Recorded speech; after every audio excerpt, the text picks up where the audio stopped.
There we are. If I have Chrome open, I can do all my windows in Chrome then.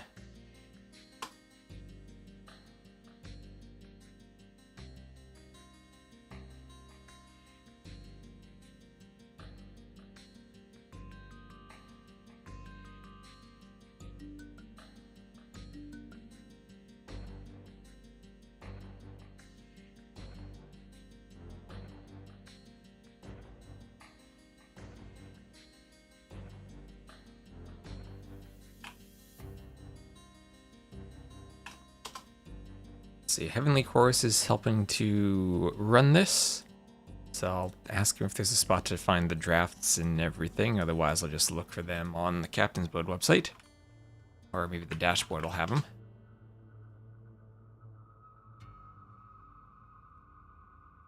Ooh, it says this is live, and yes, we do have drafts.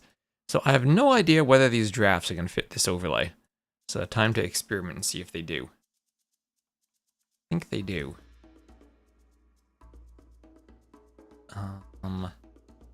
Almost do. Do I need to paste them into like 5 different things?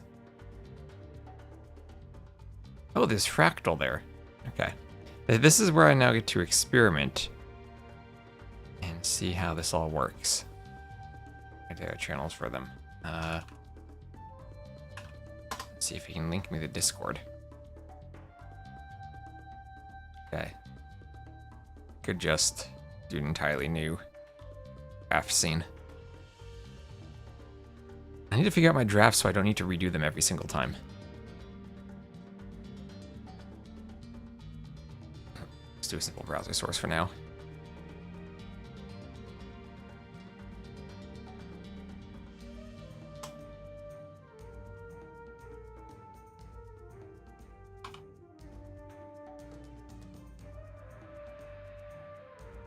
Oh, there's no like neutral first map. That's why it was weird. Okay. So yeah, this is a different form of map draft. Got it. Got it. All right.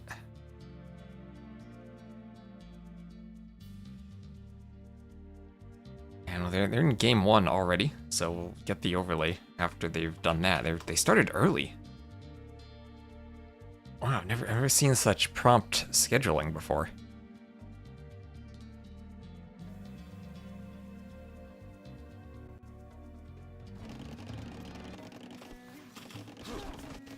Okay, let's just do this. This is the best of 5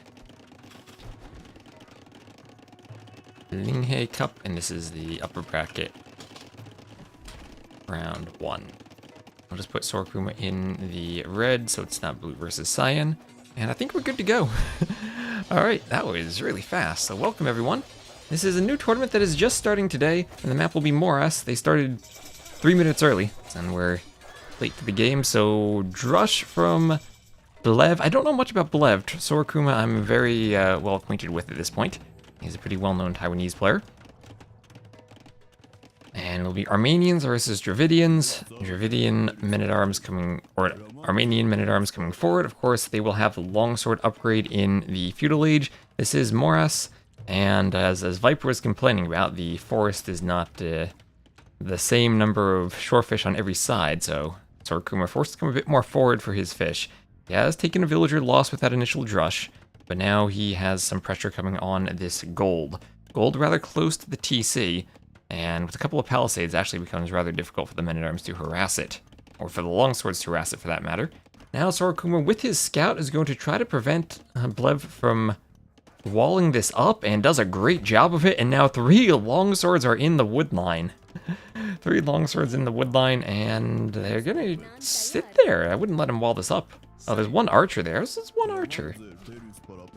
He's gonna go for Vils. Just try to idle this as much as he can.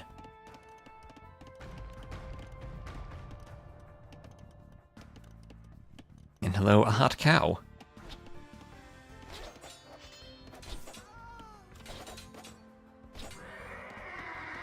Why is it BLVE as in blue, but give it what? I have no idea how to pronounce his name. Is it pronounced blue? That would actually make It's very easy for me to say. So this clearly is an L and not a capital I, but like BLVE. There needs to be another vowel in there for me to pronounce it. It's like Blev. I don't know how to say it. Also, I don't know what ANKR is. I've seen that clan tag around. So if anyone in chat has any idea how to pronounce his name, I will be very grateful to you. That's what the spectator dashboard needs, a pronunciation guide, along with all the names.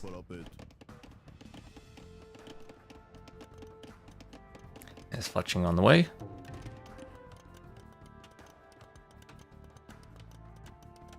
And Town Watch. Ankara?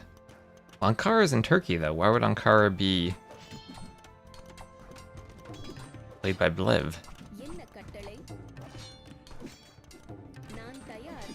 Unless there's another Ankara somewhere.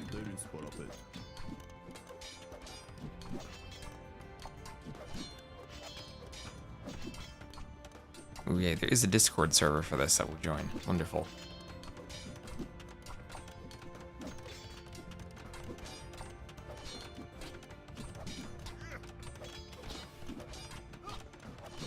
Mute that right away. There we are. So long swords and skirms trying to break through that house again.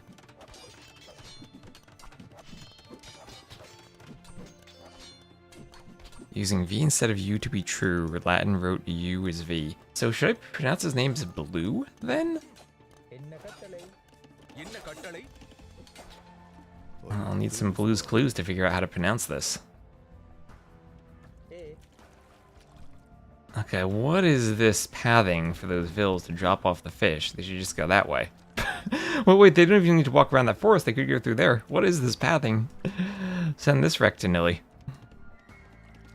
Google says there's only one Ankara in the world.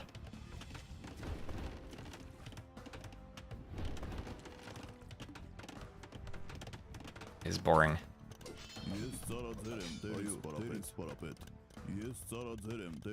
It says, like, I've been to Moscow before, but it's Moscow, Pennsylvania.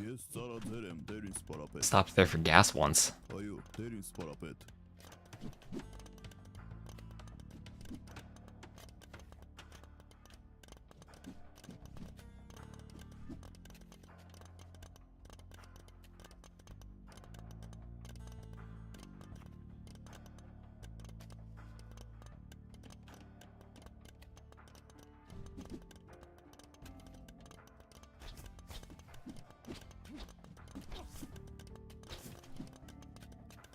Archers and skirms finally clearing out the longswords. They haven't really been able to break in again, but they did do a lot of damage early on, and you can see that in the res collected, idled quite a few vills.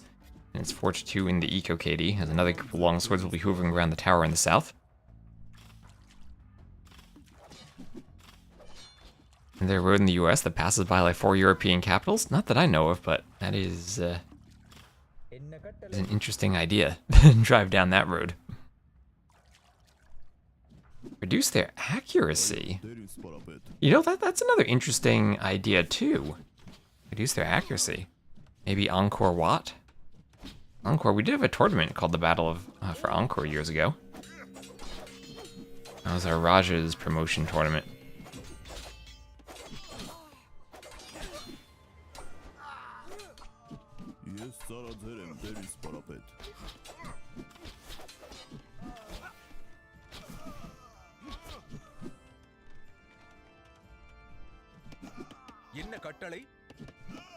So Archer's going down to Vills. And Blue? Blue? Should I call him Blue? We'll call the GG. Sorakuma with the long swords, a bit too much pressure. And the counterattack didn't do all that much damage. That was mostly cleaned by Vills. Blue needing to micro in so many places. So he's down by enough res collected. 11-2 Eco KD. I think he's pretty justified in calling the GG there. Men-at-Arms Men-at-Arms longswords are going to break through anyway. He's kind of running out of wood there. You can still see the remaining corpses. And even in military count, down 17-7. So nice opening from Sorakuma. 26-19 KD.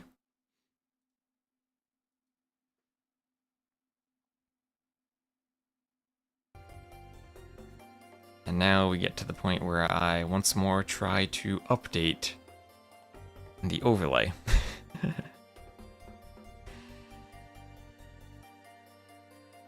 They're getting distranded right away.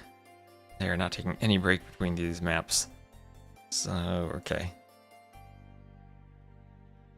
Grab this. Paste this in there.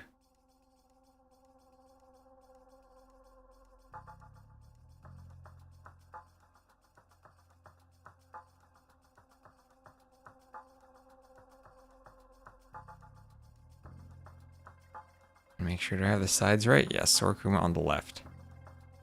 I guess game 1 is just the first game they have there. And before I can even get the saves to get that size properly, we're into game number 2.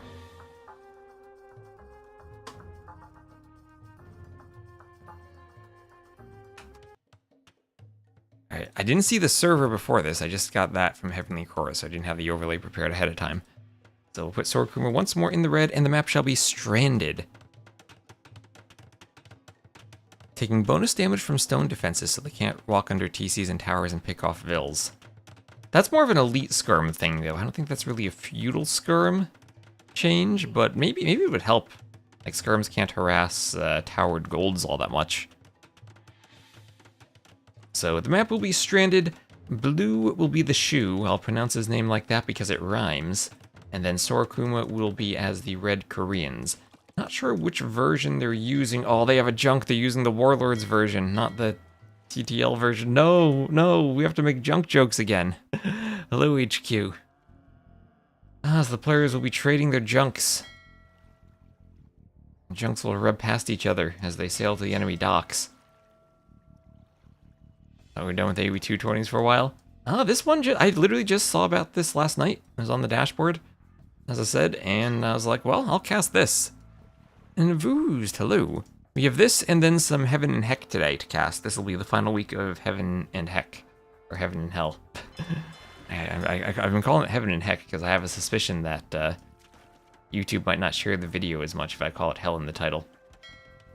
Okay, Blue, you are at the dock. Your junk is jutting into the dock and yet not trading with it. There you go, 198 gold. As the junk makes away for both players from each other's docks.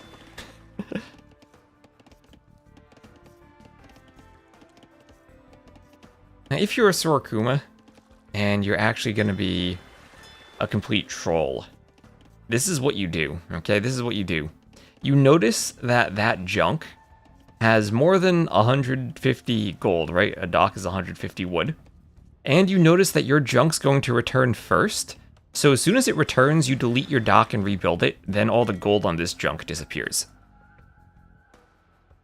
Skirm's overpowered only in high elo games, same as monks. I don't even think monks are that overpowered. I think people really overreacted to monks for a while. Skirms, though, I can definitely see skirms. They were the meta sent in AOK. We got away from the skirm meta for a while, though, but it's come back. So Elephant Allure here from Sorakuma. And ooh, that Vil is weak. Ooh, that Vil almost died. Buff monks, exactly. Bozzy knows, buff the monks.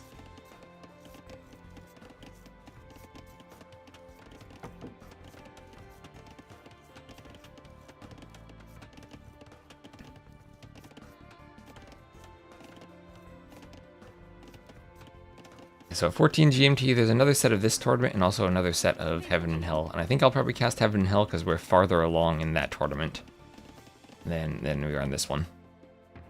So this one is just getting started. It'll give us some nice stuff to cast during the days. So there's the Komodo Dragon going to find the Vils. Vils will wall themselves in and do a barracks forward.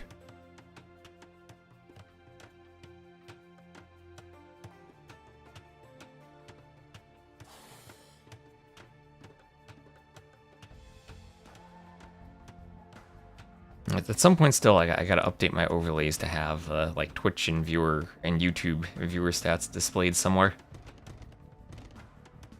So there's Loom and Feudal on the way. I've been liking the multi-streaming though. I mean, I'm tempted to try to stream to TikTok too. And my internet now won't hold up for that though, but maybe later this year if I move. Can you cheat in an AoE 2 game? I don't mean cheat codes, I mean like actual cheating. You can. It's of course disallowed in tournaments. I'm sure there are ways to do it. There always are different exploits that come up. Usually takes some technical knowledge to put them together. Okay, double Komodo dragon on this villager. Let's go, let's go. Okay, well, Sorakuma noticed. He notices he's running. Komodo dragons are pursuing. There they go, nibbling him. Where is he running? His friends aren't helping him. His friends are just like, haha, you're getting chased by Komodo dragons. We're just gonna hunt this elephant. Down to 16 HP. Okay, he's safe at the TC. His friends finally help him out. Finally gets to safety. 1000-ish elo. Monks and skirms are useless. I don't think skirms are useless there, but on 1000 elo, it's the wild, wild west of anything goes.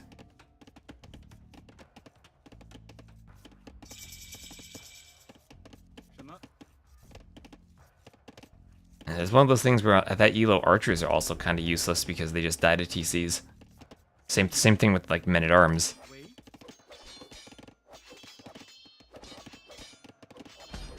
So, speaking of men-at-arms, here they are from Sorakuma, and the tower will go up for him. And we'll have a defensive stone wall there for blue, and an archery range will come up, so Vinch-style Trush with men-at-arms for Sorakuma. Komodo Dragon looks sick. Or Civ picking is a way to cheat. Oh boy.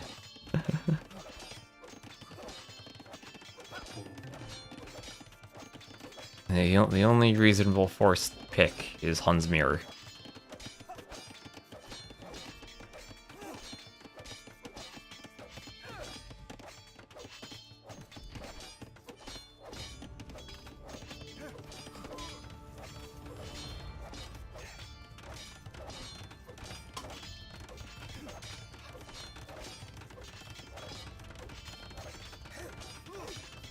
Okay, this one is very basic, just a Steam group chat with the players.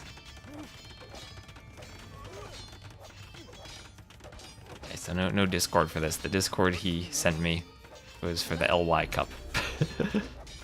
That's okay, I should probably be in that Discord too.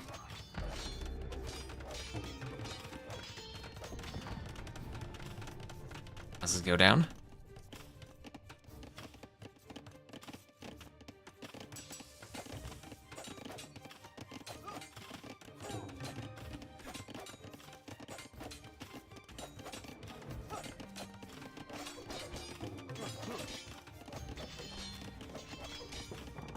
Seen people at 1k elo with more APM than John Slow / Target.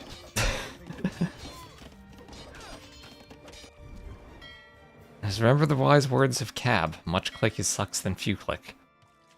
So Castle Age 30 seconds away here for our Cyan player. And FC with the shoe, I guess someone suggested War Chariots. Maybe that's what we'll see. Now if Sorakuma is stuck in the Feudal Age, then the War Chariots will be scary. If he gets up to the Castle Age, then he will have rocket carts to defend from them. And I have seen Mangonels absolutely wreck War Chariots, and that's what we're going to have, double Workshop War Chariots. I haven't seen rocket carts versus them, but we will have Castle Age on the way pretty soon. And we'll need to wait for the Castle Age and then get a couple of workshops up to make the rocket carts, if that's how Sorakuma is going to defend. And first, his defense will just be stone walls. So as the Koreans, he will not have access to Redemption Monks. Let's see, no Redemption for converting rocket carts either. Infantry, oh, hero doesn't even get a horse. Infantry hero heals all nearby units, okay. When did War Chariots become good? I don't know, boss. I think there was a patch that changed them. I think they're still bugged so that they don't reload properly.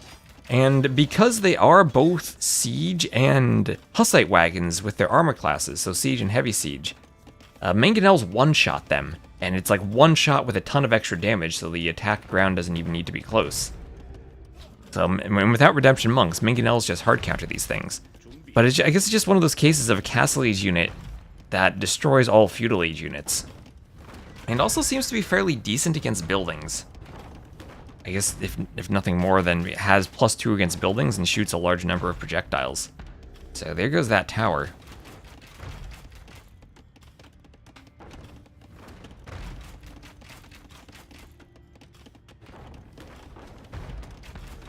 Mangonels will do some damage to it. And down it goes.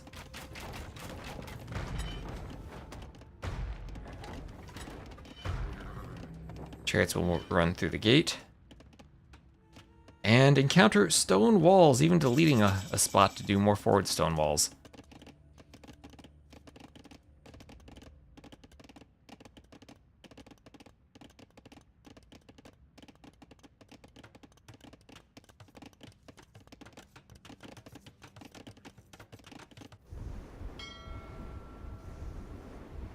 And war galley on the way.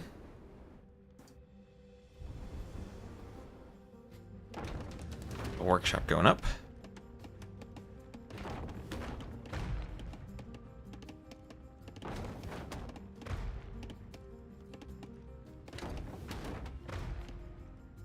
So wait, is this okay, wait, that's a forward workshop from Sorakuma. Okay, I thought that was a third workshop from Blue for a second. Sibs have the same architecture. But no, not a third workshop. Just now a second workshop, one defense, one forward. And it's mangonels. So I guess this is what you do along with the war chariots. Yeah, we'll take out the men-at-arms, no problem. Is you have to go your own mangonels along with them to fight off any mangonels or rocket carts. So let's see, these things have +5 against Hussite wagons, +2 against siege, and 5 melee attack. And with no melee armor and 0 armor, melee, siege, and Hussite wagon, these things should still die to rocket carts. And the rocket carts, ooh, take out the mangonel and the villager. Blue not paying attention there, remember. Rocket carts are much easier to micro than mangonels because they're cooler, so you pay more attention to them.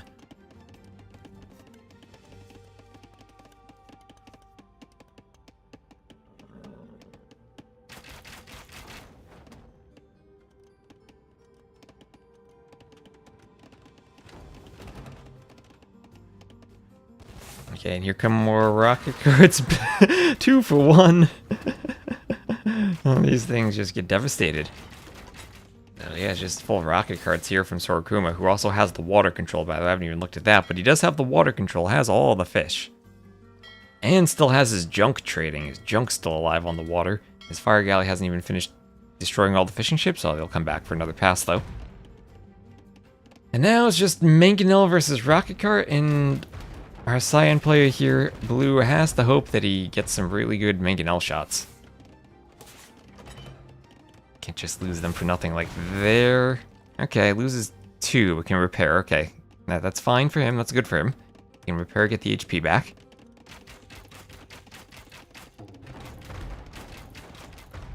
Maybe it is a bit tricky for Sorakuma to micro since his workshops are split up. Taking out that outpost would be good because it destroys some of the vision, or removes some of the vision. No, that's what he doesn't want, but it gets the trade at least. And the stone walls have worked brilliantly for Sorakuma to keep this out, and he's able to defend on 2 TCs. He's up by 17 eco units. A splash on that mangonel.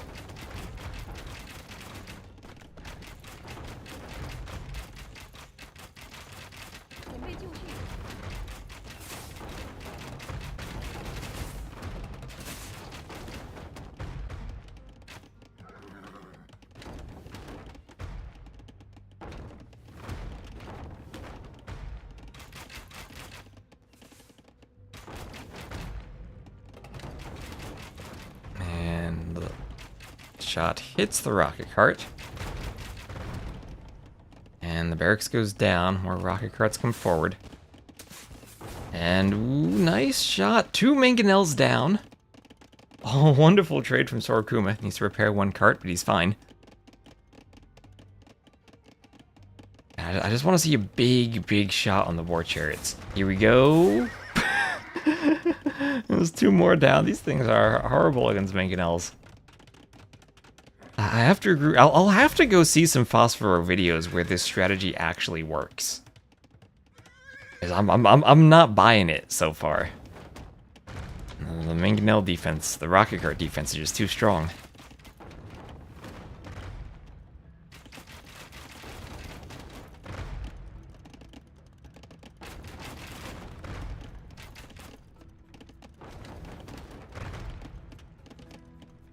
Mangonel's going for the workshop. One rocket cart gonna pop out downhill though.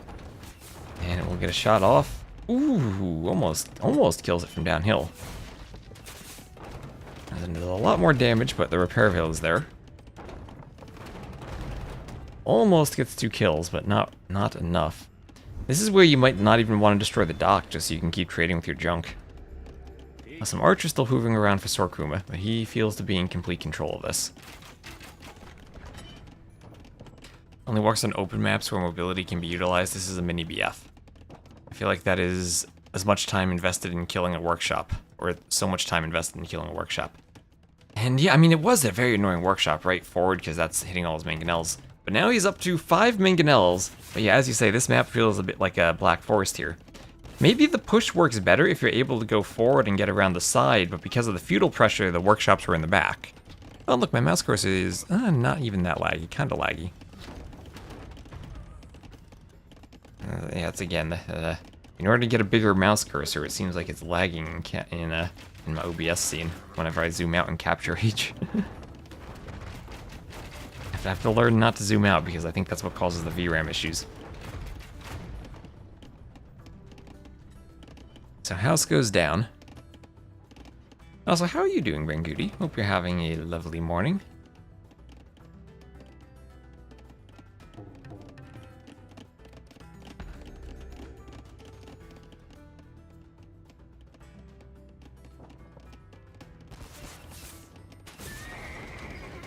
So war chariots go down. Mangonels go down. Oh, this rocket cart. There's 3 mangonels down. A 4th mangonel gonna go down. War chariots going down. Very nice morning. No work. You have to get a haircut. Ooh, Benguti. Benguti's gonna look extra handsome after that haircut, I bet. Oh, look at that rocket cart. Only shot 1 rocket. It's a relic being picked up there from Blue.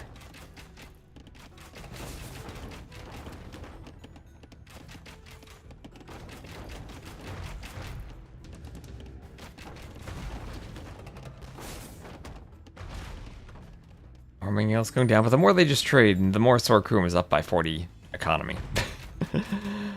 4K res collected.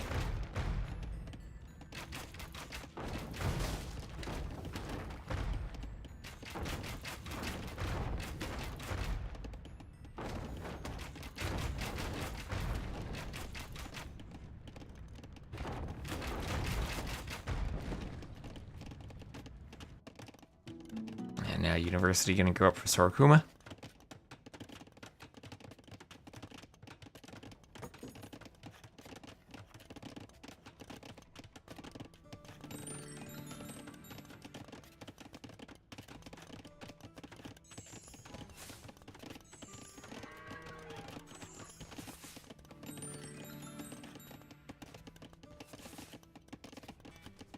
More farms going up. And war chariots melting to the tower and rocket cart.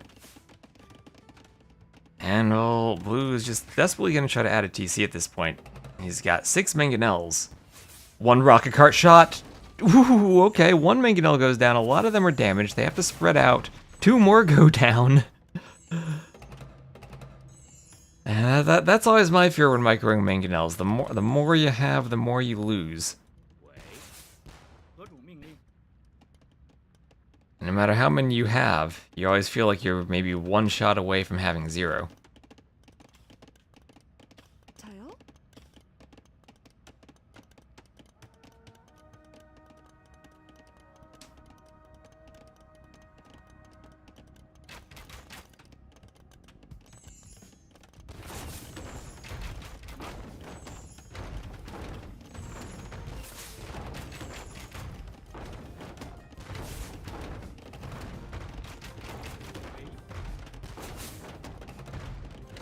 Ooh, look at that split right between the Repairville and the Mangonel, dodging the shot.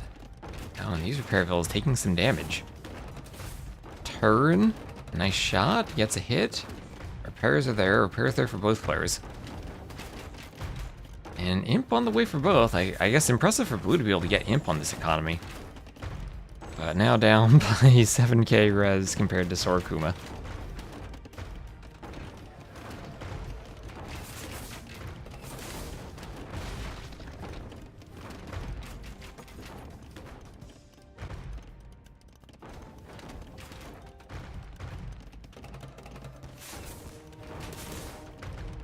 Yanel goes down to the rocket cart, and Monk wants a conversion on the Vil.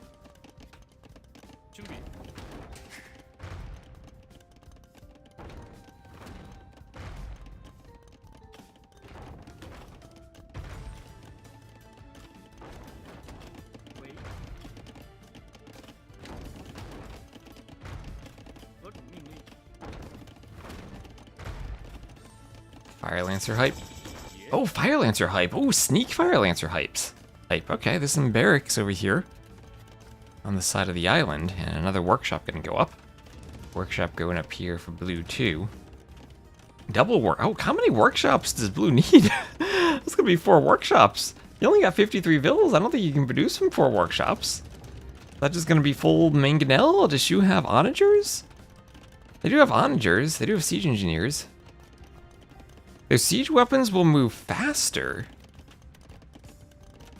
Okay, they can do bolt magazine for war chariots doing more projectiles. I guess he can't because he doesn't have a castle.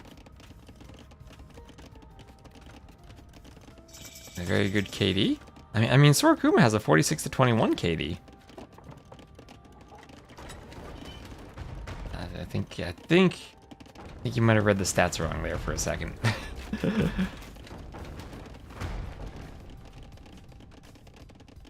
If it were that way, then yeah, I'd agree with you.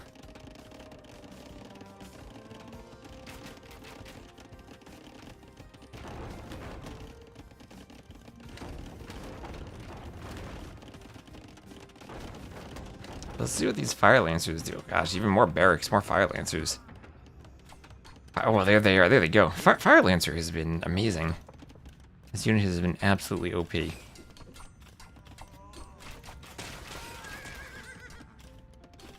No problem, Slade. You got me hyped for a second.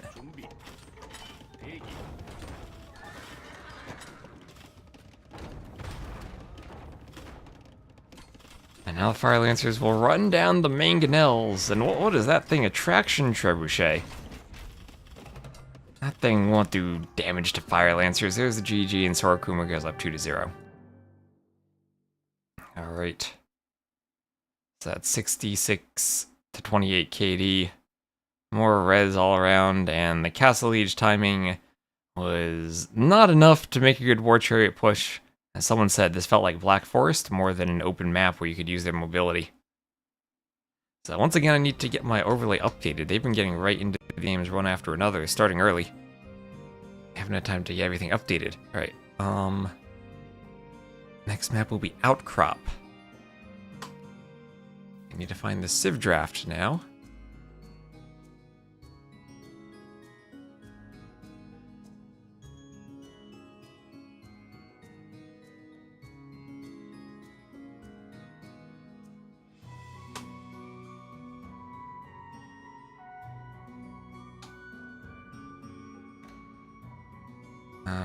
Okay. Like that. You want to do this in 1 row or 2? Let's experiment. If I do this in 2 rows... Ooh, I don't think I can fit it in 2 rows without adjusting the bands. No, that adjusts the bands, so we do it in 1 row. There we go.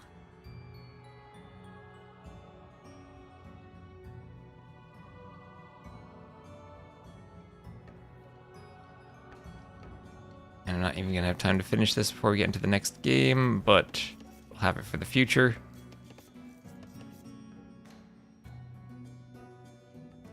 Now I'll just need to resize that.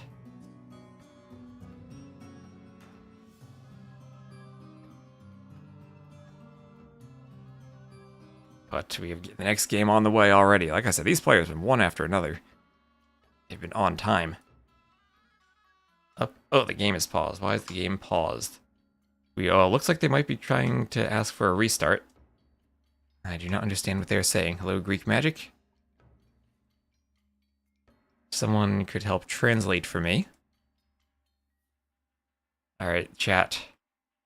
Tell me your Chinese skills. I assume this is Chinese they're speaking in.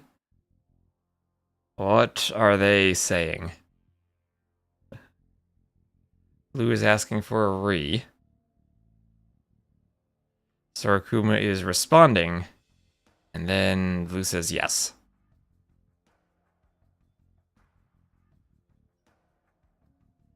This is like T90 trying to understand German for Regicide Rumble, only harder. Wrong Civ. Okay, wrong Civ. Thank you, Ande.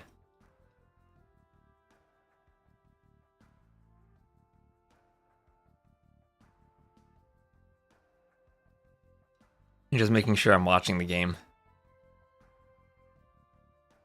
Oh, chat is translated on the dashboard. Oh boy. How do I... This dashboard is the most useful thing. Where do I see the chat, though? It looks like they left the game already. So I don't know if that still shows up. Can I see, like, the chat for the entire series somewhere? I don't want to join the lobby.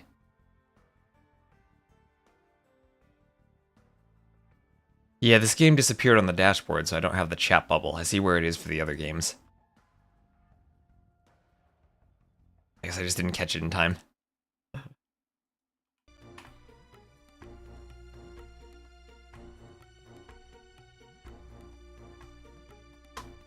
Okay, that gives me time I can update this overlay.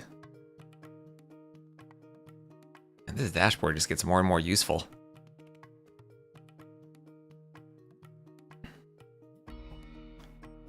New group for the LingHe BO5 drafts.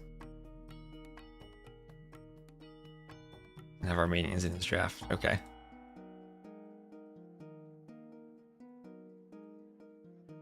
Now we just go like this, and look at that, we can actually see the draft.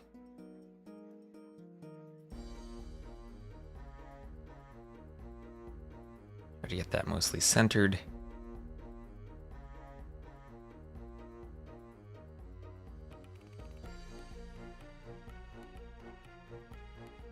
I think I do need to go 2 rows for the civs, though, to make this work, or like a different sources for the civs and the bands. And hello, Schmingolf, how you doing? Tor said he's checking the handbook. Arbe is always here for the handbooks. So Schmingolf, thank you very much for the follow on Twitch.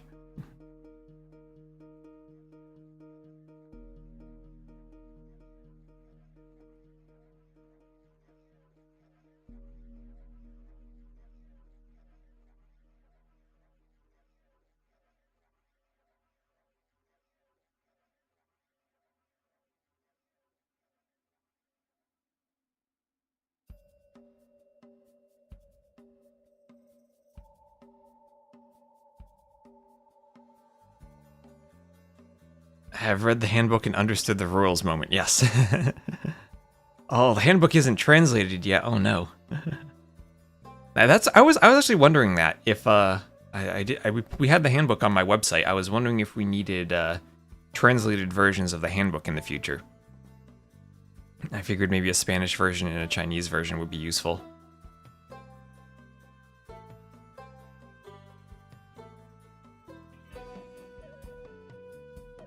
An over-under on what?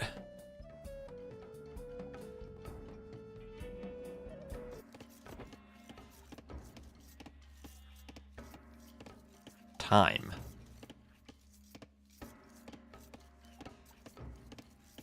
Be automated. Now, I think this would just mostly be, I'd find people to do the translation for me. And the time would be work on my end for setting up the website to support multiple languages. Especially if I have, like, actual admin funds, I don't think it'd be a big deal to pay people to translate a handbook.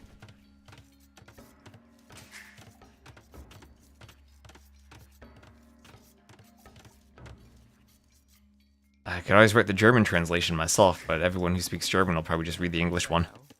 Oh yeah, Arbase can translate to Dutch. Perfect. Of all the Dutch pro players who don't speak English. So the map will be Outcrop. We've seen a lot of this in Cartographers. This one's a bit different. I think this has to be one of Trezini's maps, because I can tell the relics are in different positions and how I'd set them up.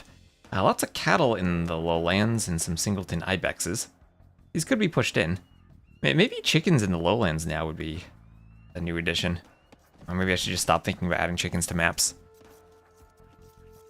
What is the punishment when someone starts the game with the wrong civ. Usually what happens is if someone starts a game with the wrong civ, they restart the game and their opponent can pick that player's civ from any of that player's remaining drafted civs.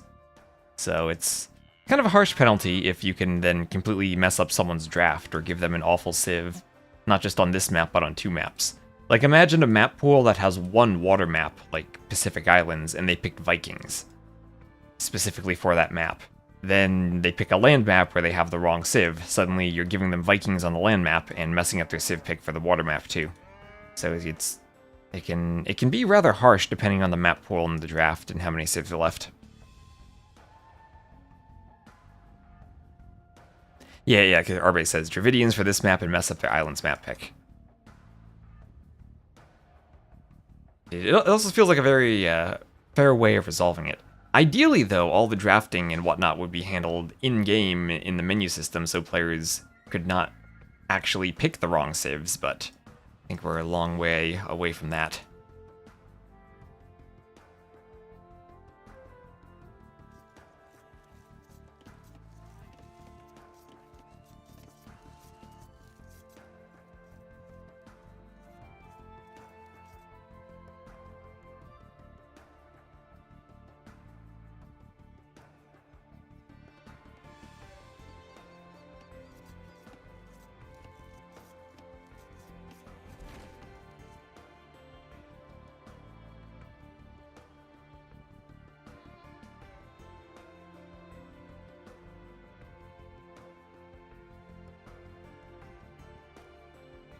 So both players up to feudal. We'll have some militia from the barracks and an ibex with villagers taking food right away.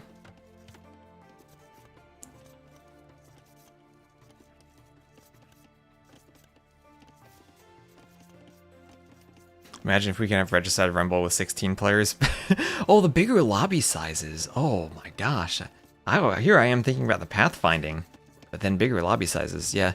If you've, I know I've shown this on stream a few times, but Zetnus made a video about it recently that there are Battle Royale maps that support 16 players.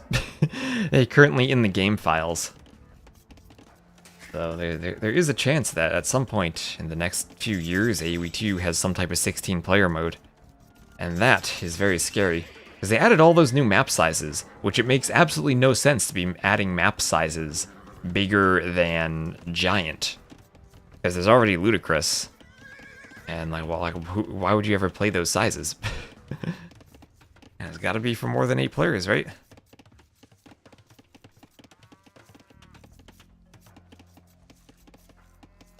Imagine Regicide Rumble, though. You could have like 18 games for the whole tournament. Be a lot of maps I'd have to make. Yeah, exactly, as Happy Leaf says, they did an update with some hints at supporting 8 or more than 8 players. Most notably, the Battle Royale map scripts now have if statements that support 16 players. That literally says if 16-player game. So it's there. And okay, Sorakuma trying to pick off a house-building villager. We'll get back to the TC. They also did updates hinting at better pathing. Well, Nilly's been working on the pathing. Question is, will they have a map scripting system that actually supports 16 players? There are changes in the recorded game too, moving away from hard coding 8. Ooh.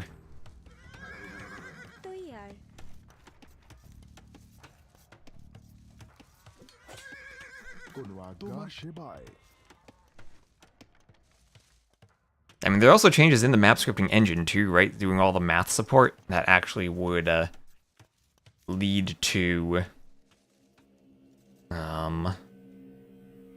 better ability to make maps work for multiple sizes.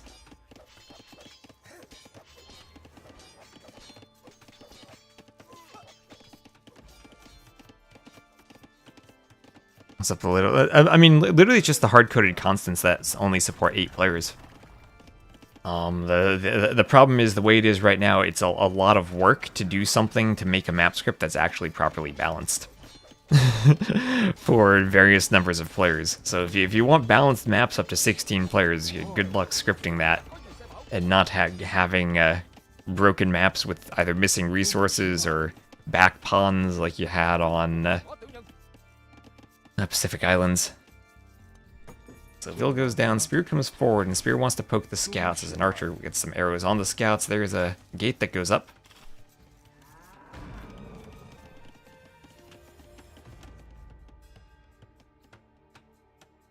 Scouts will keep running around, getting chased away from the spear.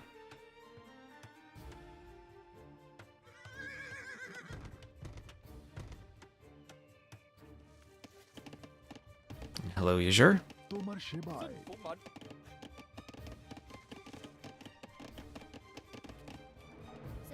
And oh, villager dies to the wolf. We got it. The gray wolf picked off a villager. Did Sorakuma have loom?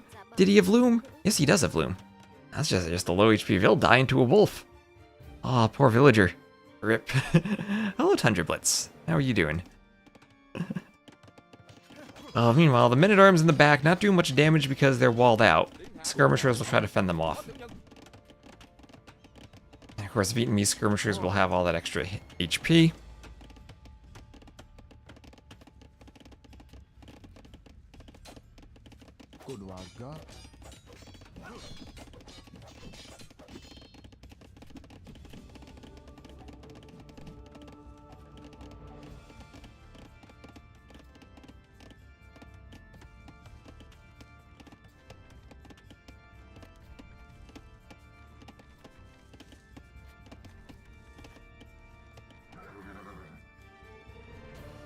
Oh, I'd love for a lumber camp right in here somewhere. That'd be wonderful. Oh, Tundra Blitz, thank you very much for using your Prime sub. Appreciate the support.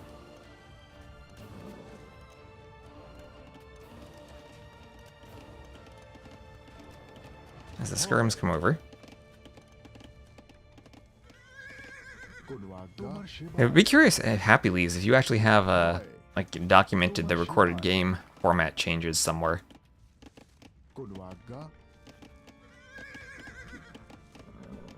Maybe now that everyone knows about it, I'll just make a YouTube video about the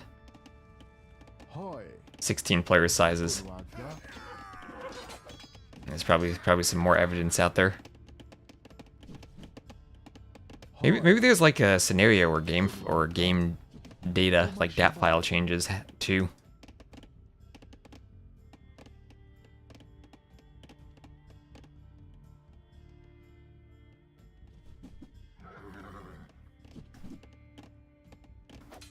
So Castle Age on the way.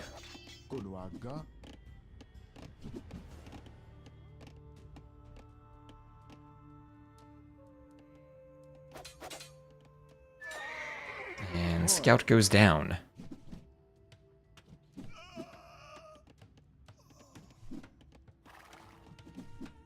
You can finally host a 3v3v3v3v3. Oh gosh, imagine scripting a map for that. I guess I'm the one who has to imagine that. So Castle Age on the way. So far, not much damage done. 1 eco kill for Sorakuma, and then 0 eco kills for Blue. 1 eco kill for Gaia. And everyone's walled up at the top, and now the question becomes, how do they move out to the gold on the outside? On this map, you only have 4 tiles of gold at the top of your hill. And you have to move down to the outlying valleys if you want more gold. So Castle on the way for Sorakuma. He will be a bit slower. So maybe Blue this time with the Bengalis, with the res collected advantage, might finally be in a position to play a longer game where maybe he can make something happen. 16-player reversed houseboat could be fun. 16-player houseboat, yeah, that's horrifying.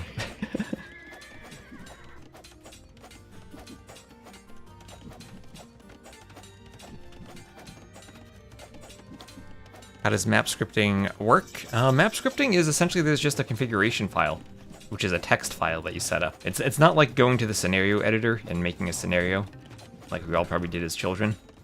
This requires a text editor, and it's not like a programming language. It's more like I compare it more to HTML and CSS. And it's a configuration file, and you tell the map how to spawn. And it's very hacky to do anything that you actually want to do.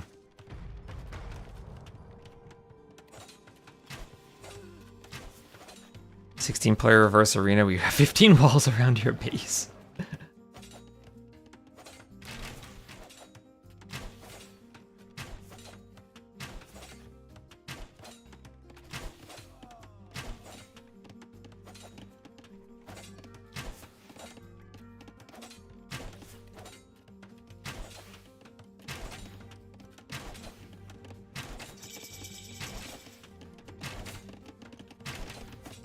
Someone has been hosting 400 Popline, nomad on ludicrous size recently. Found a fun 7 TC boom into 250 vils. Yeah, when you get to 400, 500 pop, that's where Persians become the best civ, because they just outboom everyone with their faster working TCs. Can one learn this? Not from a Jedi. You can read that document. That is the documentation for all the map scripts. My general recommendation is look at the ES custom maps that are still in the game files. Those are very, very simple examples of map scripts. They're not very good map scripts, and they're not map scripts that work well. But maybe a project to start out would be making them work more consistently. And as Arbe says, join the RMS Discord. So Elite Skirm on the way, but the Elephant is ramming down that range. This is a situation where you don't see Elite Skirm. Maybe you just want to focus everything on the range, because you know that Elite Skirm is probably in there. But Elite Skirm will come in, range won't go down. And Sorakuma is still defending, but forward Monastery this time as the Bengalis. Looking for Bengali monks with all that extra armor. Nice micro so far, finally losing a Skirm to the Mangonel. And Sorakuma will go for his own Mangonel defense. As more elephants, and multiple types of elephants now, come forward. So Daniel, yep, Daniel is ethnically Chinese. Even though he is an American, he is still playing in the tournament. I don't know how the time zones will work out for him. But I am definitely... Ooh, Repairville goes down. Definitely rooting for Daniel. We will cast Daniel's games as much as we can.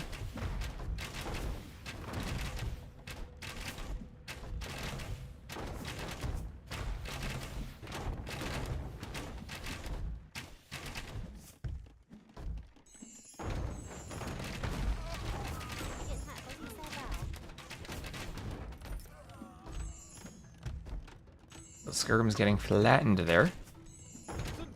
And, ooh, okay. So close to landing a big Mangonel shot, and finally gets a decent one. Okay, and here come the elephants. Skirms try to run away. Defensive monks, though, that battle elephant has to run away.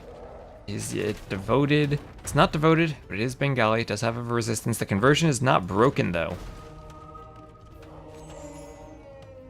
The elephant needs to be deleted. I think I successfully muted my sneeze there.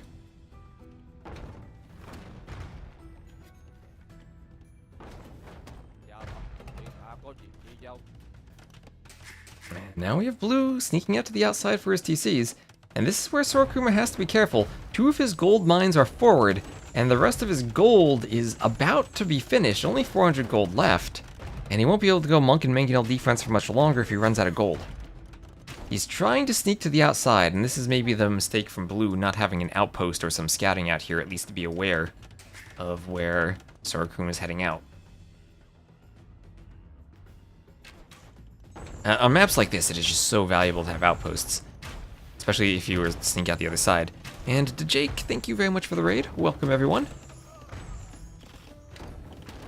We have a brand new tournament we're casting today. The LingHe Cup. It's a double elimination. This is the very first match. The very first set is Blue's looking to start a reverse sweep in this set against Sorakuma. And hello, Crazy Joe. How is South Jersey treating you?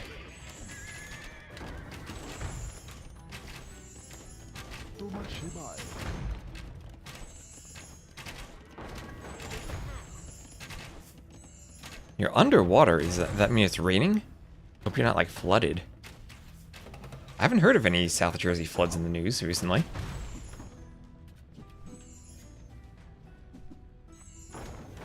Lots of Chinese player content coming with the LY Cup? Okay.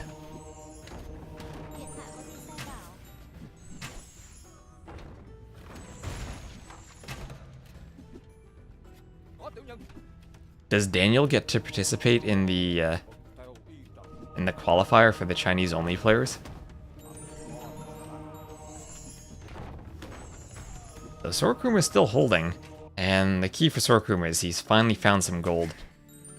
He's playing that William Wallace campaign back in his mind, where the narrator tells him he found the gold.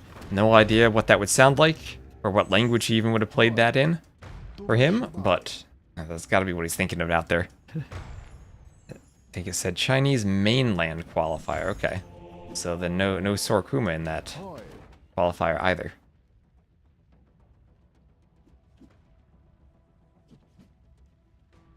No MBL and Sato in the qualifier.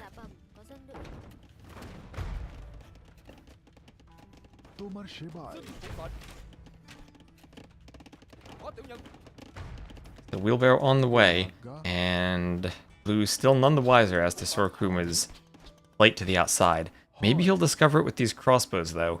An absolute key for him to discover these villas out here. No, Sorakuma will have no idea the crossbows are closing in on these villagers. There they are.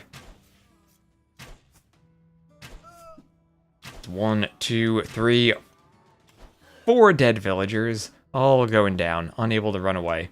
And now this TC may be a bit in jeopardy if the crossbows can stand on the outside of the gold and harass it slightly.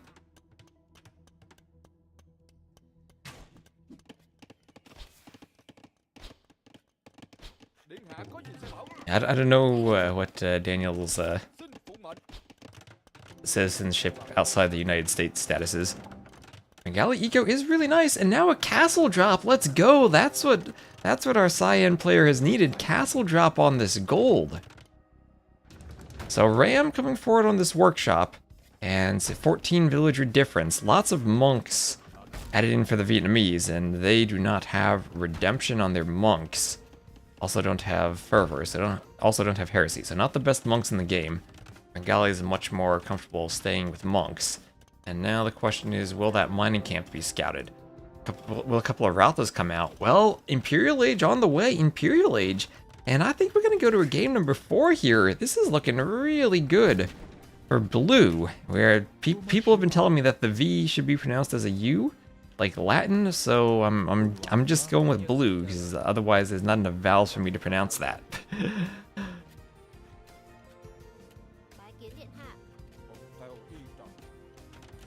So castle is up, and the TC will be going down. Taiwan is not part of China anymore. That depends on your politics.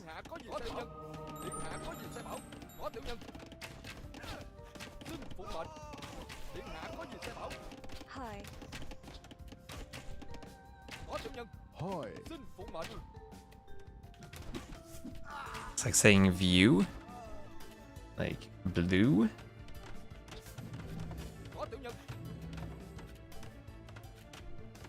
Thought it's a short term of believe. What about believe? Believe could work too. Okay. Believe with missing vowels. Believe. Well, score difference, but I still believe in him, as he is up to Imp, adding in a ton of stables now. Bloodline's on the way with Light Cab, and he'll be able to deal with this. Just a few skirms and a Mangonella. Vills will come back. There's an elephant. No monks forward here. And there's Town Watch and Squires on the way.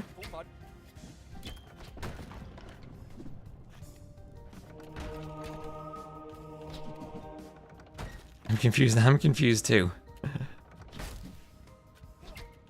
And Light Cav there can pick off the monks. Monks want the conversion on the elephant, but they swap to the Light Cav. Won't get the conversion in time. This will all be cleaned up. There's a Ratha coming back even. But have to be careful of those Vietnamese Fire Lancers. Those are scary. Sorakuma saw a ton of stables and is now going Fire Lancers, but Sorakuma stuck in the Castle Age as Imp makes the score start exploding for Blue. As he'll take out the Fire Lancers.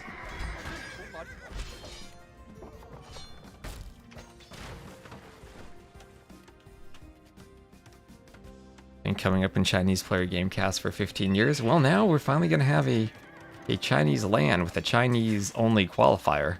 The issue does become relevant. So we'll have to figure out how to navigate that. Love that we see battle elephants. Yeah, back when I was helping Viper, and he was doing more YouTube content, and the Burgundians just came out, and they had that technology that turned your food into half the amount of gold. And Viper in the script wrote, like, if you have 1,000 food, you lose that and get 500 gold. And I was like, why don't we just make a big fun number with some random digits? And then use it as a joke in the video. And he was like, okay. So I just came up with a number, I banged on my keyboard, it was like 17,000 something. And the problem is, when you divided it by 2, you got 8,964. And that didn't strike anything, that didn't seem odd at all to me, as we have a T90 farm here from Sorakuma. And, but then we got a whole bunch of comments on the video about how the video will be banned in China. And turns out that if you read that in a date, in year, month, day format, it is 1989, June 4th, which is the date of the Tiananmen Square massacre. The number is apparently used as a protest symbol in China. So I learned something from that number. That was one heck of a coincidence.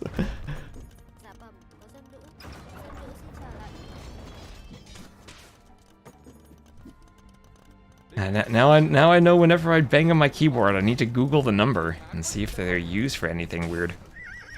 It's weird too. Apparently, like the number 14, we all spam that in AoE 2 because of the taunt to start the game. But apparently, the number is also used. Like I think if you type 14 sometimes, probably not in an AoE 2 channel, but it might even be banned on Twitch because it's used in some like alt-right white supremacist contexts. So Fire Lancers, I would say Blue would win this game easily if not for the Fire Lancers. Everything I've learned about Fire Lancers is that they're an absolutely insane unit, especially the Vietnamese ones with extra hit points. So these are 78 hit points. If he ever gets elite, they have over 100 hit points. This is a very tanky, very strong infantry unit with a bonus against cav.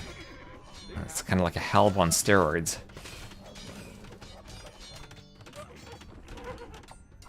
Yeah, so sometimes, like, you know, the spectator dashboard bot will type in ELOs, and the ELOs themselves will be numbers that are banned due to some weird context.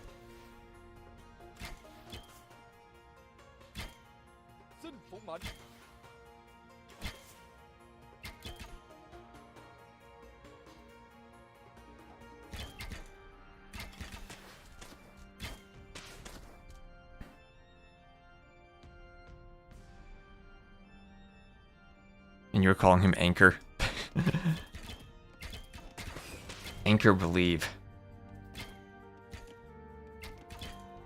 I have no idea what the context is. I actually never connected it to the 14th Amendment, but I guess that would make sense.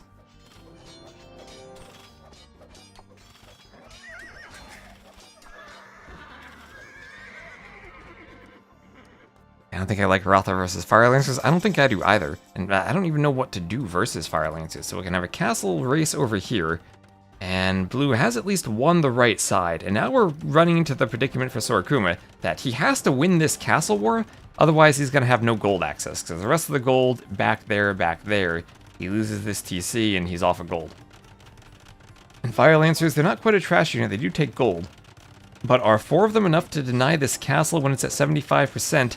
Some light cav are going to come in. I think both these castles go up 90%. And there he goes. He can garrison the castle. He can make trebs, and we're probably just going to have a treb war right away over here. And this might even be add a workshop behind for elephants in this situation. Advantage for the Vietnamese is they do have bombard cannons. Chemistry is not researched, though. Take a back workshop and some cannons.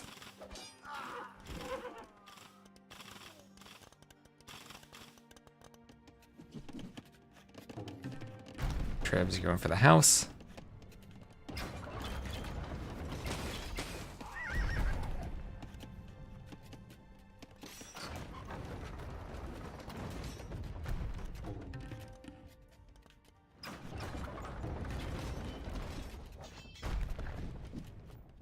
So houses go down.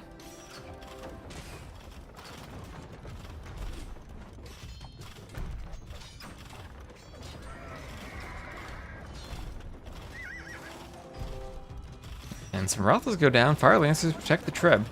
But more Trebs out first for Cyan. Trebs on the way for Sorakuma. And even if they trade castles here, I think that's still good for Cyan, as he will be taking out the gold income. And while this Treb war is going on, no gold income. Running those light cav into the Treb underneath the castle and all those fire lancers, don't think that'll work out. But the castle does go down, and that's the important thing here. No more castle, and 3 HP left on the Treb. That almost worked. Another round of light cav should finish that off. There's still some fire lancers in there. These things so tanky. Still not elite though. And the TC goes down as the castle crumbles, and the repairs were not there. Yeah, I think that's a mistake. Probably could have kept that castle up, but the Treb does go down. He's just going to rebuild the castle right away.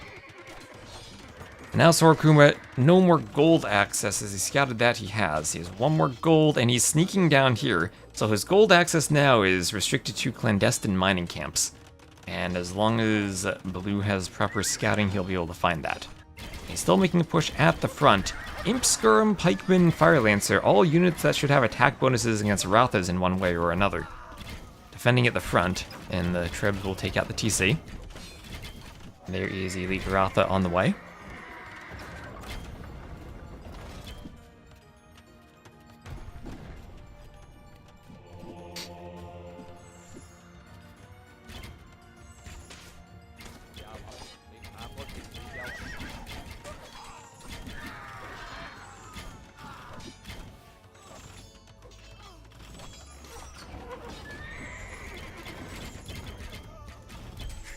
Treb going for the TC.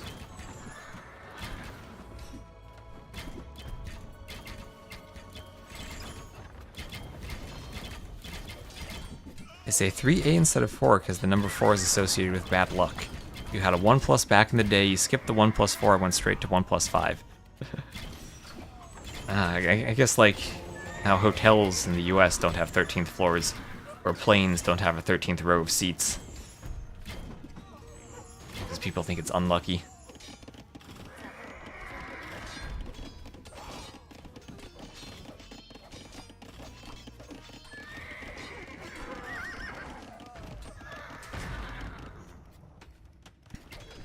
Or when I worked on healthcare software, we had patient ID numbers assigned. The ID numbers could not contain 3 consecutive 6s.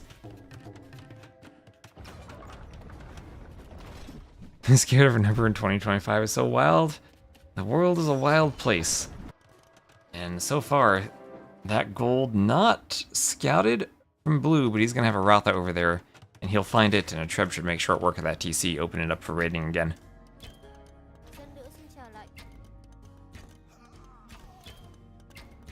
Numbers in elevators go 3, 3A, 5. Really?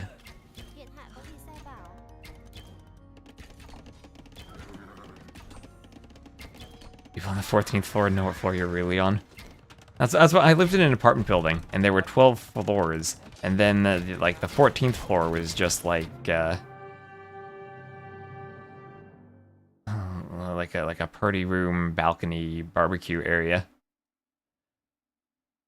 with a fireplace. So we had much better scores all around for Blue, who gets himself on the scoreboard. Well done, and takes a game from Sorakuma. Sorakuma, I think the much more heavily favored player here. Let me actually ask the dashboard what the elos are. 666 running to the Hell Peninsula. That'll give me... The game's over, maybe that won't give me the elos. Either way, we now actually have...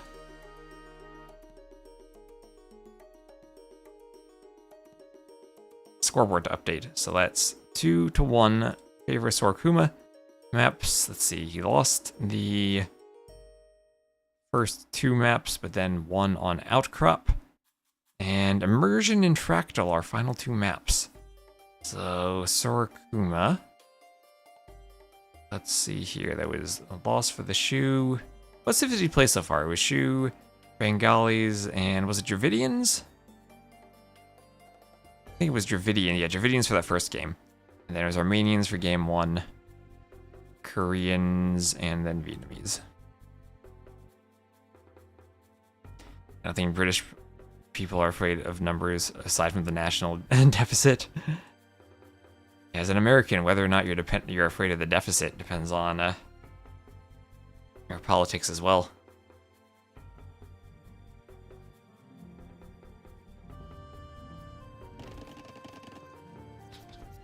And it will be Inundation. Sorakuma once more will put him in the red, and there'll be Italians for Sorakuma. And then on the other side of the map, it'll be the Cyan Mongols for blue, or Believe, or Angkor.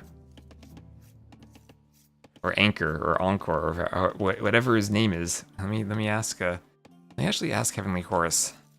How do I pronounce BLVE's name?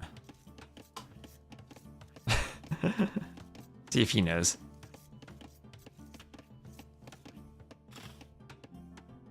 It's a fun map. I hope it's not in too many events. I've heard a lot of players liked this map. I don't know, to me it always just felt like another hybrid map.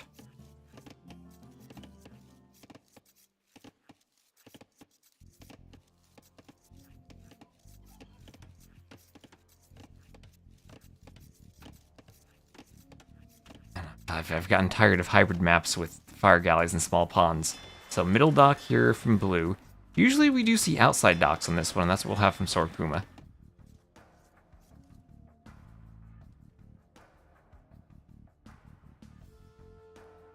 I think this map probably is a good example of fish. I think they have a min distance from the shoreline, probably. It pushes them on this side. The center right tile is what determines that min distance. So on the left, I think you'll see the fish might be just slightly farther away from the docks than they are on the right. And it looks like that, yeah, because you see there's that like one tile gap between them and the edge of the map over here. And then they're flush against the edge over here. One of those little map scripting quirks where it's maybe better to be on the right side of the map than the left side, because your fish will be one tile closer. See, Heavenly Horse responded. Oh, it's pronounced blue. It's pronounced blue. I've gotten confirmation it's pronounced blue. So okay, and it's not Believe, although that was a good guess. But I've been told it's pronounced blue. And he's playing the cyan, so that makes it extra confusing, but at least it's a bluish color, as blue is up to the feudal age first.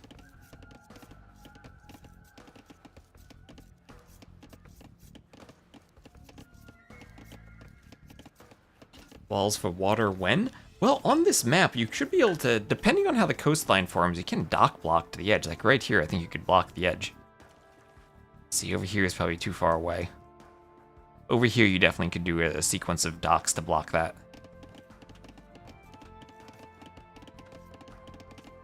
Yeah, blue hue for blue. You're already a believer. Do you believe in this forward barracks? It will be scouted by Sorakuma. So any hope of clandestine men-at-arms have been dashed. But blue, I'm sure, will still go for the land attack. But we see... Oh, I mean, could you go for a forward stable and scouts? This probably has to be a forward range for skirms, I guess. Fractal. Fractal's the one where you could dock block on the edge. That's the 5th map if it goes through game 5, Fractal. Look at old Mandelbrot set.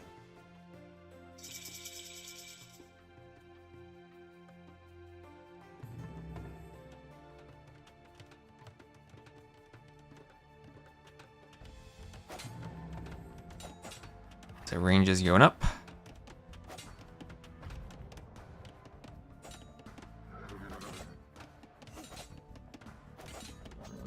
Scouts fighting each other.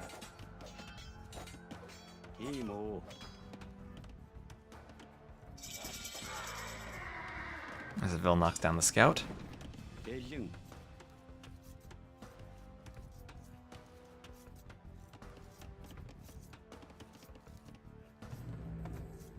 And skirms on the way from that range as men-at-arms come in. So the men-at-arm attack, pretty successful. Those Vils will be covered by the TC. So no stopping the range, but already lots of damage. No eco kills, but forced away from that lumber camp is Sorakuma. Has to go to the back. Wall himself in. Not on the berries yet. Neither's blue. The Italians-Mongols always an interesting civ matchup because Genoese crossbows do counter the Mangudai pretty well.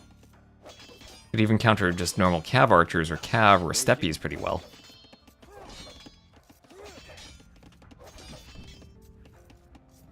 And the Italians should be the bit of water civ too.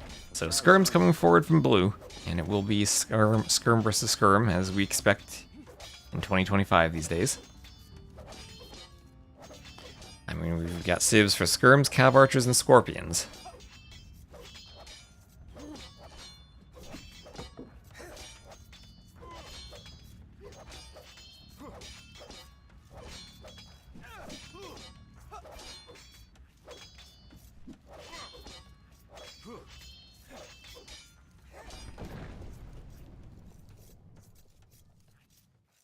And bloodless, slow bloodless. And complete middle control from blue. This is where you gotta be careful you run your skirms too far apart, you separate them, and then the reinforcements get picked off. Arms will go for a house and force the skirms to fight. But now the numbers have gotten to the point where Sorakuma can defend those quickly producing skirmishers.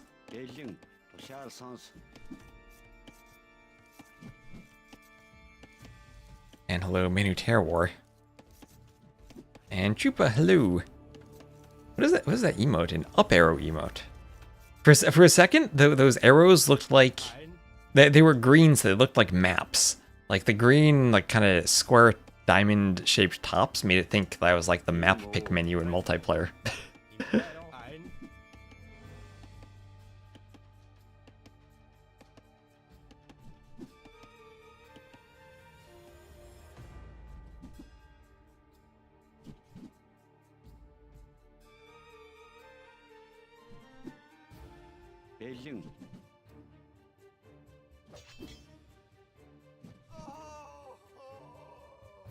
So skirms pick off the men-at-arms. And, ooh, demo. Yes, there's a demo. Okay, let's see. Is Sorakuma? Is he going to dare walking on the shallows? Will he do it? Flag in the dock. He needs to know not to do that. Oh, could there be a demo here, too? You can wall there, and you're like, haha, this is open, but no, a demo can come in.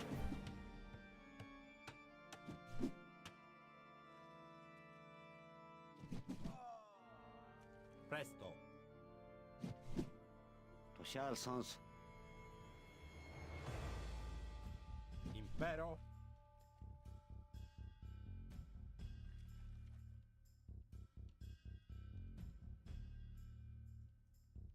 He's a knower. He knows about the demo. We won't get close to the shore. That was what, Doubt versus Kapach, I think. Doubt had a great demo in the Warlords qualifiers. Was it the qualifiers? Probably the qualifiers.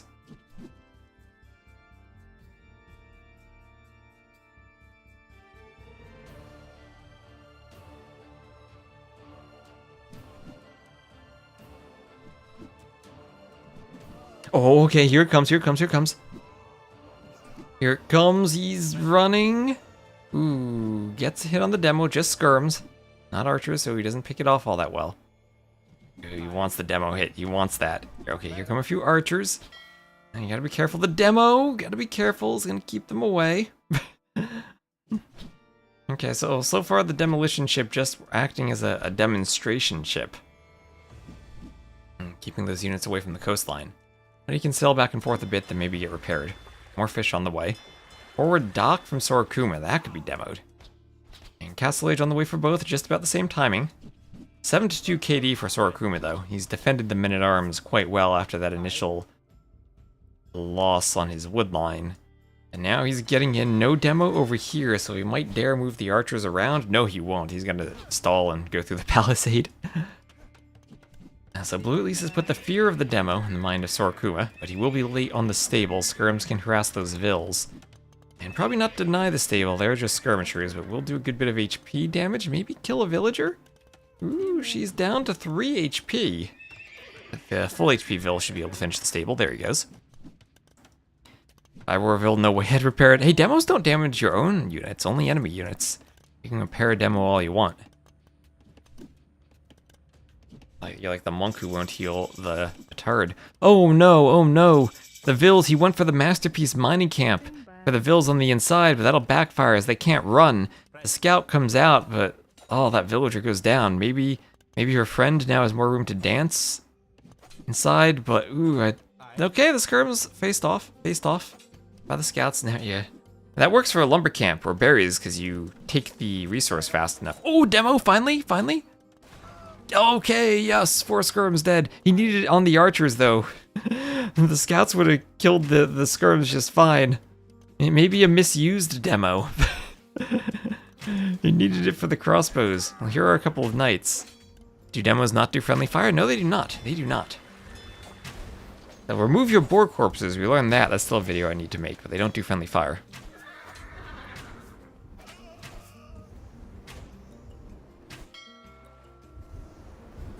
Fire ship coming out for Sorakuma.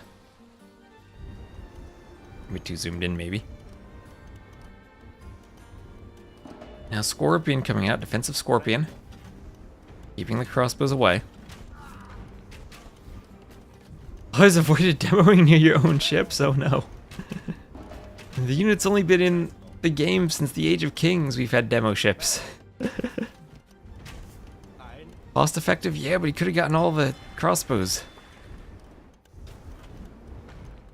So 10 eco lead. That's 10 fishing ships to 2 even.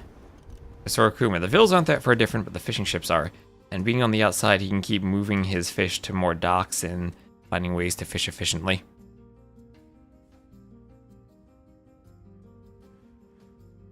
Tantron's been playing this game for a long time, and he still thought that. Wow.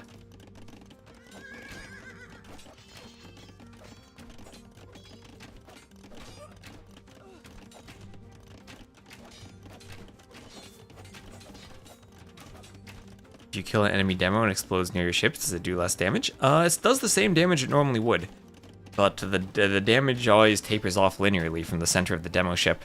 So if you kill it and it's near your ships, but farther away than a direct hit, then yeah, it does do slightly less damage. But that's just based on the positioning of the demo, not based on whether it was attacking or deleted or killed.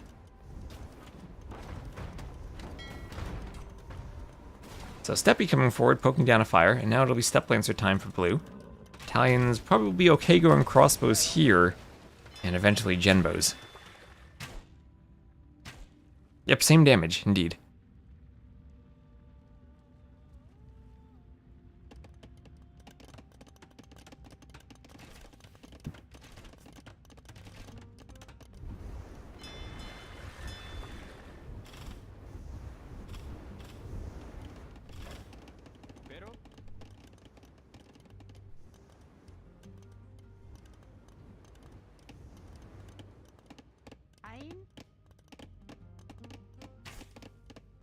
Presto.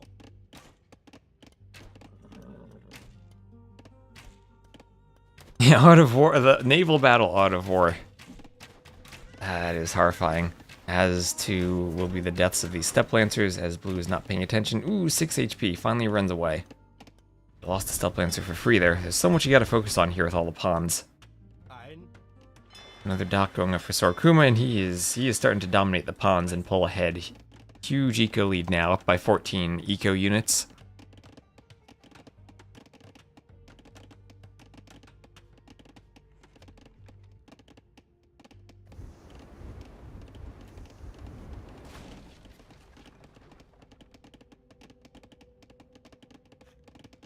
As those crossbows come forward, and there is a hole. There's always a hole. The Scorpion not attacking. There it goes, but oh no, the crossbow's gonna get in on the wood line. Crossbows will dodge the Scorpion, show off some sidestep micro. Gate attempted to block off, help the Scorpion, but that's more vills going down. Now they'll just run away from the Scorpion and keep hoovering on over towards that gold mine. Oh, it's a very low HP vill. Go for it, Sorakuma. Go for it. Those are 2 farms you could pick off. You believe that's game? Things are looking quite blue.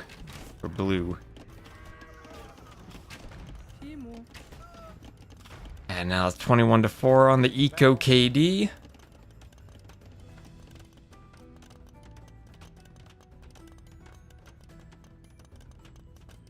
Is feeling fairly GG. So we'll have triple ranges going up for blue, so he's going to try to swap from Steppies to triple range Cav Archers. Maybe triple range Skirms? Feels like Cav Archers though if you're Mongols. But again, that just leads to the eventual Genoese crossbow transition for the Italians.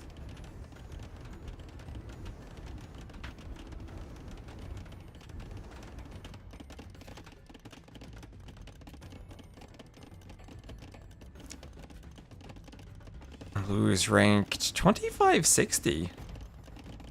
Okay, that's pretty high. Yeah, he is Taiwanese. This is a tournament for Chinese players, Taiwanese players, and Daniel. Yeah, Daniel's our one American.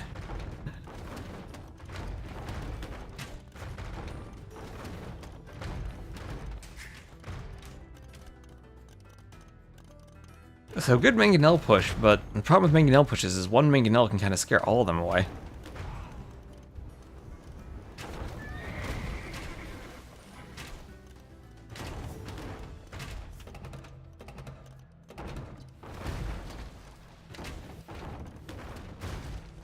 Yeah, Daniel, he's ethnically Chinese, so he's playing. Ooh, mangonel shot. Sorakuma just gets away. And yep, it will be Cav Archers, along with the Step Lancer and the Knight. Ooh, that mangonel shot does not hit the crossbows. Knight goes down. Okay, mangonels trade. But trading mangonels is good for Sorakuma, as he once more has a huge eco lead. 3 TCs to Blue's 1. And Sorakuma will go for a forward castle to defend himself.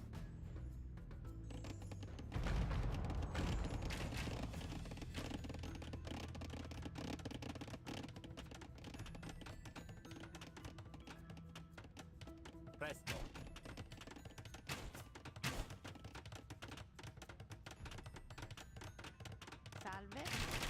Mangonels will get a shot on the castle, but that was a nice opening there.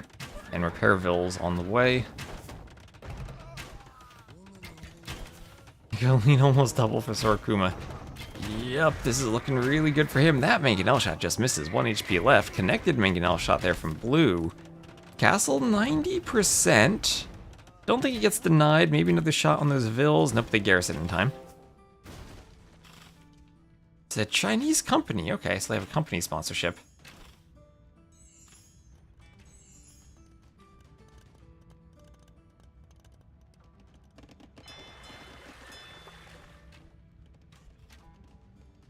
I wonder how teams decide between underscores or hyphens or dots or brackets for their clan tags. Or just spaces. I mean, you could just be tag space Sorakuma, right? Like, obviously the Sorakuma has a space in it.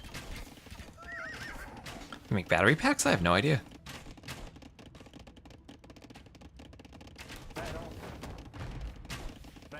Okay, Mangonel going for the crossbows. Nice attack ground. Gets quite a few of them. Might has to watch out for the fire, though. I think chargers and stuff. Okay, I've never heard of them myself.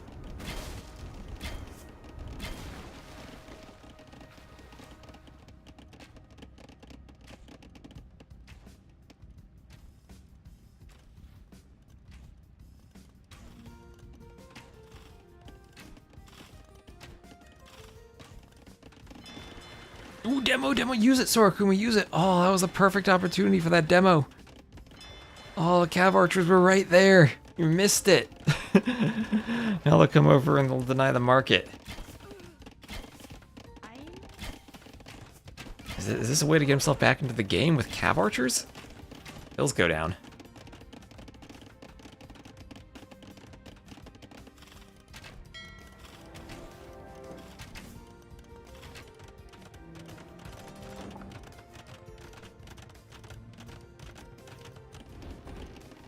It's a horse collar for Blue.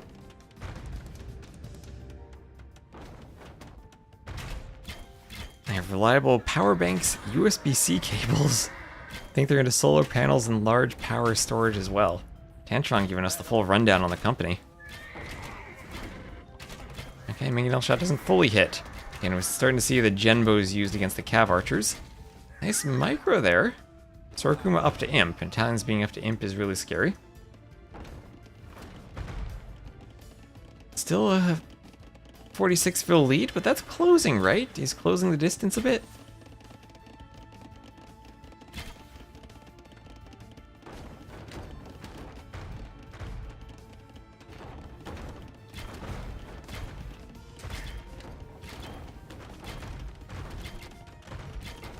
Started as a budget brand on Amazon, but has turned into a mainstream value brand and is fairly well regarded. Just hit your toe? I'm sorry.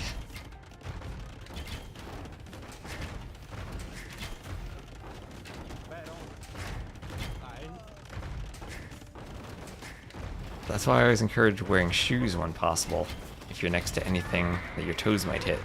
Ooh, that was a nice attack from that castle and the cav archers. They all got slaughtered there. Completely perforated by the arrows. A most fortuitous volley of arrows for that castle.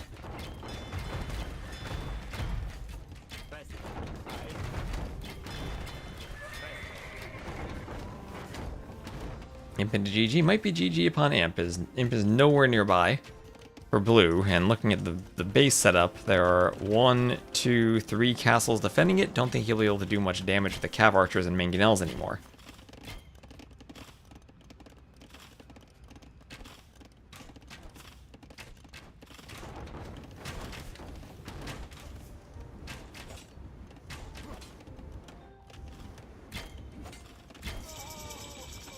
Bill goes down, and Sorakuma up to Imp. And there is the GG indeed. Oh, GG right before the demo might have hit the cav archers. Well, congrats to Sorakuma. He does win 3-1. GG. So this is a double elimination tournament, so blue will go down to the lower bracket. Sorakuma continues in the upper bracket. 72 to 60 KD. Blue actually had an eco lead for a bit there. Strength of the Mongols, but Italian's too good on this map. That's 85 Vils to 74.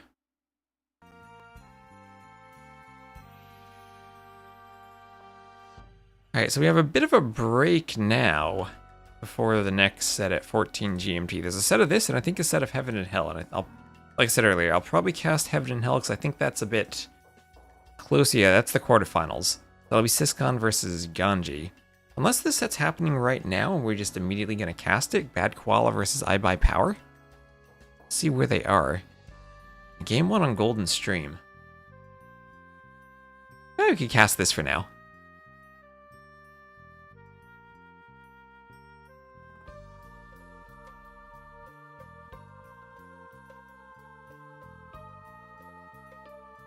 I have the drafts there.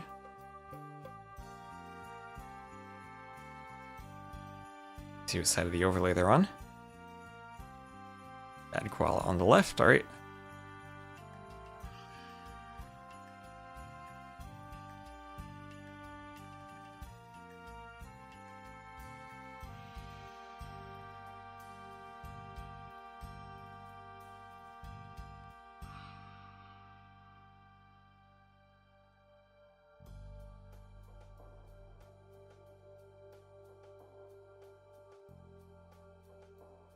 Maps and civs there.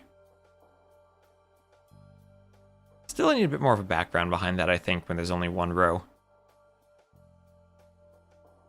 Not sure you get the hype of immersion. I'm on your side there. Feels just like another hybrid map to me.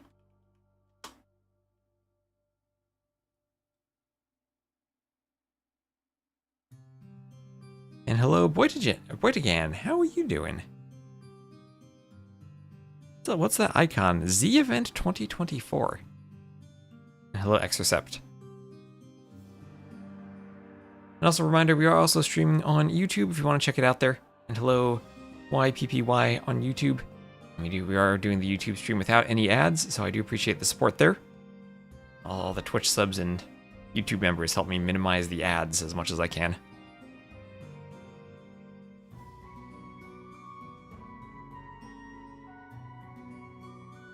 Last match is a command. Oh, that's the last match I played though. Not the last match I casted, I guess. All right, so while they're getting ready here, I'm just gonna go get a drink. I'll be right back.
Oh, interesting. I just learned something. If I hold down Alt, the scroll bar disappears on my YouTube chat.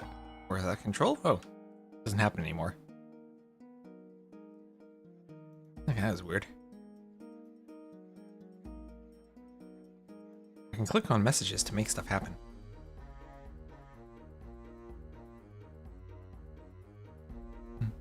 So welcome everyone. We might cast a game or so with this, but I do want to cast Heaven and Hell. It will be coming up soon for Ganji and Siscon.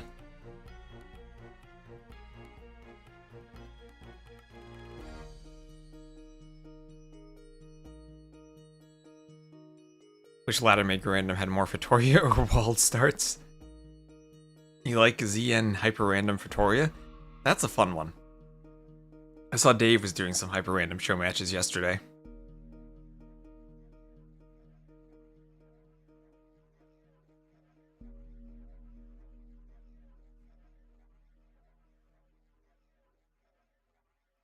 I enjoy casting more than playing? I don't know if I really have a preference.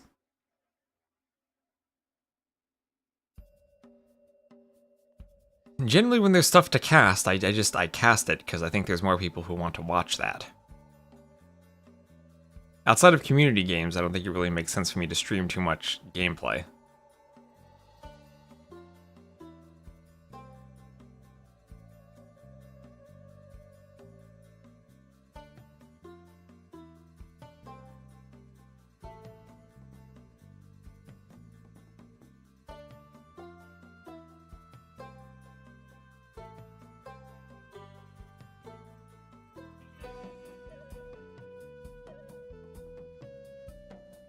I dropped a bottle of olive oil on a kitchen counter today. Now my countertop smells so nice that I'll miss it when the smell goes away.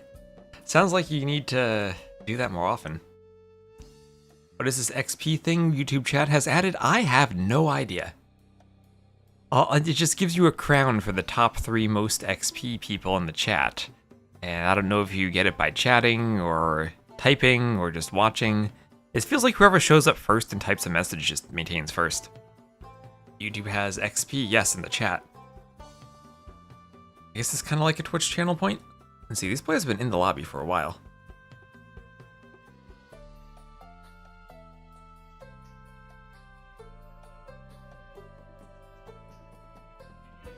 My gosh, this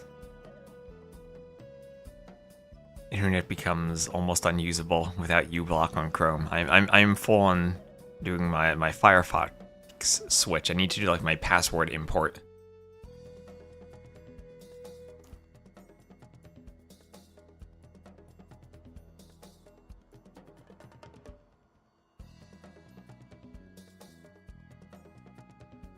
And hello in Green Heaven, how are you doing? I still remember that time I made the YouTube video about Viper chopping the straggler tree in Hera's walls, and Hera was distracted because you subbed to him. That was a good one.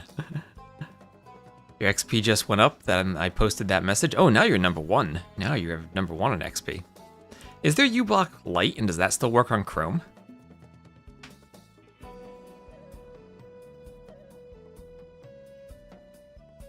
Yep. Ooh, I'll need to investigate that then. Thank you for pointing that out, Danger Doodle. I always have Chrome and Firefox anyway, just for testing websites and making sure they work on both. I'm trying to de-Google and work just move to Slack after your license with Teams ended. Well, Teams is Microsoft. I generally actually like Google more than Microsoft, but need more free and open source software to support. You changed the Firefox to Chrome not allowing uBlock? Yep, exactly. That's what I'm in the process of doing. I mean, if they don't start this game soon, then maybe we just cast Heaven and Hell. I don't know, they're sitting in that lobby for a while. Or how do they never make it to the regular ranked pool? I genuinely don't know. And well, I mean, one reason is because these are custom maps, and they would need to make their own maps that are similar to them, or license the maps to use in the map pool. I thought that my my not a lawyer understanding of the legalities is that they cannot just, take people's code and use it without their permission. But if someone makes an AoE 2 map, they are free themselves to remake a similar map.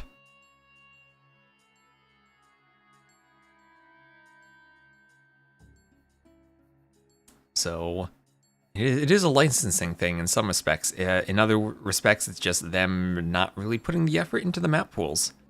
I mean, there are things like the Two Kings bug on Regicide Fortress, where they just, like, it is literally a bug that takes you about 5 minutes to fix. And we just had a $10,000 tournament that played Fortress and didn't use Regicide because the map was bugged and they couldn't fix it in time. And that's the type of thing that, like, as a tournament host, it really, like, questions my desire to,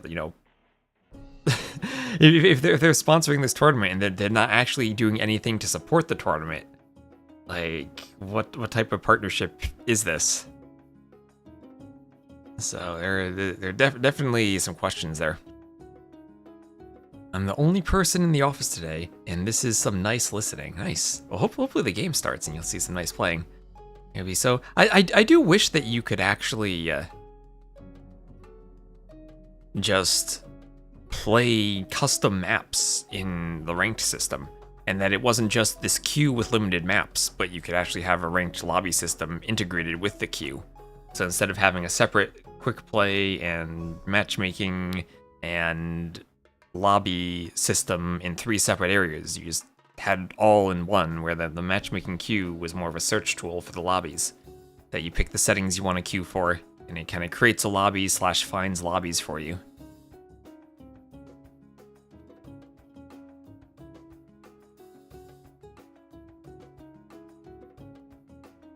Because I know it is frustrating for a lot of people. Like, you just want to go play, your Black Forest team game or your Nomad team game, but you have to sit through a whole bunch of Alt F4s or maps you don't want to play just for the hope of getting there.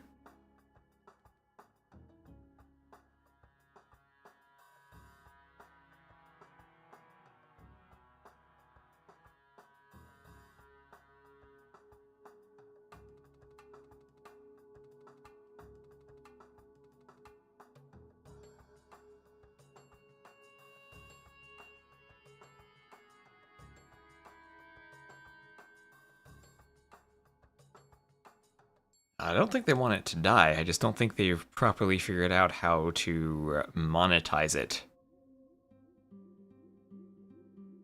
and release DLCs that people really want, or content that people particularly want, in a sustainable way.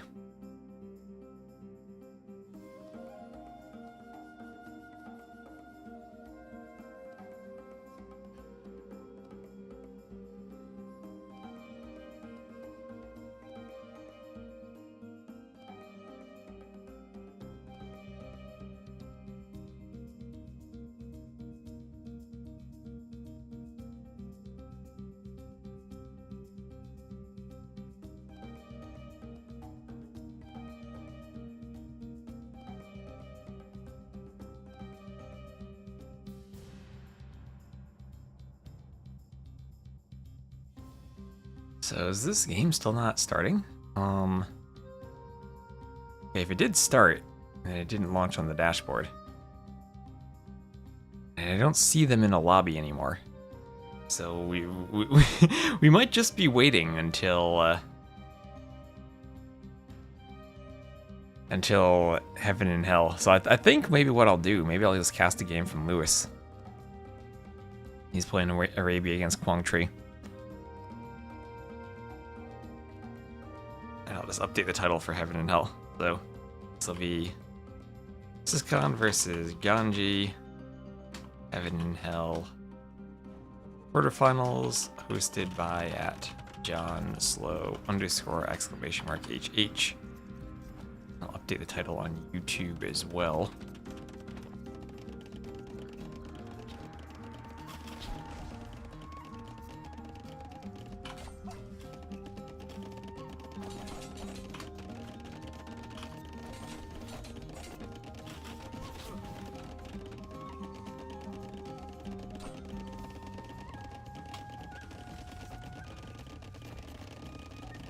And just do a quick ranked game before we get there. They made all DLCs till Dynasties of India free. You see, the problem with that, though, is they also increased the price of the base game. So, all in all, I still think that's a horrible move as far as like the customer is concerned.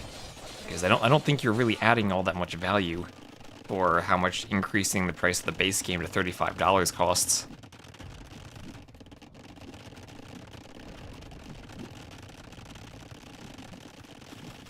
So Quangtree had some stonewall shenanigans with the forward archery range. It's skirmisher time.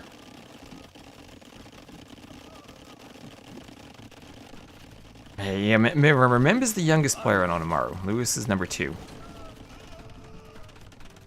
I don't know how old Hope is. He's newer as far as all the Vietnamese players I've seen, but a lot of the Vietnamese players are old. He might have just been around for a long time and I never noticed him.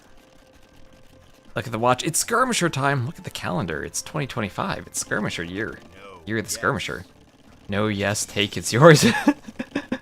Lewis is like, it's a gift. Take it. Open your walls. It's your pig. That was cute. Comes bearing gifts for the Shah. So conquistador time now for Lewis is the Spanish. We can take a moment and admire that brand new Spanish castle. And that architecture while it still is new. CA meta to Scorp meta to Skirms meta. I mean, all three of them are still kind of meta, right? Yay, skirmishing. Hello, pro pleb. Scorpion's coming out for Quangtree.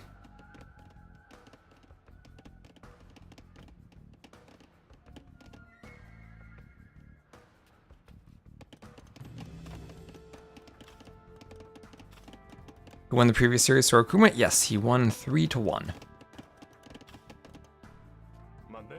Now, I'll be casting more of the LingHe Cup over the next few weeks as it gets scheduled.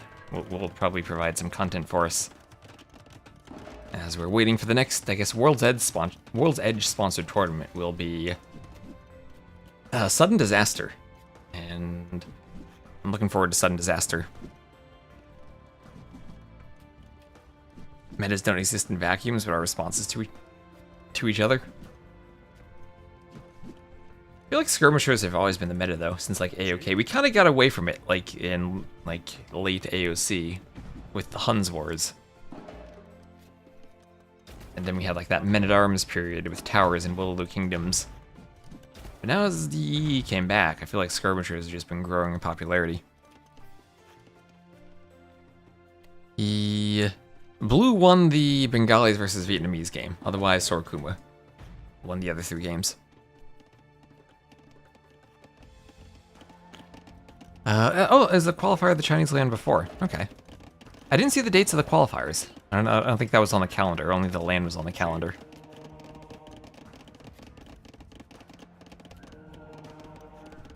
Yeah, Skirm theory. OP.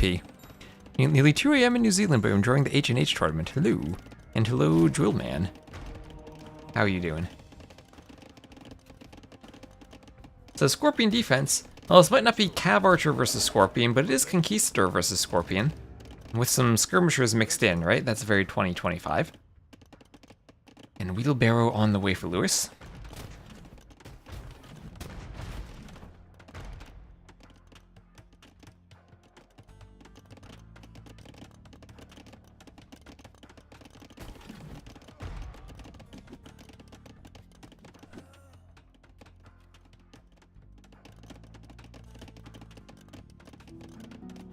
As the university goes up. Yeah, we got Quangtree here. Our Silver League champion, along with Say My Name. For cartographers.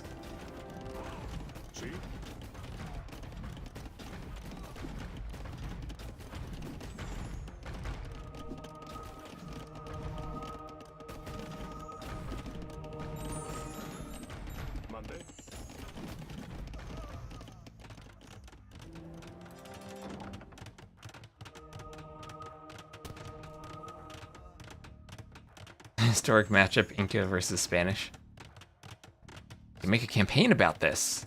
You could call it El Dorado.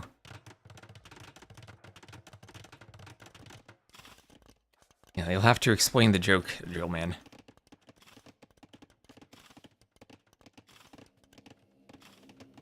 yes. Z40. Submitted his cartographer's invoice. Yes. Collecting more of these things to make payments. I spent the past month getting payments from players and figuring out various international banking systems.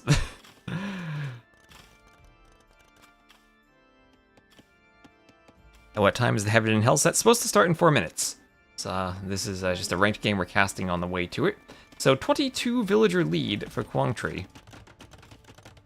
But Imp for Lewis, and he still has the mobility of the Conquistadors and the power of the Monk.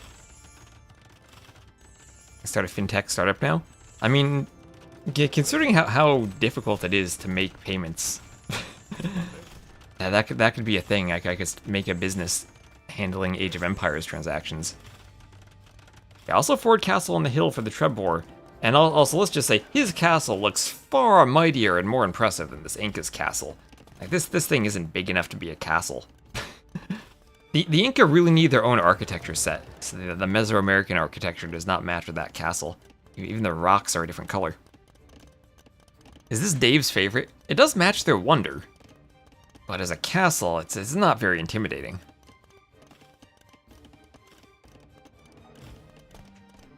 Oh, I've never played Mortal Kombat.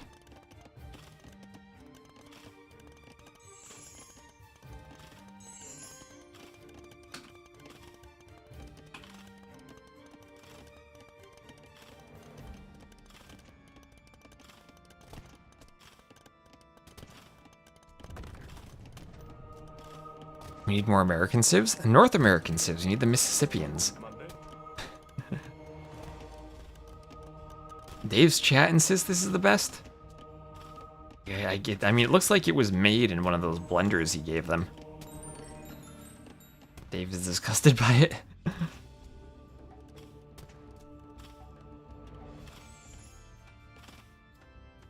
Yeah, it looks too small, right? Like, this castle is proper castle-sized. This one's a bit too small.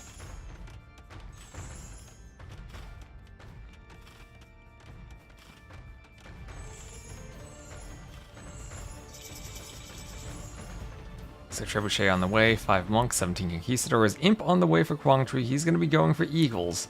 And will this be enough eagles and scorpions to make a push? He will lose the market eventually. Atonement on the way for Lewis to convert monks.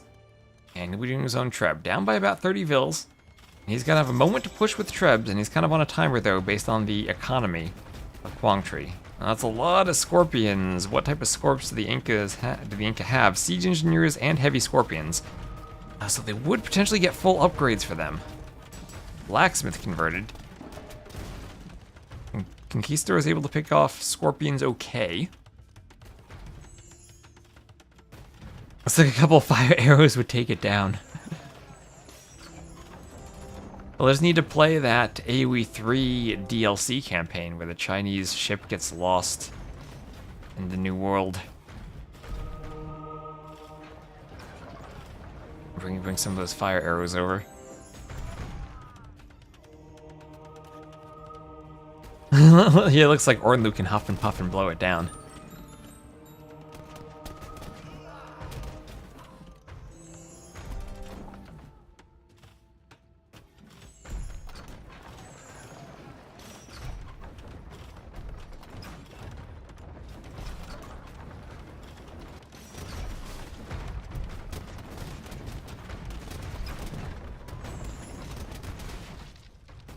Castle will collapse.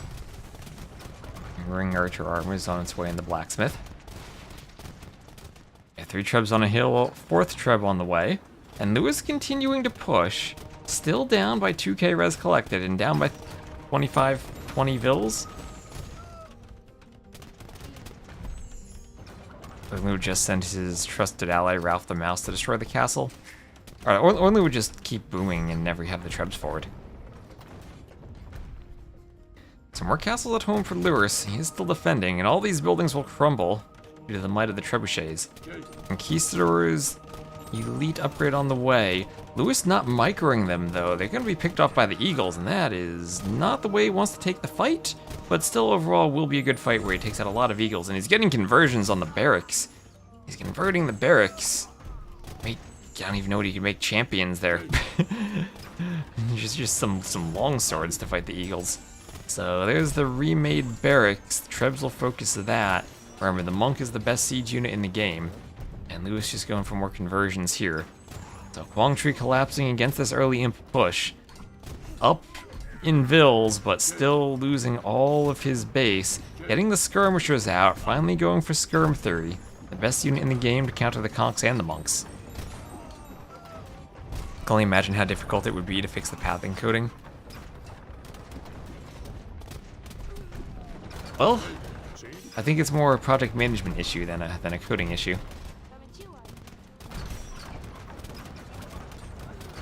The game came out. They had 2 years of pathing development from AoE 1 to AoE 2. And they've had remasters since 2013. I think they've had more than enough time to fix the pathing by now.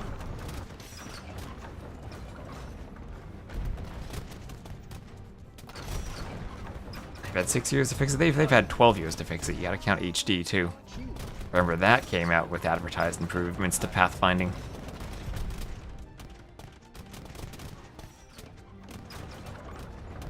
Does seem pretty 105.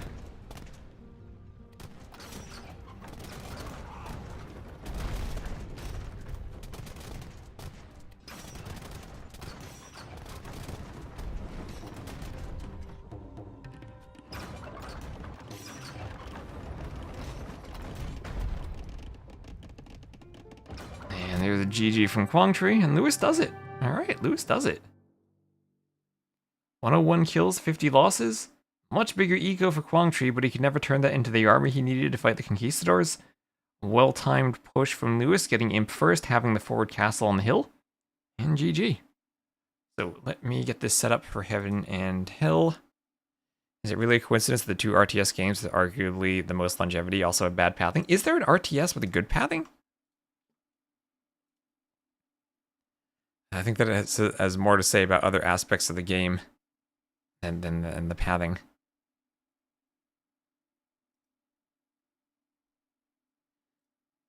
Let's see, I don't need the cartographer's donation goal anymore. I just clean up my overlay, don't need medieval masters. What is TCT? Oh, Town Center Tango, don't need that anymore.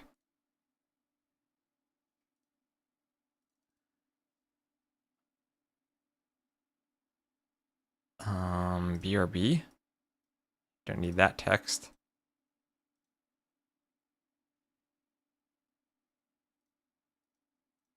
Okay, I can keep that there, I guess, in case I ever want to bring that back. My captured testing stuff I can leave there. All right, just cleaned up my overlay. And this will now be the best of 5. Heaven and Hell quarterfinals. Boom. Is the pathing not quite good in AOM retold? I mean, it's not great. It's serviceable. I don't go to AOM retold and think, wow, this pathing's amazing. Oh, I closed my scene before swapping it, sorry. So, alright, up to the main event I was here to cast today. This tournament, I guess we will cast another time. This will be Ganji and Susken. Might need to swap them over, but this is the quarterfinals. It is a best of 5, and we'll turn on the logo. You don't need the AOC Classic logo anymore. Need this logo. I think these will be the drafts and civs that I need. And yep, those look like Heaven and Hell, civs, and drafts. Good.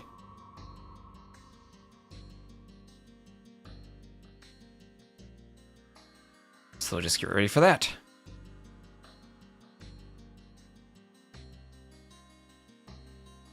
Where are the Heaven maps? In the circus.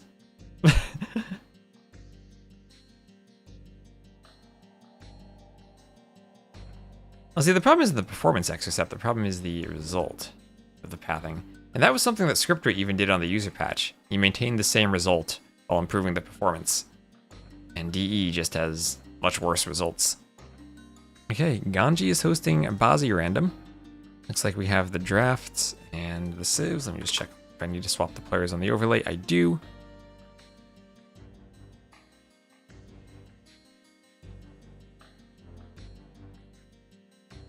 Okay, so this will be...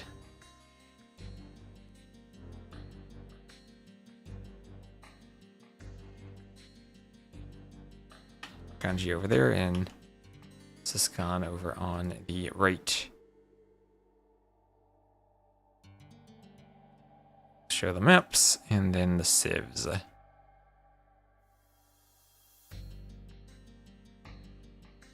As they are just about to launch.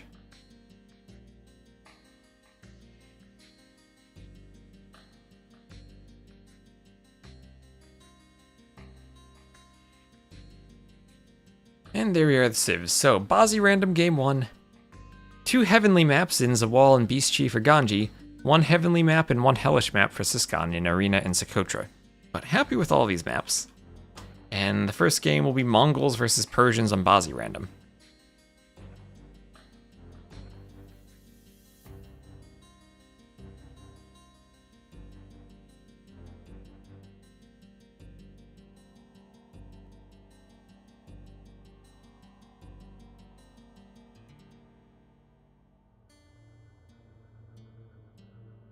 How is Heavenly and Hellish defined? I don't know. I genuinely don't know.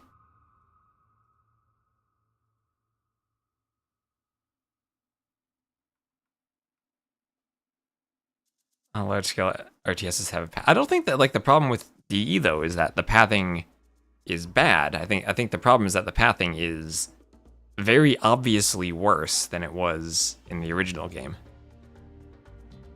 I mean, it's okay to have an RTS that doesn't have perfect pathing, but it's not okay to remaster your game twice and have pathfinding degradations from the 1999 game. Heavenly is closed, Hellish is open. What is Beast Chi, though? And what is Bazi random? Which category do those fall under?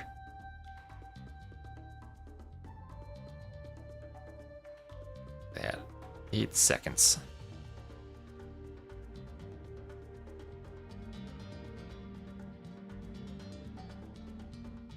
Playing by DLC. Or, I mean, that's an optimistic viewpoint. The other viewpoint is the lack of quality is missing out on more sales because there are people who would want to do that. So, okay, Bazi random. Yes, this is Bazi random. Hello. We have 25 relics in the middle. It is Persians against Mongols. Siskan is the red Persians to the west. Ganji is the blue Mongols to the east. Stormy the dog is flying by. We'll have Amazon archers on the hill. Amazon warriors on the hill. And elite eagle warriors on the hill too. So, Jeff Bezos' wealth will be protected by Amazon. As we now have a fortified palisade plus palisade wall setup. The palisades and the bamboo are mixed in with each other. Players start with a barracks. They start with a folvark or a mill? They start with a folvark. They're not poles. They start with a folvark and a barracks. And they also have a fire tower in the middle of their town center.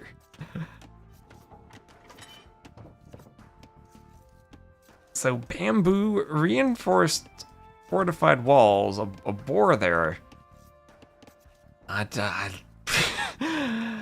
don't know how to play this map, so players will figure that out. Less gold than normal in those gold tiles, less stone than normal in those stone tiles. I don't think the Folvark bonus works if you're not the poles. You can't even push in those. Ooh, imagine taking those sheep and then the Amazon warriors go fight you. Oh, they start. Ooh, okay, that's just a gray wolf. Oh wait, they start with 2 organ guns. They also start with 2 organ guns. What the? Okay. Oh no, Ganji split his organ guns. Siskan kept them together. Ganji needs to repair this.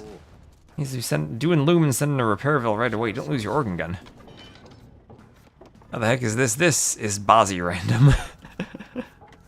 Now that's why the tournament was not called Masters of Bazi random. It was called Survivors of Bazi random. And that organ gun will not be a survivor. It's Siskan who will survive. And now he can harass with those organ guns. It'll be 2 versus 1. And It is awful to use a unit that is repairable. It can't be repaired. He's going to fend off the Amazon warriors and go for the sheep. He'll capture the sheep. Ready, yay? Is Relic Victory enabled? I don't believe so. Oh gosh, the Gaia player can recapture the sheep. I've never seen that before. Oh, there's another sheep being captured. It's like that Joan of Arc event in TTF Racing. The sheep getting too close to the enemy.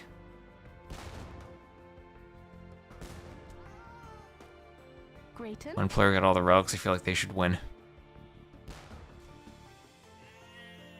I mean, if you get 25 relics worth of gold income and don't win, here's something insane. Oh gosh, the wolves have food on them! The wolves have food on them! This map is absolutely insane. Wolves are the fastest gathering food source in the game. Villagers collect from them with a work rate of 1. They are villagers instead of hunters. And let me just alt-tab and make sure that that is exactly how those wolves are working. These are indeed villagers collecting from them? Yes, they are villagers. They are indeed villagers. Yeah, work rate 60. This is the fastest food in the game. Who is Siscon? Very good French player. So Ganji defending his wolf villagers. Now, the question is, does Siscon, does he know to scout this? Does he know to check the food on the wolves? That wolf has food. Oh gosh, this wolf here, he was shooting a wolf that had food on it. Oh my gosh, look at all the food Ganji's gonna have. His res collector is just going to explode. The game is paused. 3 times the speed of wood chopping. Oh, Siscon just needs a second. Okay, nothing breaking, just needs a second. Oh, this is amazing. This is what we want to see. Wolves with food on them. Does that stack with Mongols hunt? No, it does not. These are villagers and not hunters collecting them. So Mongols does not affect this at all. That's a good question, because he is Mongols, but no. And the only downside is Vills only carry 10 food, so they have to drop off at the mill right away, but with how close these wolves are to the mill, that shouldn't be a problem. Oh, did he lose 2 Vills? Oh, he lost... Oh gosh, he lost Vills fighting the wolves. He didn't do loom, he went to gather food from wolves without loom and lost the Vills. So he's down by 2 Vills. Siscon now has an 8-0 KD because he's been killing some of the middle units. Ganji lost an organ gun and 2 Vills. So 7 of those kills from Siscon were Gaia. 2 of those losses from Ganji were Gaia. Looks like not much gold on the map. That is true. Only 2 tiles and they only have 850, so not much more than a normal gold tile. 2 tiles there, 1 tile down here. 2 up here. And then no extra gold for Siscon. Sorry, 14, and there they go. Guys, I can't check their score. I can tell you that they're 2 and 7 in KD, just based on the math we have here. Their back tile of gold. Oh, actually, wait, never mind. There's a second tile of gold here. Okay, outside for each player, they each have a 3 tile of gold. And then they have their main gold, which doesn't really have that much gold on it, only 3k. But yeah, no back gold here. Siscon. Nice wall up opportunity there. They'll be really safe. Lots of stone. But the rest of the gold will be neutral. But let's be honest, the gold is in these 25 relics in the middle. That's where the gold is. And oh, look how fast those wolves are taken. And I think it doesn't even matter if you kill them with a unit versus the Vills. I think they still have food on them regardless. Now it's boar time. Can you convert the Gaia units? You cannot. You can't just go monks and convert them. As much as we might want to see that. Monks cannot convert Gaia units.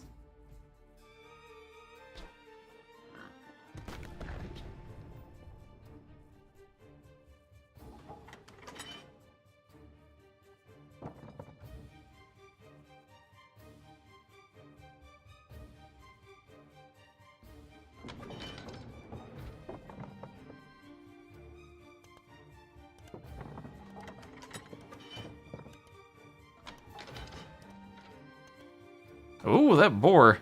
And doing a circle and then getting stuck. Well, he'll be stuck between the 2 walls now. Boar is stuck between the walls. He'll have to be lured later. Ganji going for the palisade. Oh, that fire tower looks epic with that Imperial Age architecture. Zetnus also taking care to use an off-grid building placement to keep the fire tower centered in the direct middle of the TC instead of on the center right tile. That's peak right there.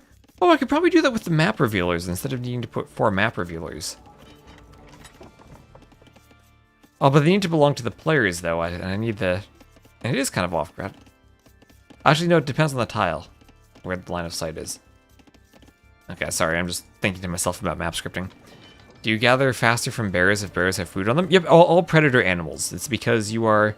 The work rate of the villager depends on the type of villager it is.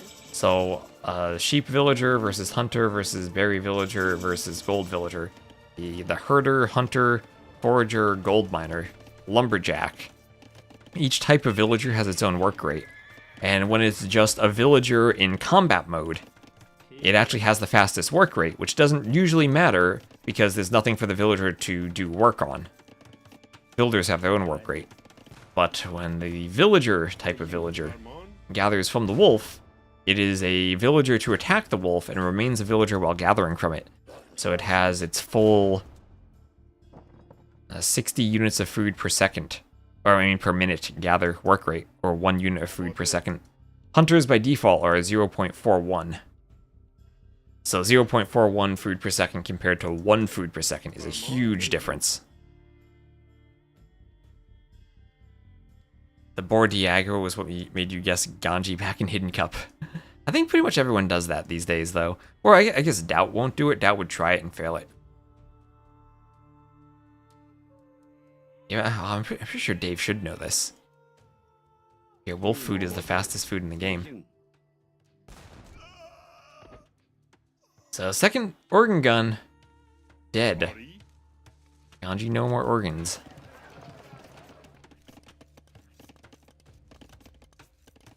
So market gonna go up for Ganji.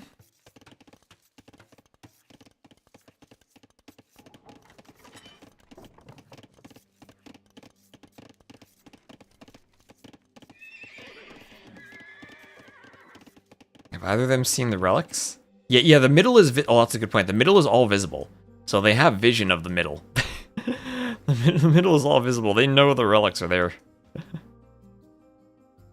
Also, 2 awful monk civs for all these relics. Mongols at least have atonement and fervor, but no sanctity, no redemption. They do have heresy. Persians just awful. No sanctity, no heresy, no atonement, no redemption. Fervor so they can run away, but that's atonement plus fervor and some castle drop on the middle, and then Ganji gets the relics, I think.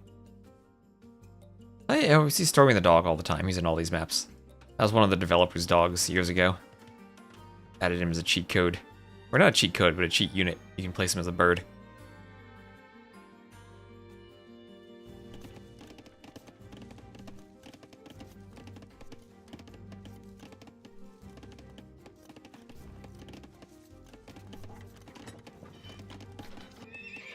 So light cav from the stable. Ganji gonna go light cav to fight for the relics, maybe? I mean, organ guns can start taking out some of those units. Now, instead of Ganji's no longer having the organ guns, he can't use them to cut a path to the relics. This map is poggers. Mandatum. Yay. This is one interesting map, that's for sure. Mandatum.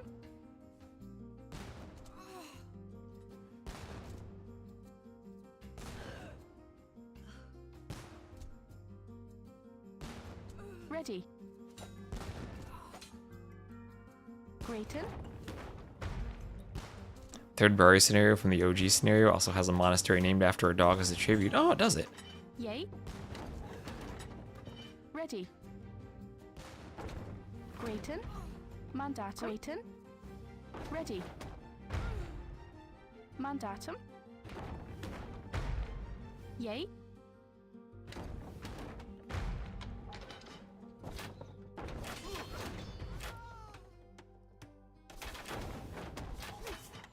Mandatum. That's a light cav. Just gonna patrol the Manganel Ganji. Ganji, stop killing your own units. Stop letting them die to Gaia. And Manganel to go after the organ guns, but so, ooh, some scouts go for a split. Monk wants a conversion. 2 monks want conversions. They'll split away. The Mangonel is still going for those Amazon warriors. Are we gonna have a monastery here? Yep, we have monks out already for Siscon. I still think Ganji just needs atonement. And then he converts the monks and he's fine. And Mangonel down the monk. Trying to Mangonel the light cav. Lost his own monk. Light cav will go down. Mangonel stays alive. Stays constructed. These units are on defensive stance, so they're not pursuing. And Mangonel's attacking defensive stance units. This will be how Ganji clears his path. And then he's gonna go for the relics. Oh, Siscon, he's gonna call the GG. Oh no, he's gonna call the GG. He's not gonna let us fight for the relics. Siscon, no, you gotta fight for the relics, man. Don't do it. Don't do it. He was experimenting with the Folvarks. He didn't know how he didn't know how it would work. Early GG. I mean, maybe by the fact that Ganji's gonna get 25 relics, he's gonna call the GG. Oh yeah, you gotta give it more fight than that. Gotta give us more fight than that. Fight for the relics. Let Ganji get 25 of them. Why did he give up? Because Ganji is winning the middle with the Mangonels and he's gonna get the relics. Because if you look at the scout numbers, Siscon, remember, he had 4 light cav there, and he invested into the light cav numbers, and he was gonna go for them to fight for the middle. Ganji did the same thing, but now Ganji has 6 light cav and 2 monks. And it's only 1 monk and 2 organ guns for Siscon. So even with the organ guns there, wasn't able to take the fight because Ganji had the Mangonel. And the Mangonel plus Scout plus Monk Micro there wins that fight for Ganji, and at this point, Siscon just looks at this and says, yeah, Ganji has 25 relics. So that's why he surrendered. I can understand his looking at this and saying, you know what, the game's probably over. But just for the fun of it, yeah, gotta let us fight for the relics a bit. That was a wonky game on a wonky map. Yeah, well, I'll have to do our own version of, like, hyper mega random something. I think we can come up with some crazy ideas. So anyway, that'll be 1 win for Ganji. And for the maps, that is a win on Bazi random. And for the civs, that is Mongols over Persians. Presumably those 2 civs picked first for Bazi random. Still think I like Mongols with how it can spawn with all the hunt, but that might just be biased based on the maps I've seen so far. And next map will be Socotra. Is this standard victory? It was conquest, I believe, unless someone has another insight into the settings. And hello, Jordan. How you doing this afternoon for you, Jordan? So next map will be Socotra. This is Regicide Socotra, so the players have a king, and we have seen the king become used in Vil fights and also die to feudal age towers when attempted to be used in the Vil fights before. Yeah, king with no castle. Oh, Jordan's here. Jordan probably has some nightmares of Regicide Socotra. I remember years ago. We used this in an escape gaming tournament, and I think Jordan was playing backed at the time.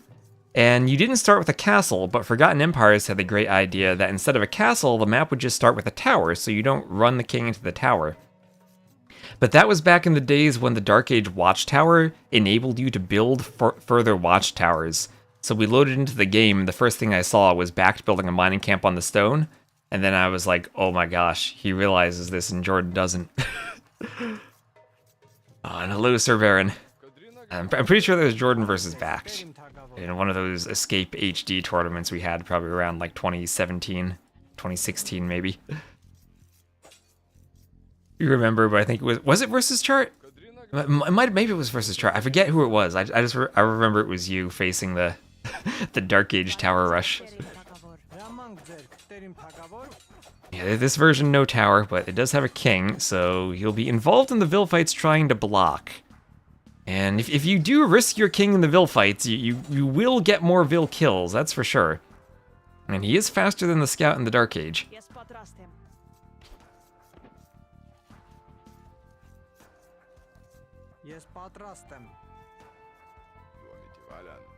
And those Vils will try to lane the zebras, so very forward zebras for Siscon.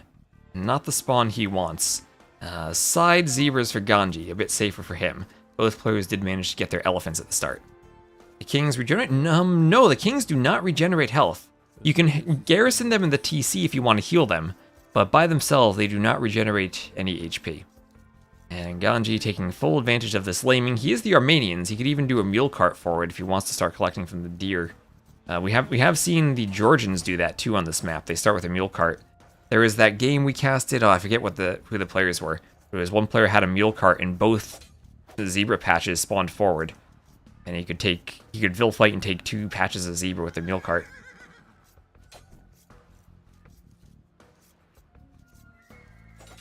So this is. So what do you think, chat? Is this Regicide Socotra one of the heaven maps or one of the hell maps? Which category should this be placed in?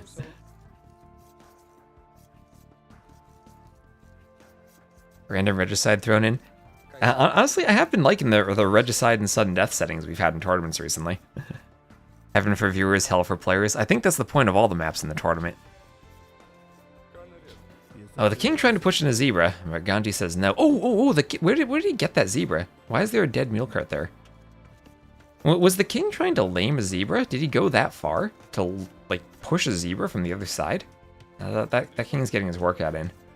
Maybe it was just scared from this deer patch.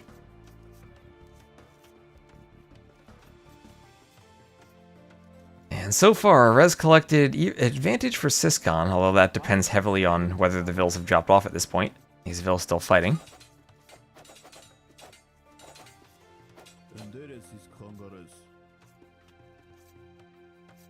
Yeah, the kings are so fast, there's no point attacking them now, but once you get to the feudal age, your scout gets that +2, and it also gets the speed boost. Then you're 1.5 speed, or 1.55 against 1.32, so then you actually become fast enough to chase down the king. And I haven't seen it done yet, but I'm imagining you could probably use a scout and a king together, where the king's blocking and the scout's attacking to try to pick off a king. You could also see maybe a king gets a bit too overzealous with scouting, maybe runs back here and then gets quick walled in. There's lots of different types of shenanigans that could happen on this map. So King's Scout will come down to the middle on the berries, and just scout that for the moment. Ganji taking his berries. The berries will at least be somewhat to the back for Siscon, so forward zebras, but at least he has some safe berries to take. And King in the back, hiding among the rocks. Okay, Siscon being quite daring with his king going forward. Both players just about the food to click up. Similar res collected for both. Mule carts are a really nice advantage on Socotra. And yeah, he's laming the deer from across the map. Let's go. Let's go. Stealing your enemy's zebra. That's the type of revenge I want to see for having your forward zebra patch lamed early on.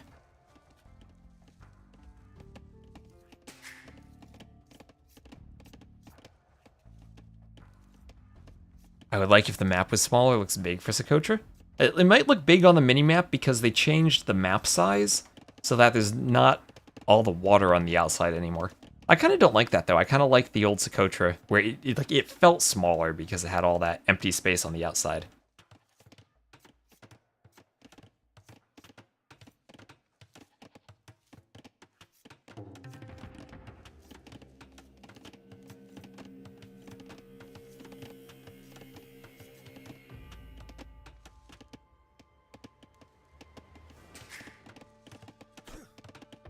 The feudal age on the way for both players. Siscon will be there a few seconds earlier.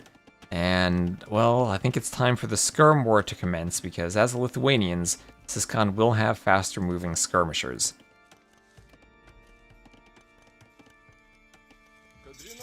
King scouting around in the south. Another scout from Siscon coming to check what's going on down there.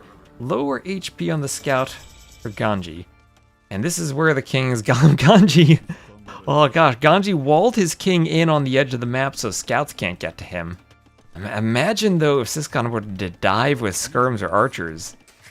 King is not in the town center, and why is Ganji not putting it in the TC? Because he wants to use the TC to garrison and ungarrison Vils as he sets up his economy.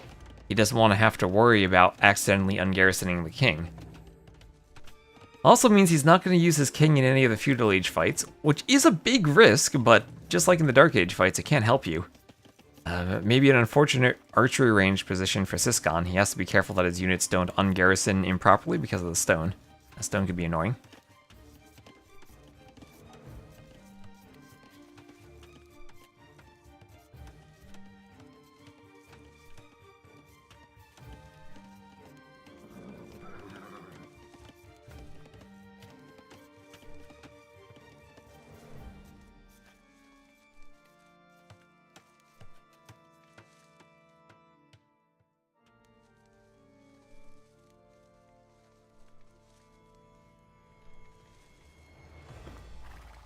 The scouts will come over.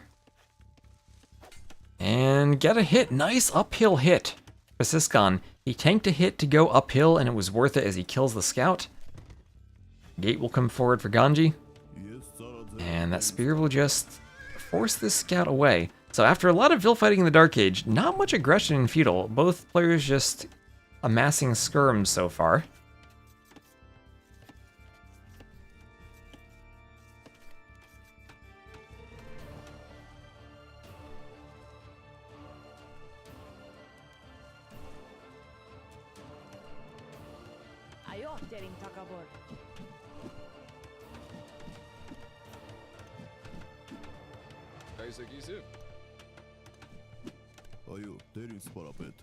And skirms javelin each other away. So similar numbers for both players right now, keeping their production up. And here we do have the king in the TC for Siscon. So I just have to keep an eye on whether or not he ever accidentally ungarrisons that king.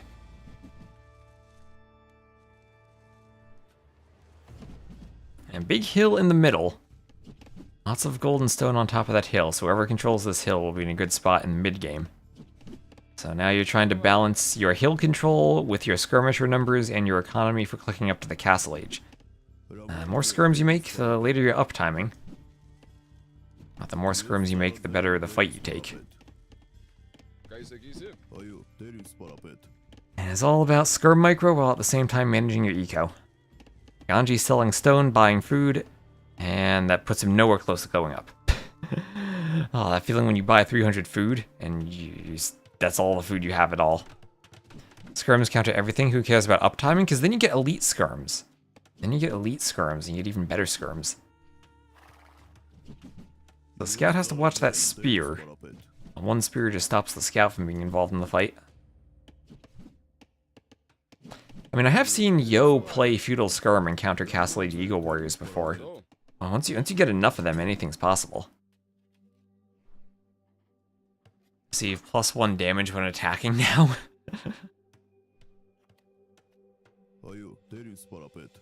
Everyone wants to see the skirms nerfed. And Zaid AoE, thank you for the follow. Welcome to the stream.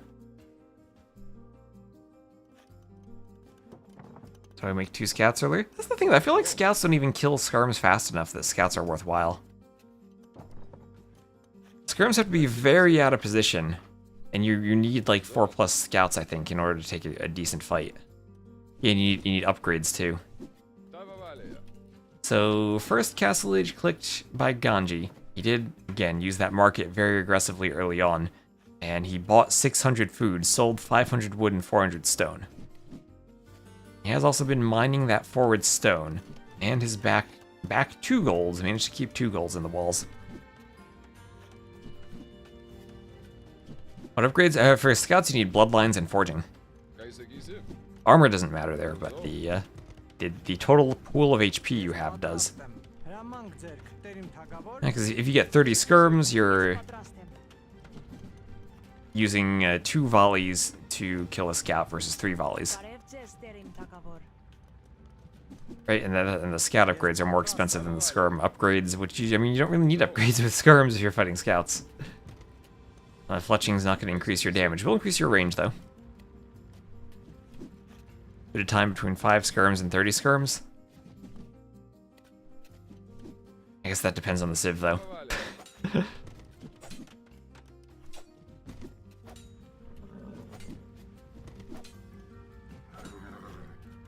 Also, faster moving Lithuanian skirms, 1.06 movement speed. The faster you go, the better you are at running away from scouts. So the gate goes down, and with these skirms, Siscon feels like he's taking a nice advantage. He'll have bloodlines and scale riding armor on the way.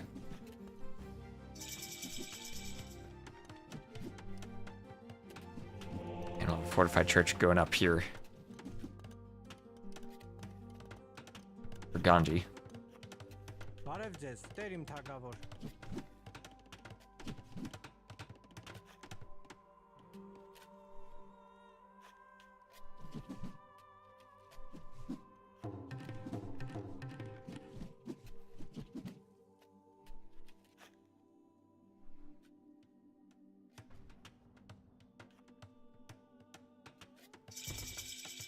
And a gate and a monastery going up for Siscon. So immediately going for the monastery. One of the relics is inside of Ganji's walls. The other 4 will be out in the open.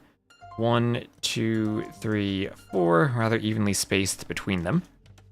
Bodkin on the way. Skirms have to fall back. Ganji will be doing a fortified church, and he'll get a relic from that church. That'll be difficult to deal with here. So knights coming out also for the Lithuanians. Relics extra important for the Lithuanians for their attacks. And hello, Dangle. And Mana Fish Destiny, thank you very much for the sub. That'll help us count towards our Partner Plus goal. Thank you very much.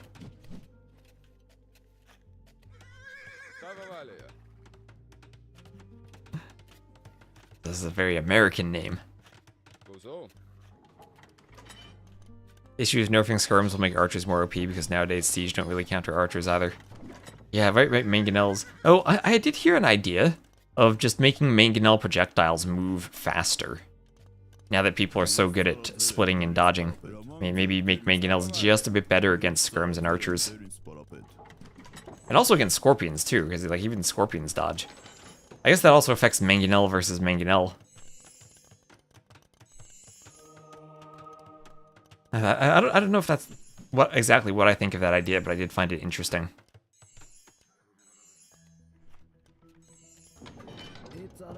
So monk now for Ganji running around in the middle. Does get to that, where did he bring the free relic? It's not in there anymore. Oh, he brought the relic back to his TC, okay.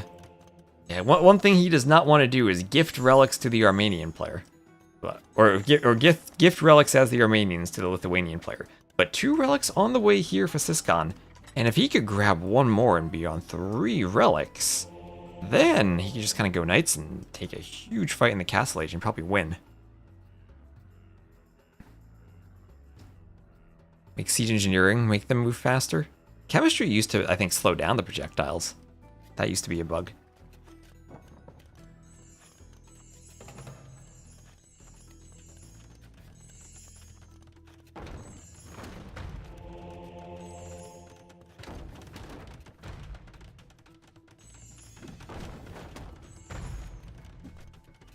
The devotion on the way for Siscon knows he wants knights now.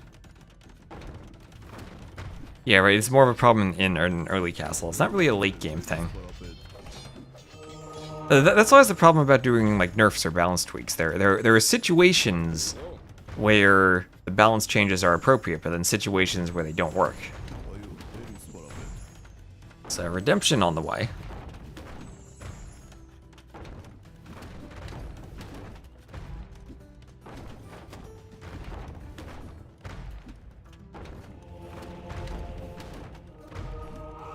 That's a lot of monks. Monks that want conversions. Castle version of Siege Engineering, maybe give it the Devotion Faith treatment. Well, that's interesting. And like Siege Engineer is maybe a bit cheaper overall. You'd come up with another fun name for a tech. So this is Ganji with monks.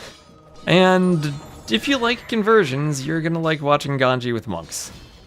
So how much attack do these converted knights have? A lot, there we go. So forward castle and Ganji's knight numbers are enough that he can still take this fight. And that will be an aggressive forward castle for Ganji as he continues targeting knights with even more conversions.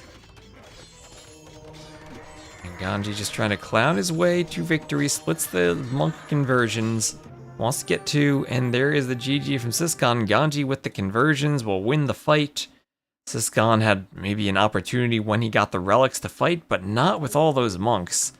And Ganji reading the Civ matchup well, realizing the Lithuanian player hunting the relics so fervently would be transitioning towards the knights and turning the extra attack against him. Elite skirms kill monks? Maybe we need more elite skirms then. Remember, when you nerf skirms, you just make monks more powerful too. You need like double devotion then. So 28 to 12 KD for Ganji. More res collected by the end there.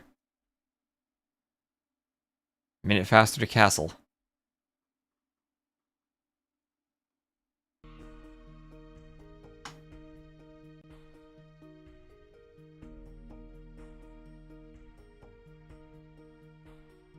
And that puts us in a 2-0 lead for Ganji.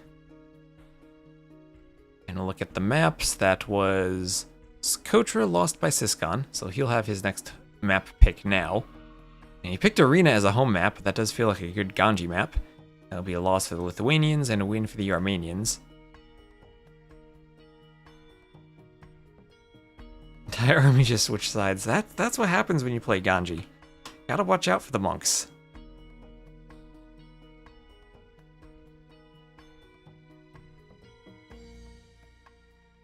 Alright, let's see. Are they in the lobby? They're in the game, and it will be Arena. It will be Arena.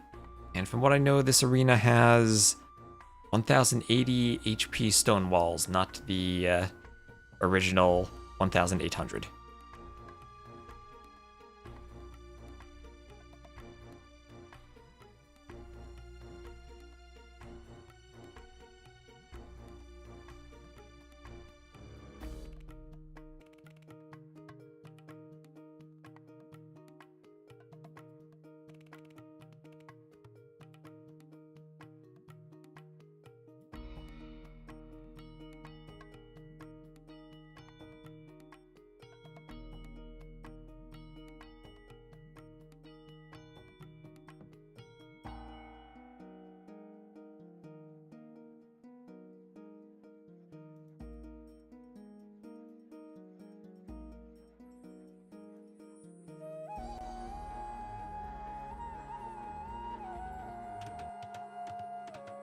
And here we are on Arena.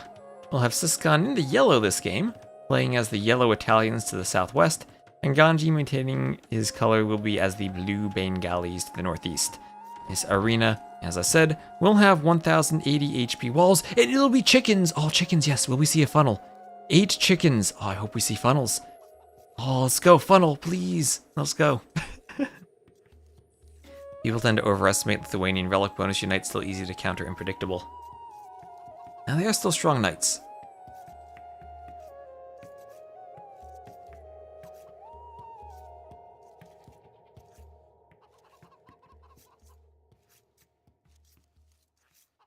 Let's see if these players know how to funnel.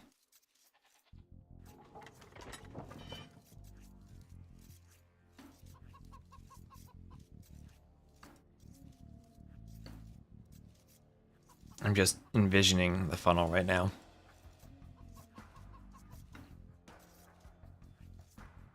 You could even time it so that you build the funnel with the Veil who would lure the boar, so you reduce the idle time. I hope this funnel thing does not become meta. I have been enjoying it.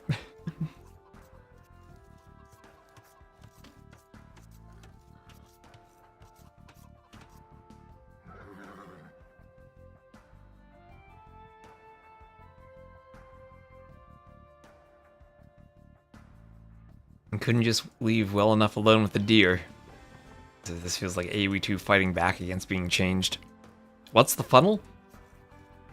Now basically, if you see these chickens, how they kind of walk around, like a couple tiles randomly, if you build a wall through the chickens to your TC, when they walk around, they will try to cross from one side of the wall to the other, and the only path for them to do that will be to walk all the way around the wall through the TC to get to the other side.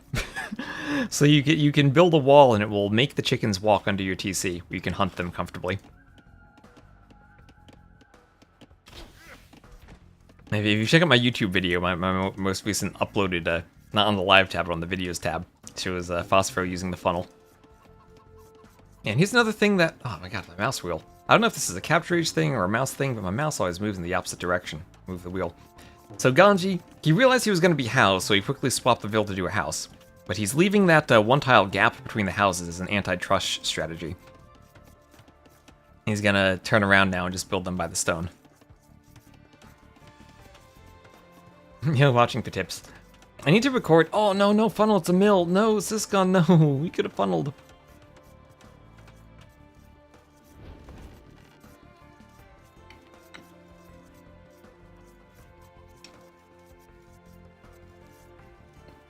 And I do plan on making a video about that. About pro players using the funnel. Because they do it on Arena quite a bit.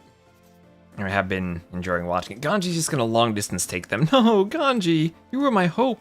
You were my hope for a funnel. They still need to fix military pathing now. They need to fix chicken pathing too, yes. Why did the chicken cross the wall? To get to the other side.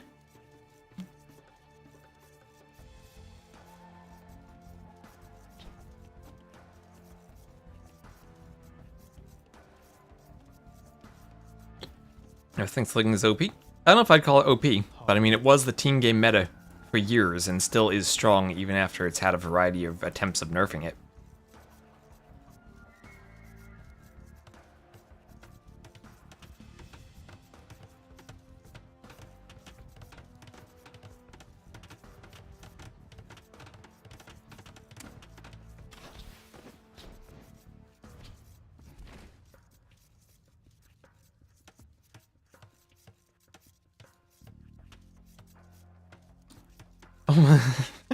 So he built the mining camp to drop off the chicken food at the mining camp. When you build a drop site, you drop off whatever food your villas or whatever resource your villagers are carrying, regardless of the type of camp you build. So once he finished that, they dropped off the food. Making chicken jokes for balance. So Civ Battle Battalions Bengalis. Genery's crossbowmen will be nice. I still don't know how well they do against elephant archers, because the Bengalis have that extra bonus damage resistance.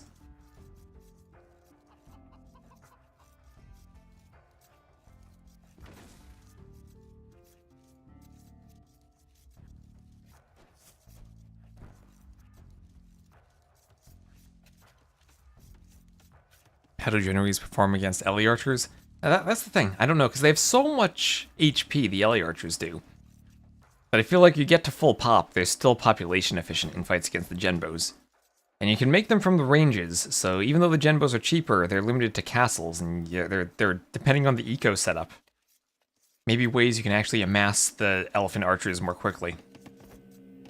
All depends on whether it's like one of those 1TC fast imp games versus a boom game. And no heresy for the Italians, no heresy for the Bengalis. So could have an interesting monk game. Outside of heresy, they both have full monk tech trees.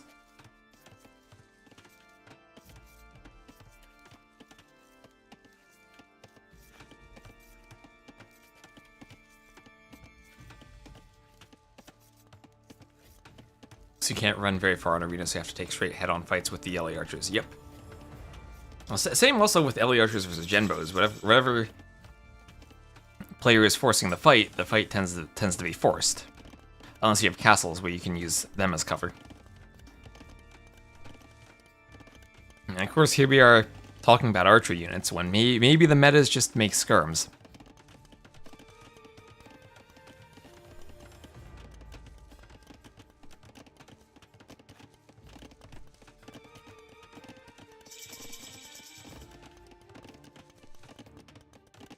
And there's Syscon up to the feudal age.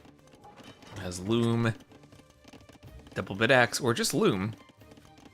When for Ganji, he's gonna sell stone buy food, and Ganji, he is going for the monk rush. Okay, yes, Ganji's gonna clown around. You liked his monk micro last game. I'm sure you love it this game. Full gold. Let's go, and it'll be light cav for Syscon. And I don't. This is always interesting, as I'm pretty sure Ganji knows how to deal with the stable and light cav. He's gonna send Vills forward, although this tiger could be disruptive.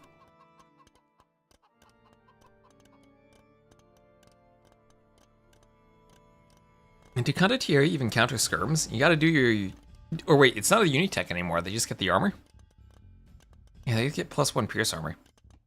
Okay, maybe that is better against skirms now. Still gotta do the infantry armor upgrades if you get bracer chemistry and all the upgrades on the elite skirms. But yeah, they still receive 2 damage from the fully upgraded skirms. And the speed of the condottiero helps though.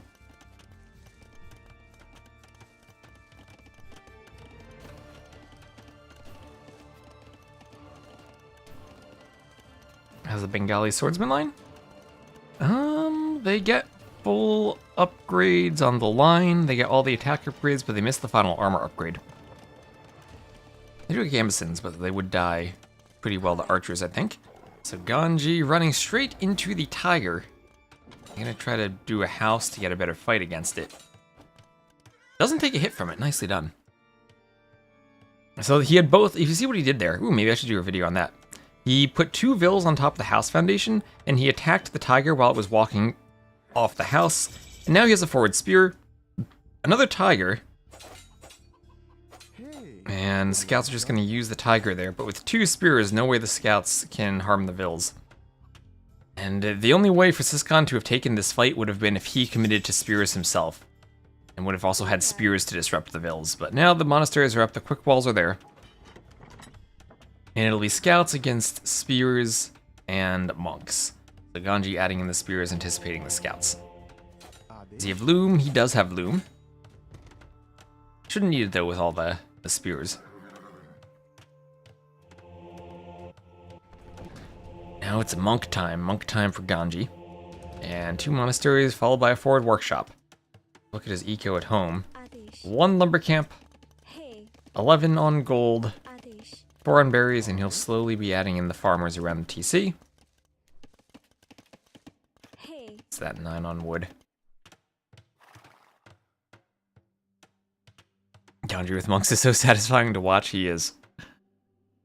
And anyone who knows how to use the monks knows the real secrets for AoE 2. So he's not going to convert right away, he's just going to heal. He's going to heal up. And this aggression from Ganji could lead to his getting 5 relics. And they want conversions. Scouts will have to run into the gate and hope the conversions break, which they do. Both get extra space. It's DE's... I don't know, is this DE's standard arena just with H and H in front of it? I don't know if they did any changes for this.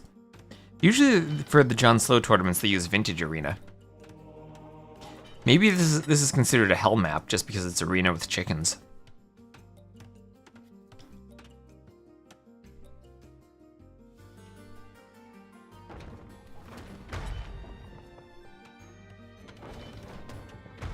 Also remember, the Bengali monks have the armor so they don't get killed by the scouts as quickly. And pikemen protecting them should keep them alive for a long time. No relics yet. It's Heaven standard arena? I wouldn't call standard arena Heaven though. I mean, you have tower rush walls, you have chickens. And I'd call OG arena a Heaven map.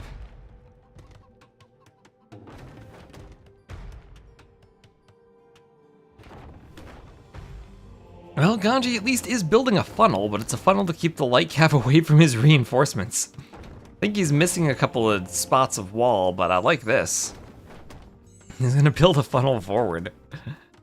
Open a path to this base and keep it open.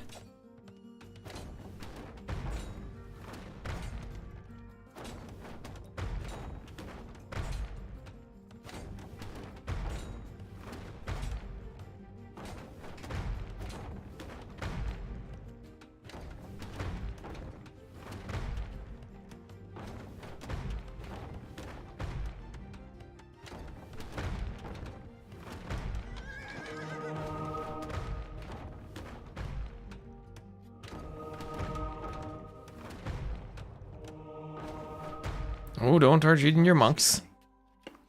Alright, Ganji's in. 2 mangonels. He's getting up in monk numbers, 6 monks. It's a lot of light cav, 11 light cav. A couple of scorpions there for defense. Not going to do mangonels in case they get converted. Scorpions are there for dealing with pikemen. Redemption on the way there for Siscon. Ganji will see the monastery. He does not yet have devotion himself, does not have redemption for the scorpions.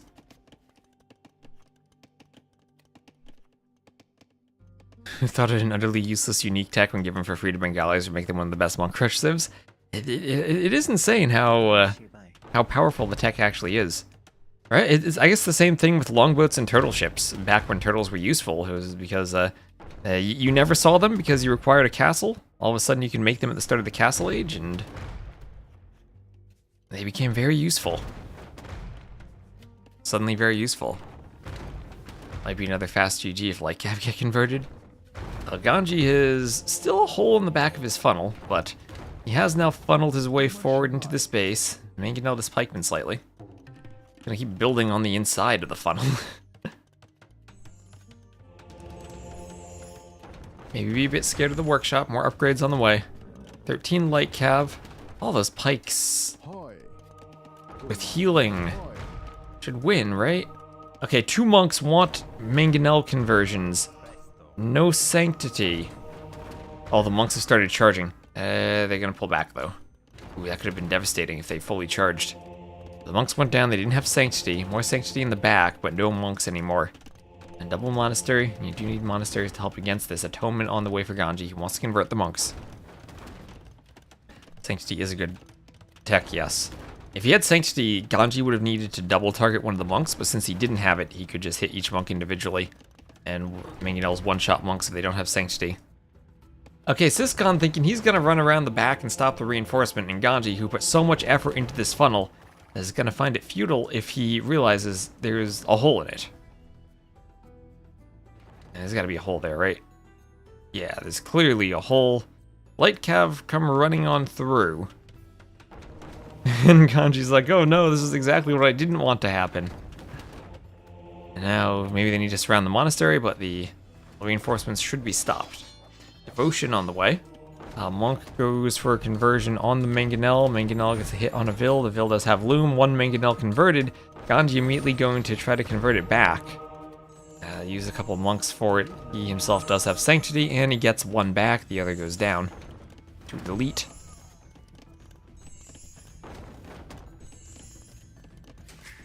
Yeah, once you stop conversion, you reset your counter. But once you stop converting, you reset the counter. And okay, look at this, Light Cav. The Italian's gonna have a really good fight on that monastery, almost destroy it. Pikemen have to come back. Now maybe he has room to run the Light Cav back and forth a bit, and force the pikemen to sit in between, respond to each individual threat.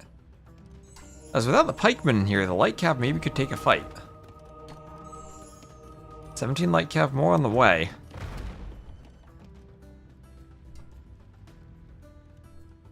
Let's see, 7 more Vils though for Ganji. Although 3 of those are wheelbarrow. Faster Vils will be better in fights if they have to fight. Okay, and now the Bengali monks here with their healing. Big engagement of the Light Cav on all of the monks. And I feel like this is a good fight for Ganji. He says the pikemen in there, the Bengali monks are armored. There's the GG from Siscon. And Ganji will do it easy 3-0. Yikes indeed.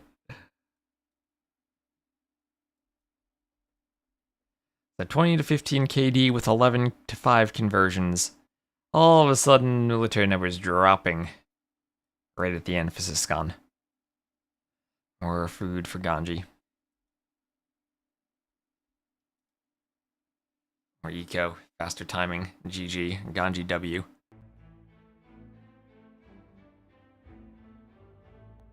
I did say Arena felt like a weird map to pick against, but then again, I guess this map pool has a bunch of weird maps.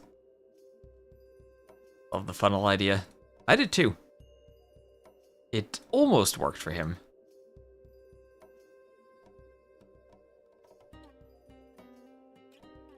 Bengalis over Italians. See, that's probably just a typo. I'm gonna chalk that up to a typo. Alright, well the next set will start in about an hour. It'll be ACCM versus running.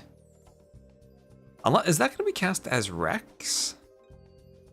We can go back to Bad Koala versus I Buy Power. That is still going on. That's 1-1. Well, I guess we'll cast that. Cast that.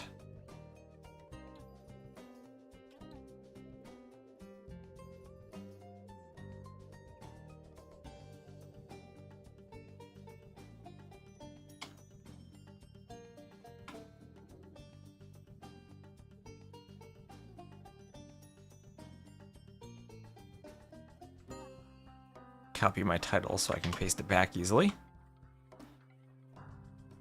This will be, was it? Bad Koala versus I Buy Power LingHe Cup.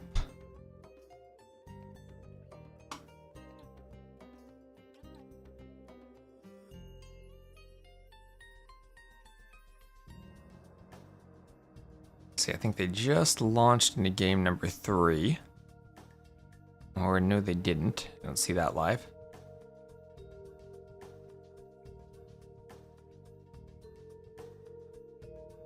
It is 1-1 though. Let me go.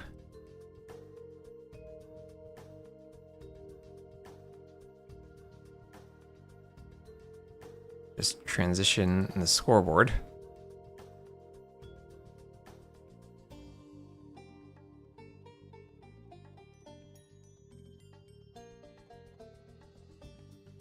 This is the upper bracket, round 1. It is 1-1. UPUB.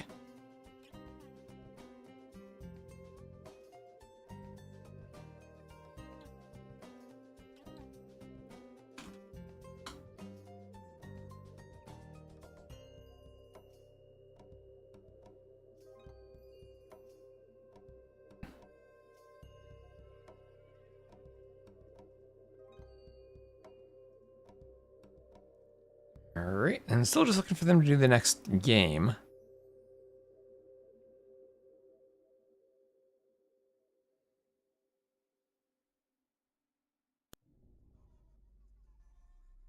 The title is translated to Zero Sum Cup. Is that what LingHe means? First finals I remember were back in HD with Viper on Arena. I had to reach a relic outside of his walls to secure a 4 gold. Or a castle. Didn't Viper try a funnel on a Capture the Relic game on HD at one point? I think I remember that. That's where I remember Viper doing a funnel.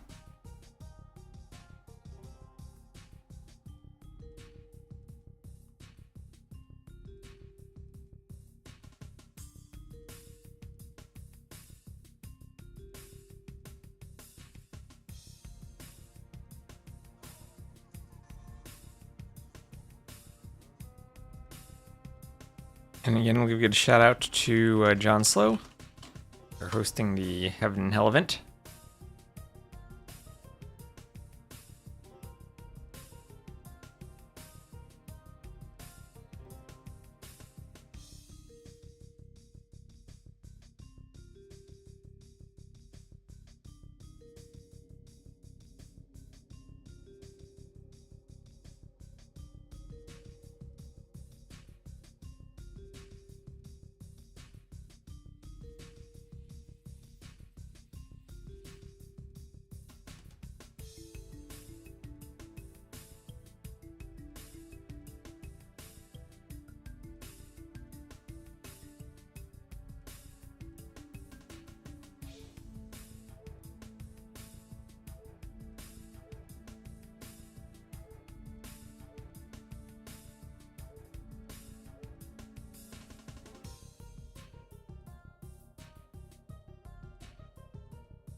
I realized I clicked too many buttons for the drafts. Had 2 drafts overlaid.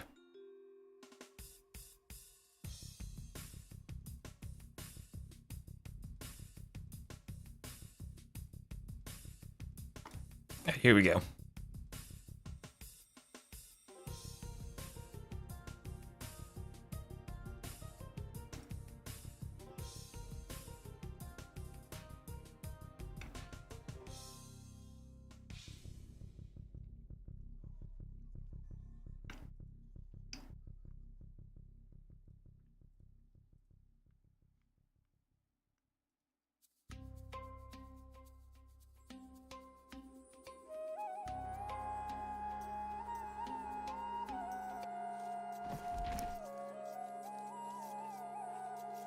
Alright. Oh, I'm in the game. I need to be in capture age. Alright, right. So we are going to need to do some color checking. So dashboard, tell me a match there. There we go. I'm gonna take them out. Well, it is 1-1. And let's see. I'm gonna have Bad Koala in the blue. And this will be I Buy Power in the purple. And just for the sake of keeping the colors more visible, put I Buy Power in the blue there. So Brookside Battleground, it also is 1-1. So they did start. They played the first 2 games while we casted Ganji Siscon, but this is now 1-1 in a best of 5. This will probably fill the next hour or so until the next Heaven and Hell game. They're using Brookside Battleground, which you're probably well aware of from Warlords. A map that has a ton of rocks in the middle of it, which are, unlike forests, which get chopped and removed over time, rocks are permanent. They are there, and they're going to be walls that keep the map open in many ways, as they're so far away and awkward to wall with. And also there's enough shallows and water on the outside, it's hard to wall the outside too. So forward dock from I Buy Power, each player going to their own little nook of fish. There are a lot of shallows leading up this river, up until this one little spot of shorefish. Each player has one of these with 2 relics and a bunch of shorefish. Then on the back, there's another pool with 2 relics there, so 6 relics total, and a grid of 9 shorefish in the middle of the mangrove shallows, so you can mill that, you can dock it. But all the fish on this map are shorefish, no deep fish, so if you do decide to dock, you are just doing very inefficient fishing ships. Wanna be arena?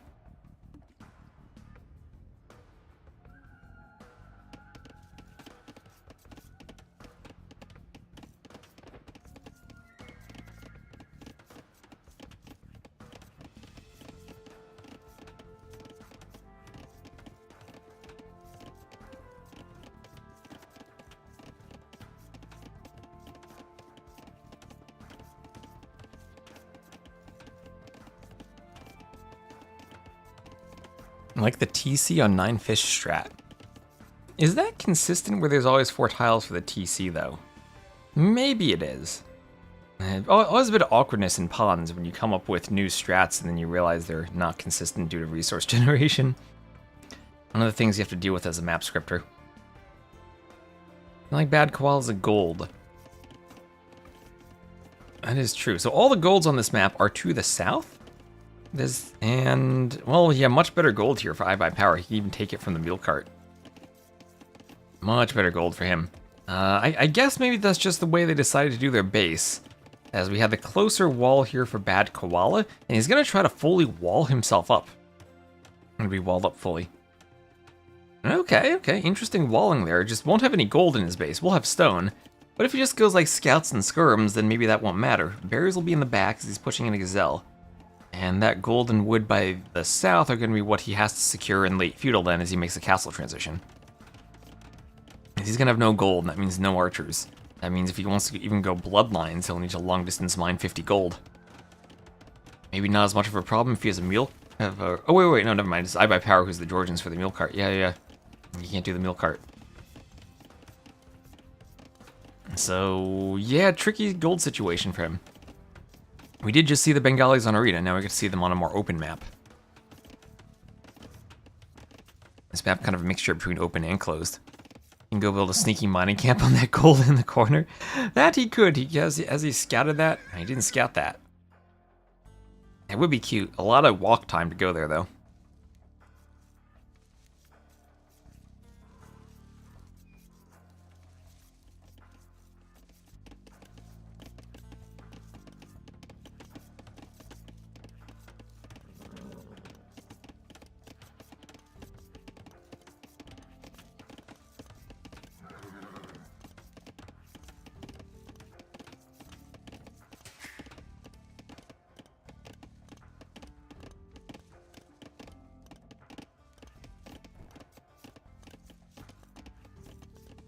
A nice gazelle push for my by power. We'll get that cleanly under the TC.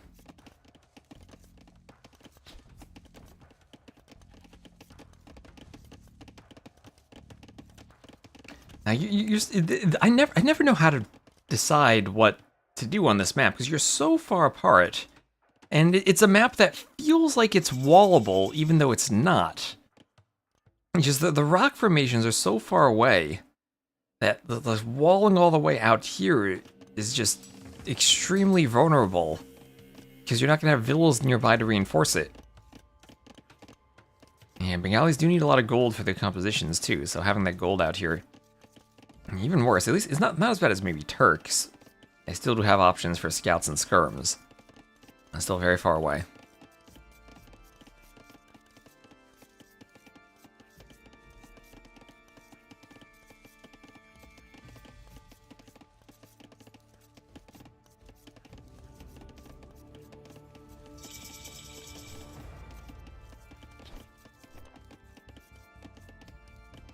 Should we play like arena, boom up and fight? I mean, I think I think you do have room for maybe like a feudal opening where you do a small number of scouts and then fight. But maybe Bad Koala agrees with you. I mean, both these players just gonna fast castle.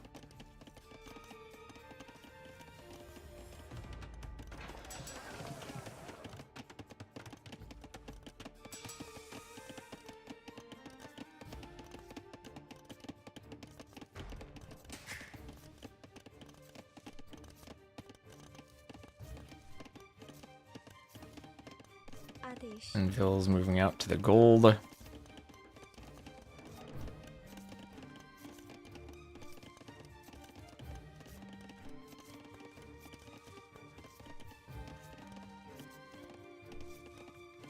China only? Yep. We're ethnically Chinese for this tournament. That includes China, Taiwan, and Daniel, who is American, but ethnically Chinese. Hey. I don't know if Daniel has any type of citizenship in a country other than the US. But he is our best USA player. So I will be enthusiastically cheering for him in this event. And certainly your opponent's going to wall anyway. That's true, but I mean, scouts, if they're not fully walled, could just run in through the TC. Imagine a bunch of scouts hoovering inside of here. So I buy power up to castle. So is this Manaspa versus Rathas? Late game, I do like the Georgians' economy more. Maybe early game a bit more smooth as the Bengalis will have a fortified church, even before TC, a fortified church up, improving the efficiency of all those vills. And it'll be Cav Archers, let's go, 2025. Georgian healing Cav Archers, 8 HP per minute they heal. They can also do Bloodlines to get up to 70 hit points. 50 is pretty low. Let me just alt-tab, see my Discord messages.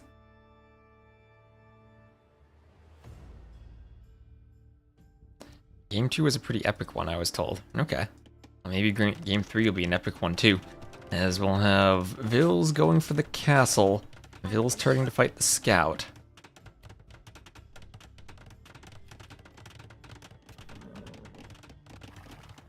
As Cav Archers come forward, we'll have a mining camp on the gold. And Cav Archers will run in, and this is what I was afraid of scouts doing. They're gonna run in, and the TC's not gonna stop them. The castle's up, maybe some Rathas come to the back, but that'll disrupt the stone mine and also disrupt the berries. And now Bad Koala needs to run towards that TC in a panic and lose a Vil. And maybe one more on the berries, probably not without ballistics. I'll just be idled there.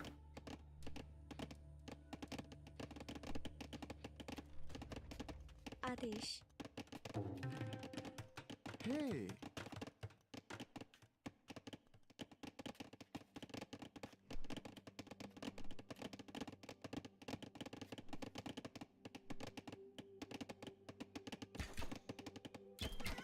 And there's Cav Archers. Just hitting the mill, nothing they can hit from the Vils there. One defensive fire galley there for Bad Koala. I guess the good thing about the Cav Archers here is they could maybe disrupt monks who would want to go for the relics. Are Rothers faster than CA? 1.3 versus 1.4? No, they are not. But they can also go to melee mode and run them down, as Cav Archers do need to use their bows to fight. And they have a long attack animation. So melee plus ranged mode as a combination will work there. Down that Cav Archer goes. Let's see if we can get out past the TC. Probably no. Quick wall. Blocked by the villager. Oh, that villager. Nasty block. Meanwhile, more Cav Archers coming up, though, looking to disrupt the fishing ships, just hoover around the back of the economy. Scouts chasing each other. That Georgian scout wants to run and heal. Monk in the south, thinking of picking up relics, maybe, but can't with the scout there for now.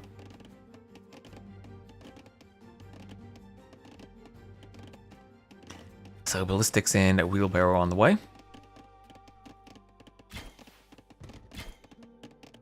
Going for the palisade.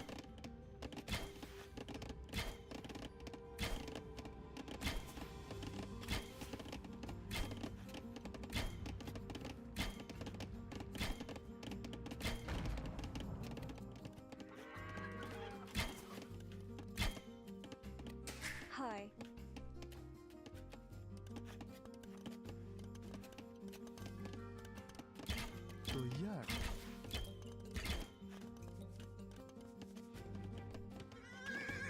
As the Cav Archers then have to run away, we'll have another TC going up on the wood line for I Buy Power. And oh, look, a goat. Nice little goat outside. Everyone say hello to Doubt. Say hello to the goat. Hello there. Alright, so Cav Archers hoovering by the berries as well is causing all sorts of little bits of idle time for Bad Koala. But since he went straight for the TCs, Bad Koala is up in Vills. I Buy Power wanted to go straight for Cav Archers and Relics, but that has put him really far behind in the villager count. Villas go down there. And 3-0 Eco KD, but 57 to 43 Eco units, both with 5 fishing ships. No doubt of it. And now Cav Archer's breaking in again. So certainly not pleasant to run this eco. Even less so with ballistics. Rothers just have so much. It's twice the hit points of the Cav Archer. Rothers are such a silly unit. They don't have ballistics though, and they don't have bodkin yet either, so that'll let the Cav Archers escape. Yeah. I did like, there was an idea that I saw Hera posted somewhere that Rothers should have 0-0 armor, but benefit from both armor upgrades at the blacksmith instead of just the archer armors.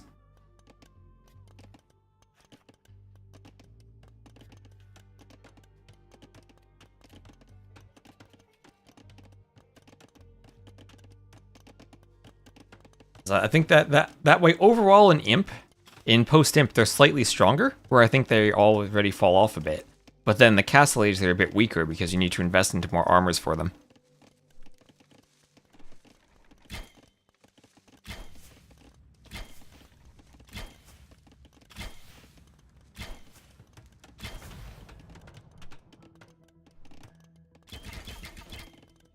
So Cav Archers breaking in, wall coming up. Vills are going to be running. Cav Archers hit the Vills. They get back to the TC. And they'll pick off Vills on the stone mine. Ooh, these Vills have loom. They have loom. Those Cav Archers just being utterly devastating. Bloodline's now on the way for Bad Koala. But that Vill difference has been closed, and closed drastically. With Wheelbarrow, it's actually dead even. More Vills going down. I mean, while that's happening, more Vills being trained, though. The Bad Koala's making up for it. Down here, oh gosh, what are those fishing ships doing? Both have managed to dock here. Imagine one demo ship goes boom and all those fishing ships die.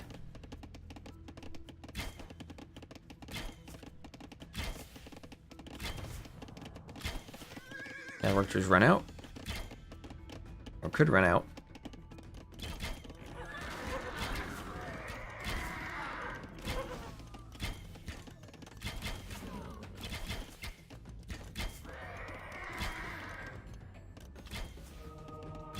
Monk wants a conversion.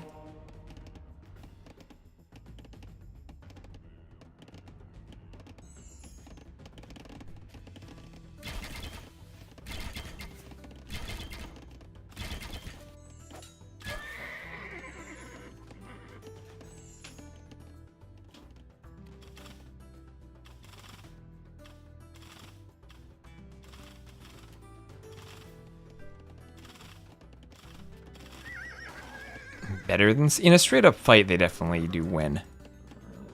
But it's all about positioning and how you take the fight.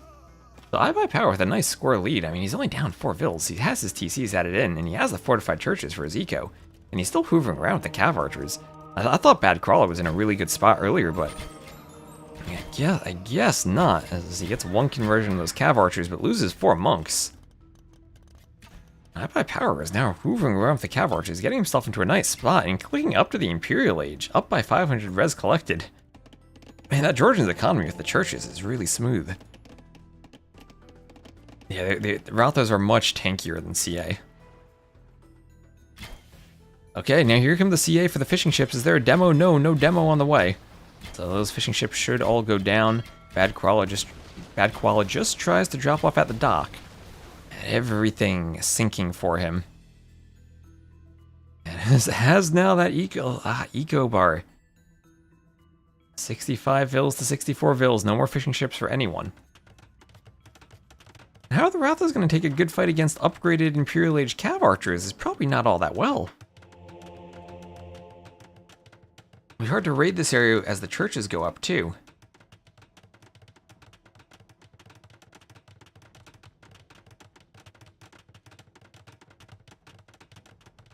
You can start with a -1/-1 armor them? Oh, that's interesting.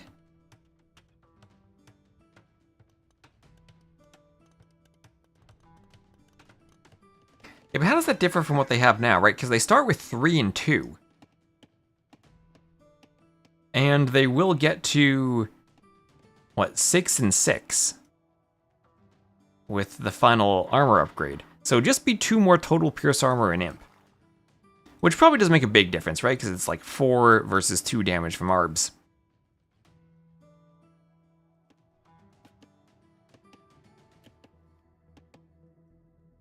Like I said, it's a trade-off. Much weaker early on for then stronger in imp. And I still don't know if the pierce armor is going to matter all that much when you probably still prefer going elephant archers. Some vills going down.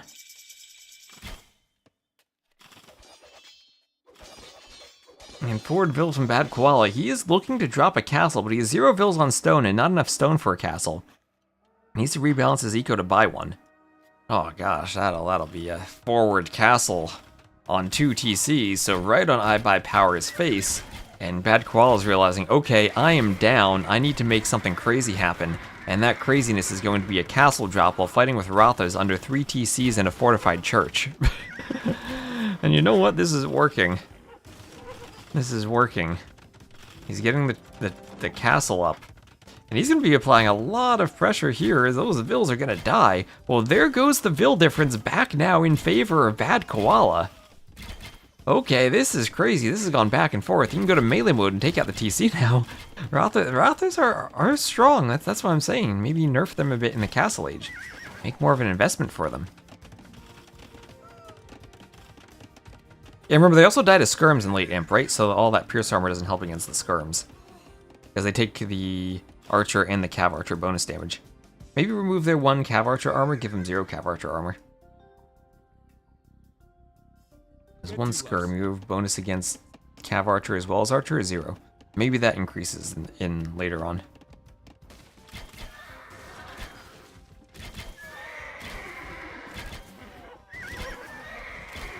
Yeah, with elite skirm.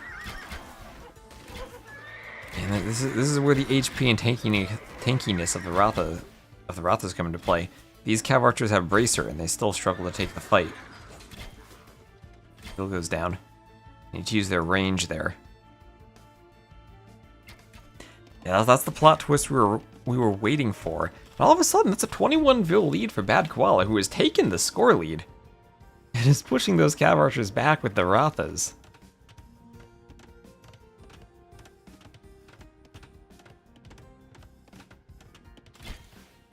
Irostrei Marjorie.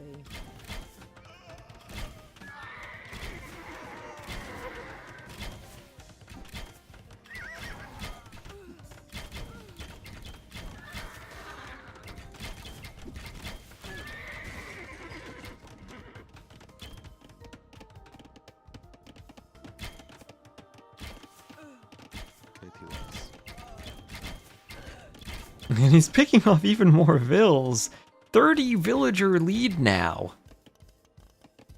For Bad Koala, who has turned this right around. And equal vills, I by power was up to imp. I mean, res collected are still equal.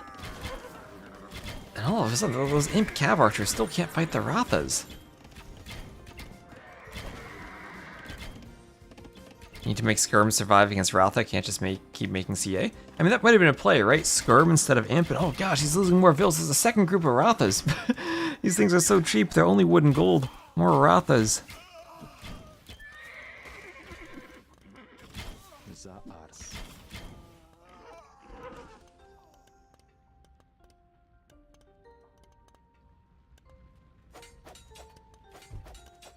And Elephant's still going for the church. That's 2 TCs down. Only 2 TCs left. That's going to be hard for I by Power to recover the Vill count now. Bad Koala now up 99 Vills to 57. Ah, that Vill lead just keeps growing. What an impressive swing. He had one chance left, and that chance was to YOLO the castle drop, and boy did this work out. Mike was CA versus Ballistics. Koala just goes I kills the Vills instead. Now they see Rathas get their range attack locked behind the castle unique tech. Oh, that could be an interesting idea too.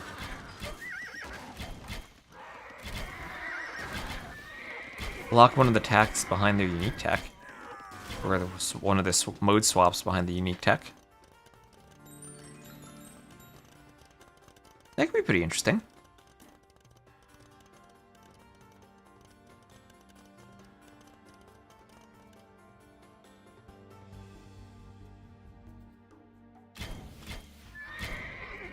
Overall KD, ahead for I by Power by 20, but then ahead 53 to 26 in the Vilka. More Vills dying. He's got Rathas all over the place. This never needs to go imp, just keeps pumping the Rathas. He's gonna get another castle down in the south. That's why all the gold's in the south, all the stone is in the north. So he has to be careful to keep the castles.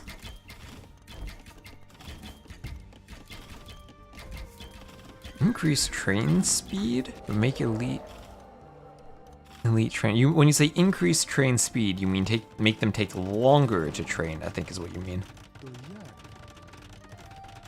Yeah, slower to amassing castle, alright. Increase the training time, I think I'd rather say than speed there, but right. Okay, so we forward castle from I by Power. That's not going to go up there, and even if he puts it here, a Trebor advantage there for Koala. And this could even be more dead Vills. That's still 19 Rathas. Oh, does he deny the castle? Not with 24 Cav Archers there, but he got a few more Vills. 115 to 53 now. And soon Bad Koala is going to go Imp. And then once he gets Imp, he has the hill for the Trebor, like I said. Needs to be Imp first, though.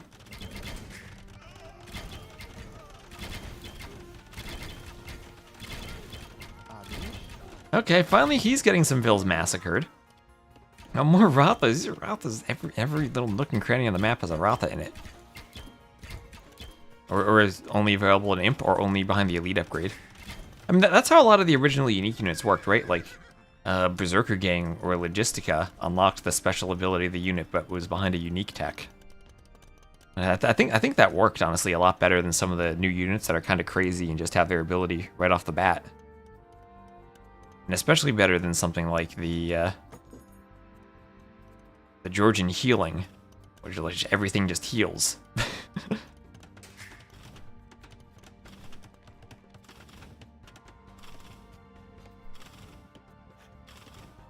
Okay, well this is turning into a really good match as the Cav Archers there will be fighting the Rathas, trying to take them down.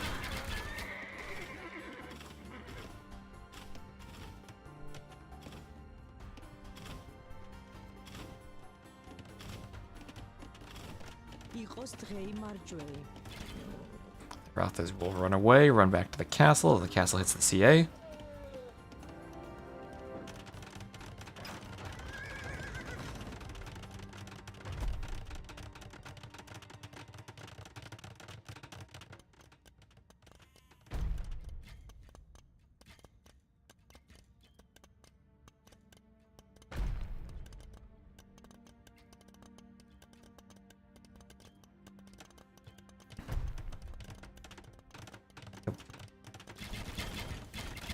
And Trebor now. Sorry, I had to alt-tab for a second. Trebor now for I Buy Power. He has the Trebs out. Imp 5 seconds away for Bad Koala. And this is where all the gold... Don't zoom out and capture it, remember that causes the crashes. All the gold is in the south. And losing gold control, well, did he scout that... See, he did not scout the gold in the corner. Not scout the gold in the corner. And all of a sudden, I Buy Power on 63 Vils to 129 might be in a position where he could control all of the gold in the game by taking out this castle, taking out that TC, and then forcing Bad Koala off of gold, because what does Bad Koala not have anywhere else? Gold. He's got 1 gold here, and some Rathas to defend it, and he needs these castles to hold. The Cav Archer's even daring to pick off repair vills.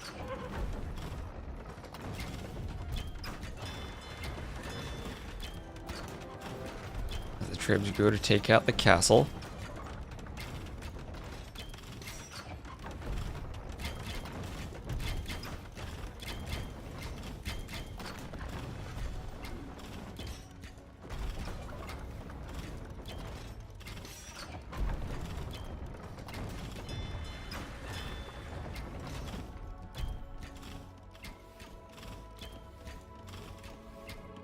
The scouting is very important. Yep.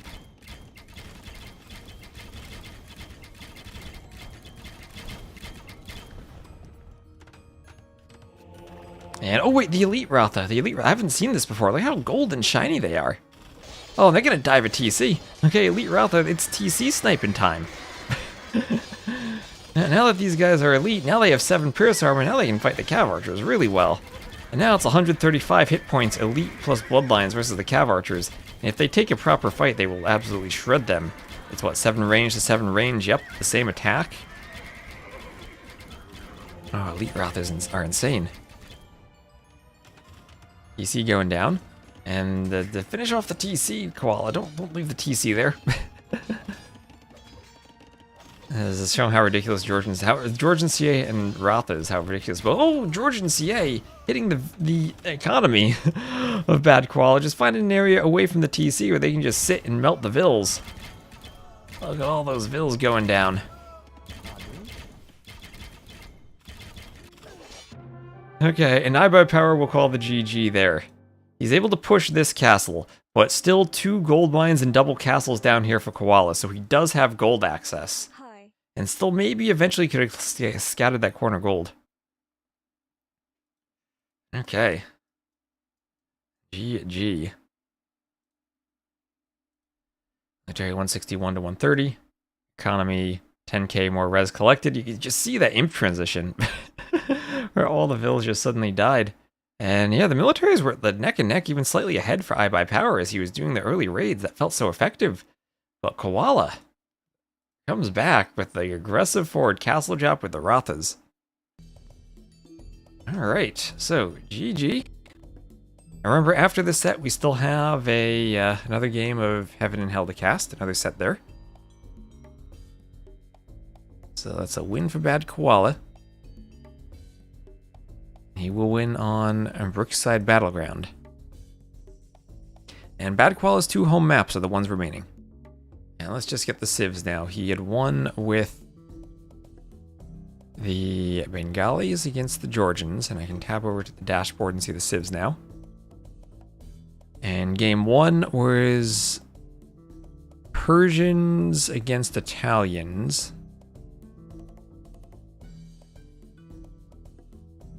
And game 2 was Portuguese against Wu.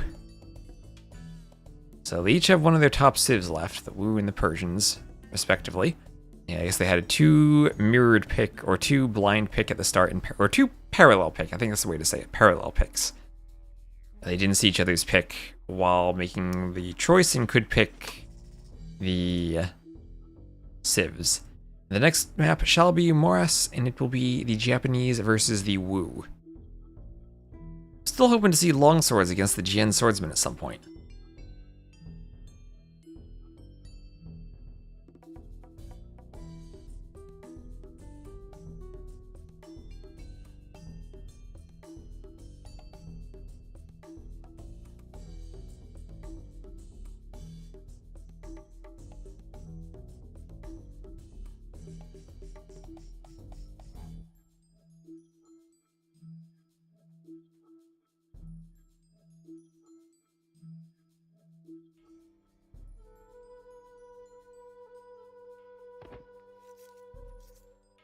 Alright, here we are. So, we will have Bad Koala as the blue Woo to the west, and I Buy Power as the red Japanese to the east. It'll be, by the looks of it, a 9-fill start on Moras. I Buy Power, new player, he's been around for a long time. It's probably not as well known as some of the other Chinese players. And this will be, what do you guys think of the middle? Is this a balanced middle? Or is this one of those Viper Yo situations? This looks pretty balanced to me.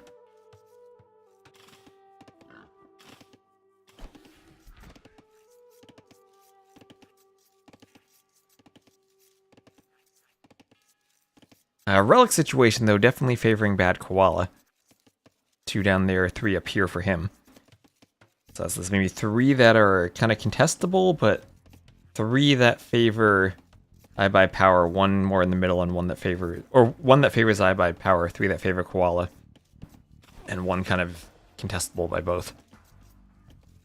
So the difference here is we don't have Bad Koala immediately going for the middle, like we see for I Buy Power. And of course, the Woo will get plus 65 food for every military production bonus. No docks here on this map, but of course they will do a barracks and potential archery range, and or maybe a stable if they want Huigrong cavalry, but maybe less likely against Japanese halbs. Unique unit of the Fire Archer. And of course their houses are built faster, less housed. So the Japanese, Galley line of sight won't matter here, but they do have Katapruto and Yasama. And Samurai. Samurai should have a nice attack bonus against the Jin swordsman. Mills, lumber camps, and mining camps are cheaper. Infantry attack faster starting in feudal. And cav archers could be useful, but probably won't see them against Jin swordsmen. And all their pierce armor. Just tab around for a minute.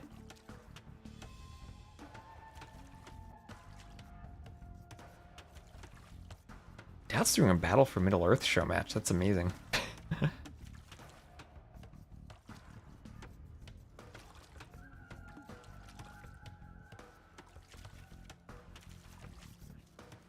So Loom on the way for both players.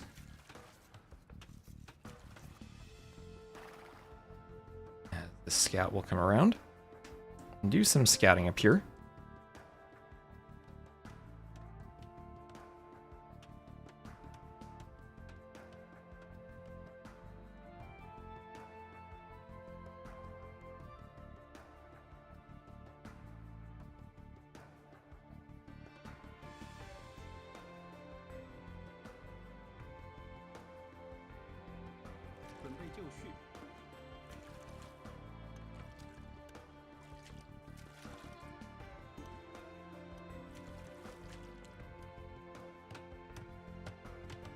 And go for the mill as the militia come out of the barracks. And the scouts look to fight each other.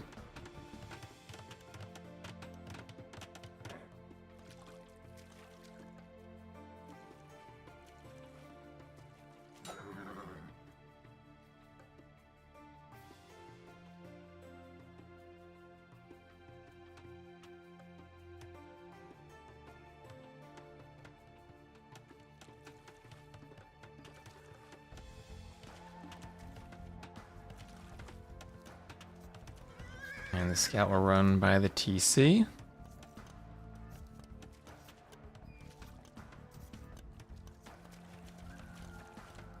And just go back. So feudal for both, feudal for both. 4 militia, they're running around the south side, men-at-arms on the way in. Those Japanese men-at-arms will be very scary. 3 militia here, struggling to pathfind through that 1 tile gap. Is there a gap there? There was a gap there. And immediate defensive tower and men-at-arms here for Bad Koala. But the upgrades, and by virtue of being the Japanese, that was a very nice opening to the fight. Essentially takes out 1 militia there before the men-at-arms upgrade comes in. And here comes the upgrade, and these units just have to run, and they're now at the mercy of these Japanese swordsmen. Oh, another hit on that men-at-arms about to come in. There it goes. It's on the scouts. And this has been such a good opening for I Buy Power. That's exactly what he wanted. The initial numbers advantage versus having the initial fight advantage. So they're just going to hoover on past each other. Now the question becomes, where do we see archery ranges? 1 at the back along with the tower on the shorefish. And will we see archers or will we see skirms? The archers at first with a few vills on gold. Is LingHe like a precursor to the main Lingwan coming up? I don't know anything about this tournament other than I just saw it the other day. I asked them if there was a logo or like a Discord server or anything, and they said no. Heavenly Chorus is one of the hosts of it. He said they just have a Steam group chat and they're hosting it. So, I don't know if there's any real other meaning for it. The Men at Arms getting in, causing a bit of damage. It's 1 kill for by power. The scout goes down for bad koala. Archer will go down to that scout on the other side.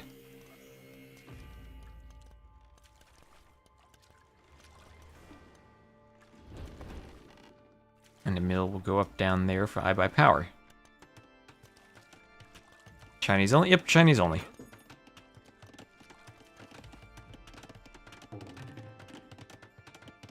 Is this walled? Okay, that is walled. Didn't see the little bush tree there. Sometimes the jungle trees are really small like this. Hard to see. Maybe that's something we could modify more. Small trees, but these ones aren't small. So they're normal bush sized. Like I do with the bamboo. The bamboo I don't have small. I have the bamboo normal.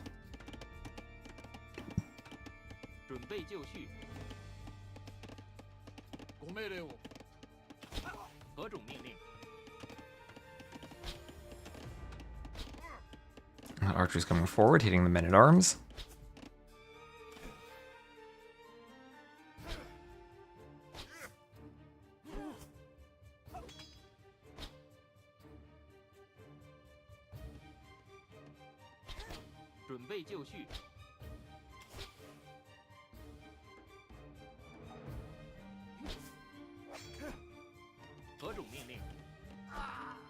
As the men-at-arms go down.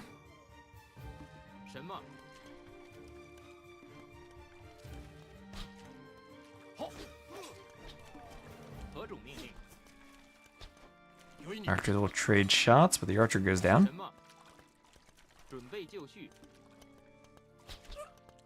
Archers trade shots there.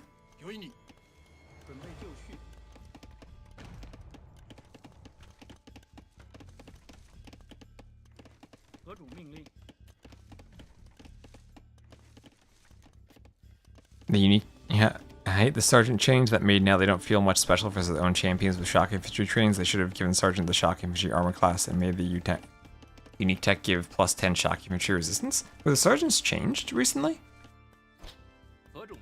That's not so many changes, I don't even realize all of them.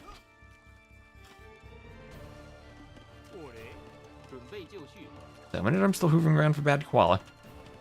And just skirm defense now for high power. Skirm, skirm, skirm.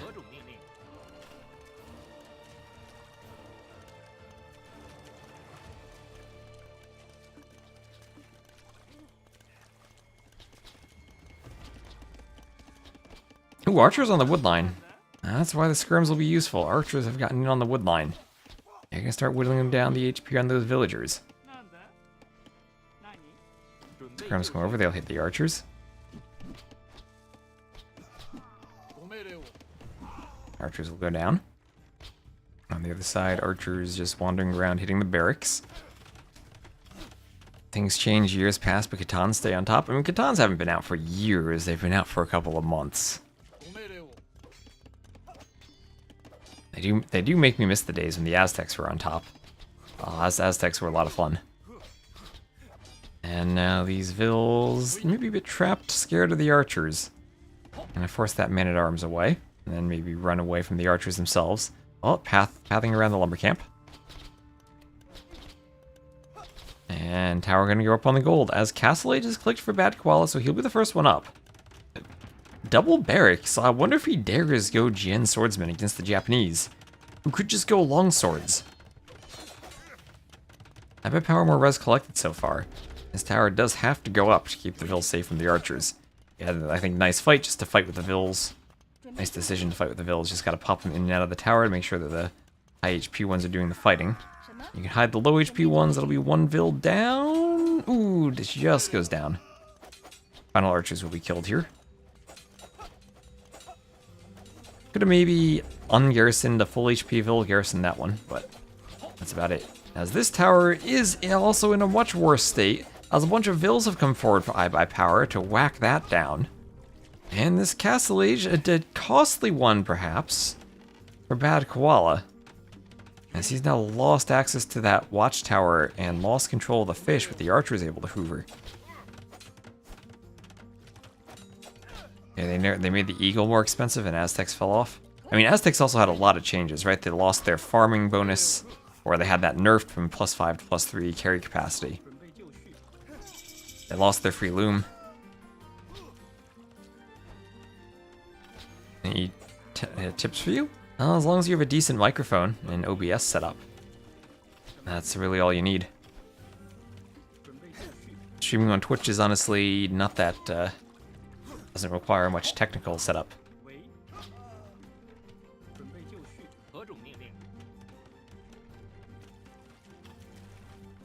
You can also get a ton of counters that Eagle decided to play full-time Counter-Strike.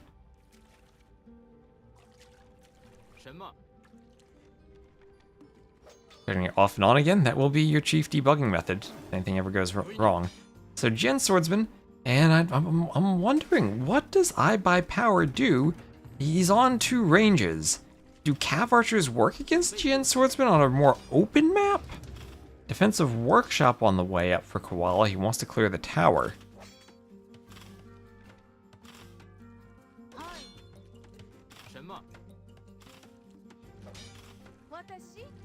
Swordsman will go try to take out that villager.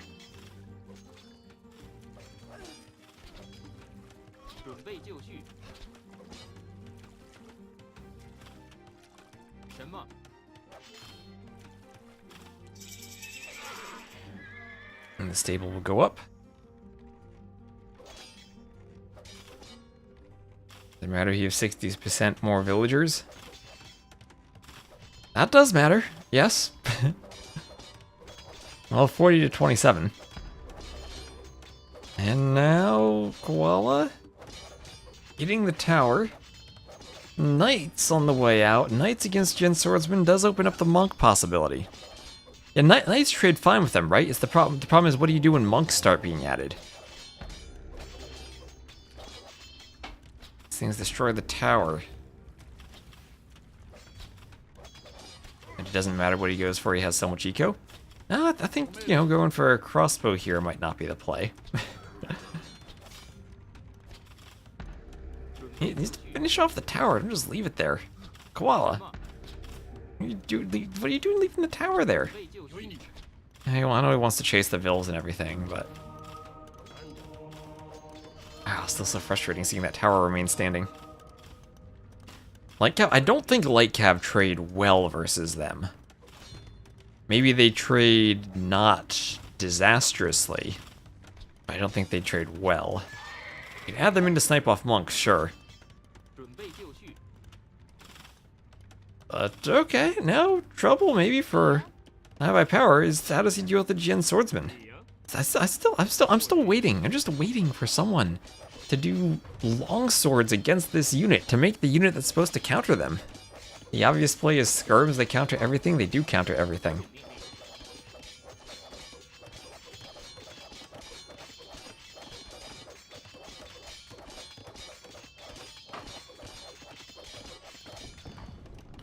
And well, getting in on the lumber camp. Still mining stone, and he's got to be happy he has all those vills because he is getting raided heavily. Monk Knight works fine too. And the problem is the Wu also have atonement on their monks. So you get into a monk situation where the Wu also are really good in the monk war. Okay, monks being picked off by the swordsman. Skirms in the back, and that can be scary, but just 4 of them. That's only a 7-vil difference. The Jin Swordsman clearing some buildings, clearing the mill, and there's a ram forward, and we see the converted Japanese Jin Swordsman. You'll see them... Oh, converted back. Yeah, we'll see them losing their healing as they swap HP.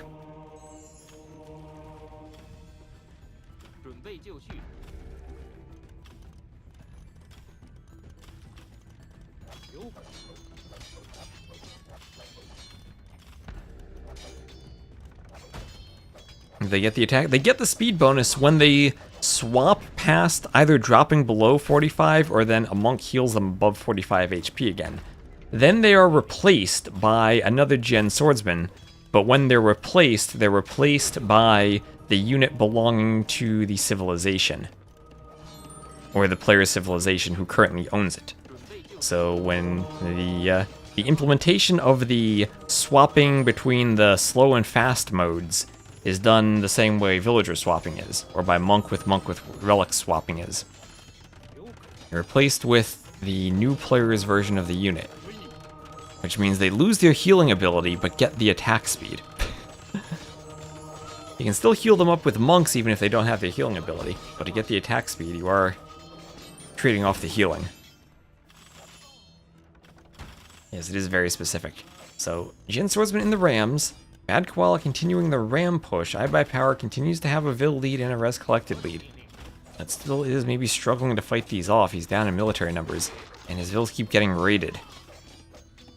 Raided, killed, pillaged. Samurais. Oh, you're right, the Samurai would be the perfect counter unit to this. That would be the perfect counter unit. Need some Samurais. What's the plural of samurai? Is it samurai or samurais with an S at the end? I never thought about that till right now.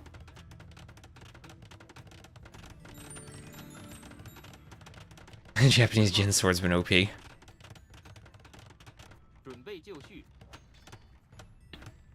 Also have Vikings with the extra hit points. And Chieftains. Aztecs with Garland Wars. Burmese with the attack bonus, Malians with Pierce Armor, Celts with their movement speed. Oh gosh, imagine the speedy Jin Swordsman if it belongs to the Celts. That guy would be zooming around. So, market for Bad Koala. Samurai without an S seems to be the plural. Why isn't he making Samurai? I guess because he only has 4 Vils on food. He doesn't have many farms and he's pushed off the Shorefish. He probably needs more food for Samurai. He's just adding in farms now, but doesn't even have horse collar. More than one samurai. I think that's what the chat wants. They want to see more than one samurai.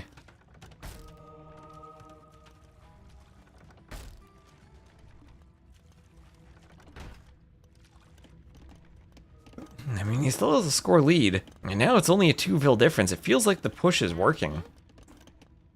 I always feel like the attempt to go knights is just too slow. These things are amassed so quickly. I mean, maybe we have another Ganji situation where the fight comes down to monk conversions.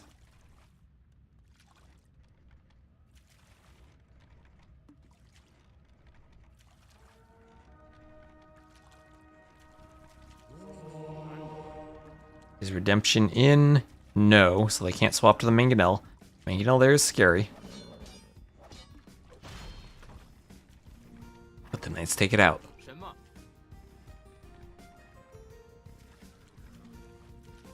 Could not quite get the position for that fight.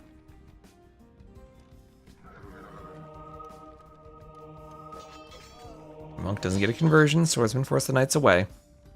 Devotion might be needed here, no heresy available for Bad Koala. Wouldn't have the eco for that anyway. Lies of the Japanese making knights. Maybe we should take bloodlines away from the Japanese now. Now that they have the OP cav archers with a +2 against archers. Make up for that by removing their bloodlines.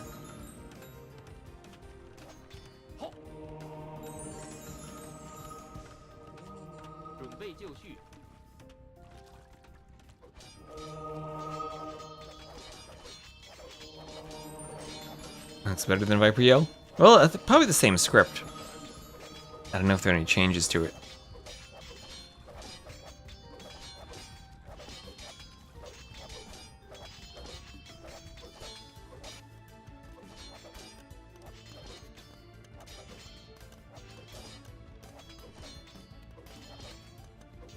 So I buy power with the score lead, but Bad Koala with the Vil lead. Res collected still within 300.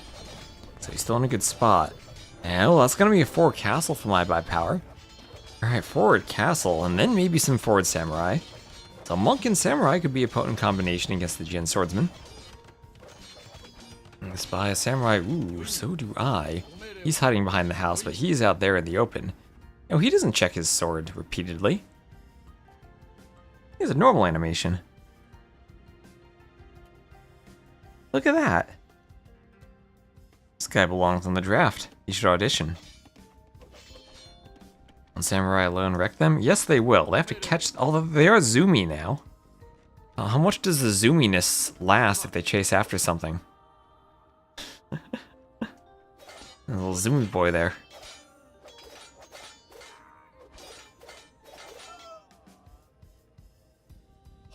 Corpses will be on the ground, chased down by the samurais. Or chased down by the samurai. Ram here, so Bad Koala could always go for a ram push on the castle. Samurai usually pretty good as a unique unit at stopping the ram push. Monks want conversions on the light cav as they run away.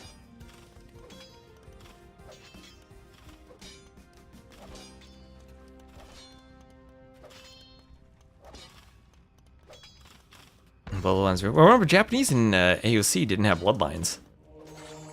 It's kind of a new addition to them. So redemption is in, and monks want to convert the buildings. Alright, that's a barracks and a blacksmith under conversion. Hello, Deboos. How you doing?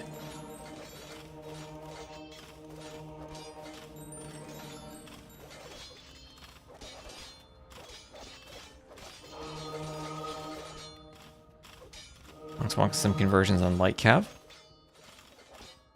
And hello, Major Blazer.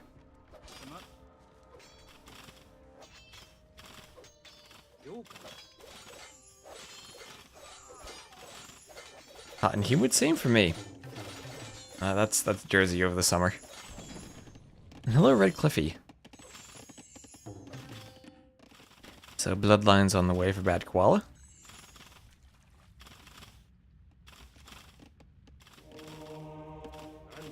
Monks, ooh, want conversions on the stable. Tower takes out the monks. Samurai fight the light cav. We're gonna have a castle here for Bad Koala as the Jin swordsmen come over. And samurai are here. This is the fight we've wanted to see. The samurai versus the Jin swordsmen. Light cav pick off the monks.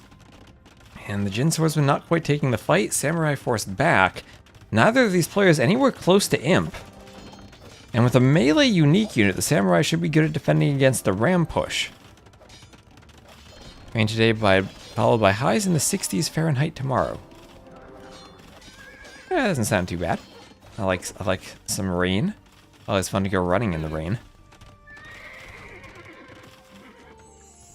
I'm gonna try to go for a run tomorrow morning.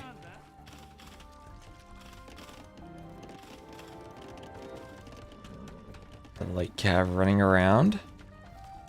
They might try to pick off some monks.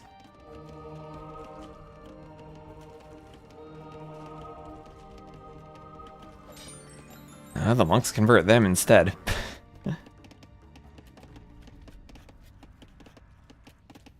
This is a crazy 76 to 73 pop game. I have no idea who's going to win this. I don't know how these civs work in the late game. All these vills running from the light cat. I'm trying to find the safety of the castle.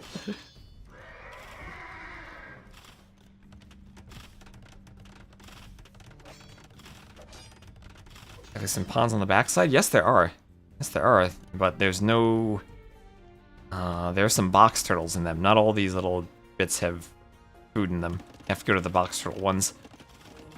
So that's now 4 rams. Okay, so Bad Koala is prepping a ram push on this castle. As I said, samurai maybe can defend that, but the samurai have to be there. There are 25 samurai, but they're spread out. I clicked that and I don't even see where they are. But remember, don't zoom out too much in capture age. There we are. Guarding the box turtles. Monks want conversions on the knights. They get 2 conversions, and 1 was either killed or deleted. Samurai come around. Here comes the ram push. 4 rams, the 5th on the way, and the 6th through reinforcements. It's always the number of rams I think you need for the ram push. You need to pathfind through that gap, but 4 to 6. Here comes a Jin swordsman. The Jin swordsman could pop out and stop repairs.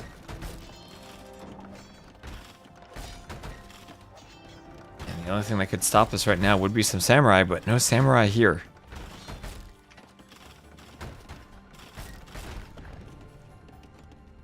That castle there will crumble. as that ram push succeeded, and Bodkin is on the way. At the same time, Samurai attacking a monastery that will take that out and eject the relics. And more TCs going up for I by Power in the rear, who's starting to open up a Vil lead.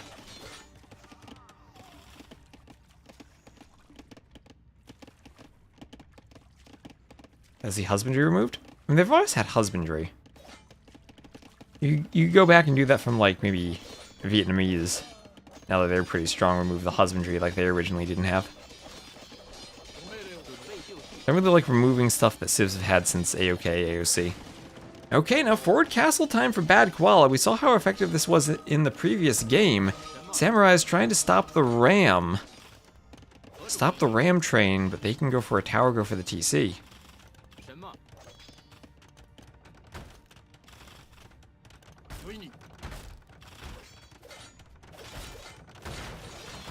Samurai are going to be fighting everything here.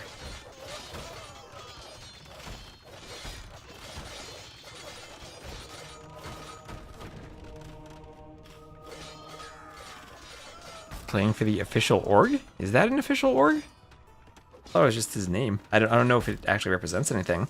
The ramp push on the other side for I by Power. I by Power taking a 1k score lead and now over a 20 Vil lead.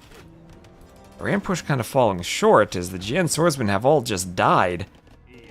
And Samurai now absolutely carrying the game. Finally, Horse Collar for the first player 43 minutes into the game. Let's go.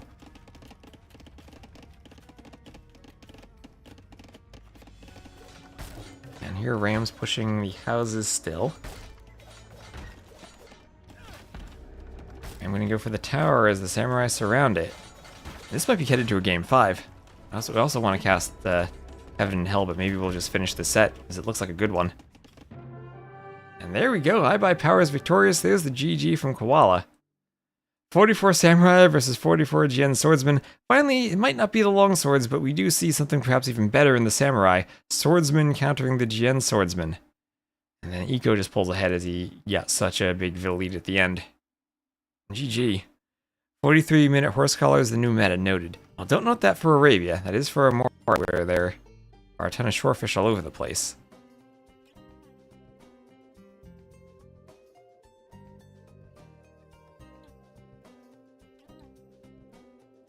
Black Forest is the final map. Here I was thinking, oh, we'll have a quick map, then we'll cast Heaven and Hell. No. We will not have a quick map. This has to be, what, Vietnamese against Goths, then? You wouldn't go Britons against Vietnamese, right? It's got to be Vietnamese Goths.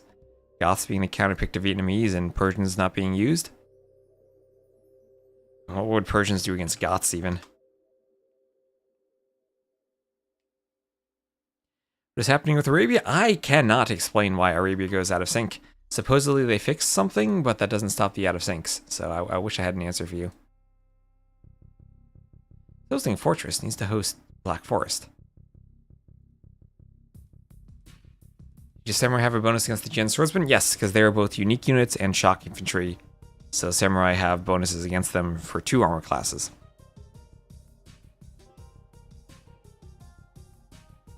Yeah, personally, I haven't really played much ranked games recently because I've been casting so much, but Arabia has just been banned because it goes out of sync.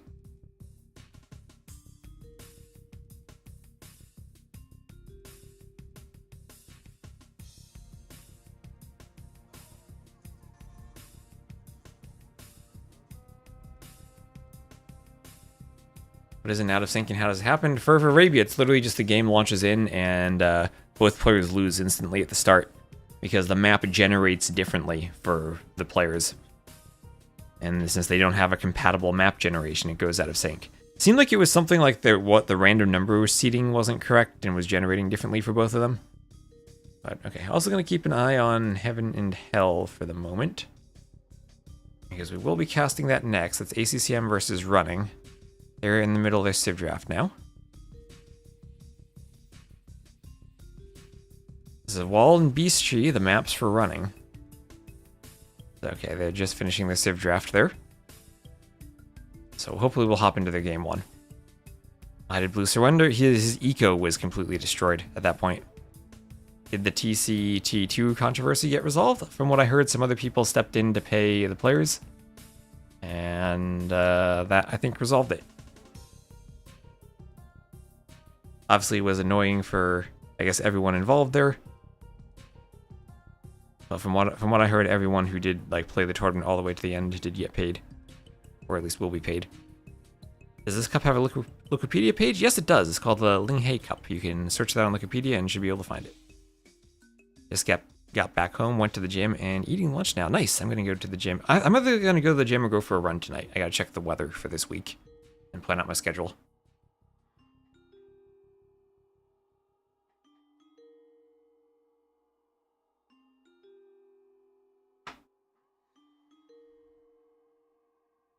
So spec delay, then we'll launch into game 5.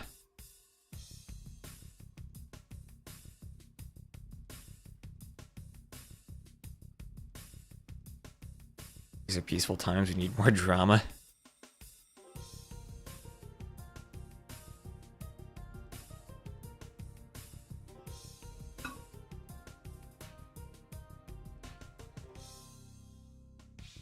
Won the best of 5, it's 2-2. No one won yet, that's what we're gonna figure out in game 5.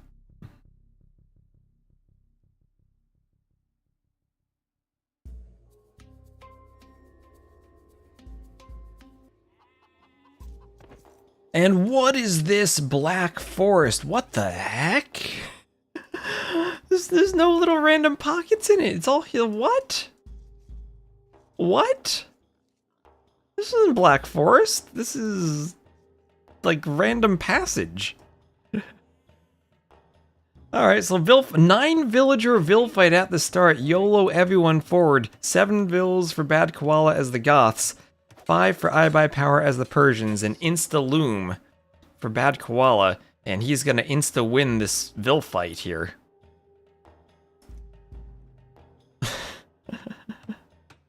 Black Forest, the passage. Okay, he's gonna try to bring the weak Vil back. Scout will try to snipe her off, though. Risk of taking another hit from the Scout, though. That Vil will be on a hill. And the Insta-Loom so far has not really paid off. That faster working Persian TC really paying off. Okay, well that's going to be a dead Vil there from the Scout. That's a dead Vil from the Vil. And that's another dead Vil over there. So that's 3-2 KD in favor of iBuyPower even. And that's a weak Vil who needs to run. And okay, so this wasn't an insta Vil fight win. That'll be another Vil going down maybe. 4-2 in favor of iBuyPower. That Scout getting really low on hit points. Extra Vils in the area though. Vils can maybe hit the Scout. And looks like this will actually be iBuyPower winning the wall-off fight. And actually up by 3 Vils. Lots of idle TC time for Bad Koala. There goes iBuyPower, wins the wall-off war. There he goes. Scout still on this side of the wall. That's a fun map, Jen. This is what is this? What's this little snaky passage up here? Why is that tree felled? Why is it's called a felled tree? So some crazy stuff going on in this map. That's a huge Vil difference, but it's BF. I mean, I would usually prefer Goths over Persians on BF. But, I mean, great job from iBuyPower. Sent fewer Vils, didn't even do Loom at the start. Or did do Loom at the start, but didn't have the insta-Loom of the Goths. And Foxly9, thank you for using your Prime sub. Appreciate the support. And Natama92, thank you for the follow. LH is who created this amazing map. This might just be the default DE Black Forest, and they put LH in front of it. I don't know if they did any map scripting for this. And I think Heavenly Chorus can do some map scripting, so maybe he adjusted stuff, but this feels like the DE map. Okay, it's going to be the Palisade Gate. I was told the handbook is not translated and is still in Chinese, so I don't know if there's a rule against this. In Rage Forest, you can't diagonal gate like this. Looks like they can't actually build it? Oh, that was weird. If it wants to break through the wall, it'll be double palisaded. Now that Scout's on low HP, Bad Koala can't fight that. Vil's attack faster, that would be... Berber's Vil's walking faster is already bad enough for Vil fights. Vil's attacking faster, oh my gosh. You Vil fight every game. Remember when the Incas had blacksmith bonuses? Those Vil fought every single game. That would be a scary attack bonus. Feels like an AOC. This is like the opposite of AOC Black Forest, I think. AOC Black Forest was far more random with a bunch of different bubbles and passages. This is just like one single... This is like Amazon Tunnel almost.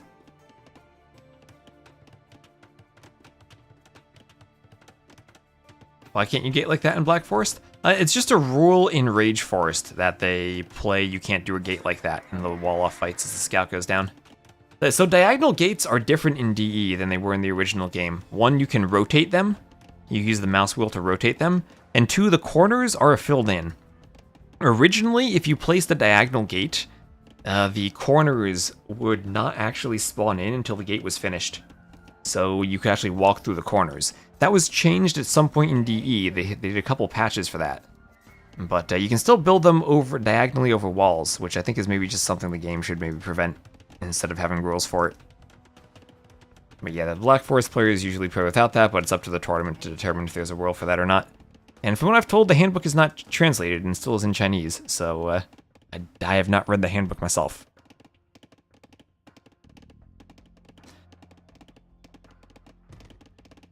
Because the gate gives you like a huge area behind the wall where you can't re-wall. Or where you can trap vills or do some weird vill fighting.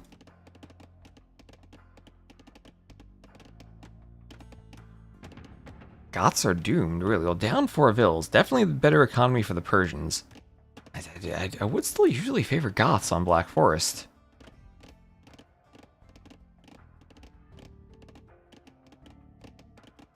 And gates are better. Well, the diagonal gate, you can use diagonal gates wherever you want, right? And that's just usually a bad idea because the diagonal palisade gates are super weak.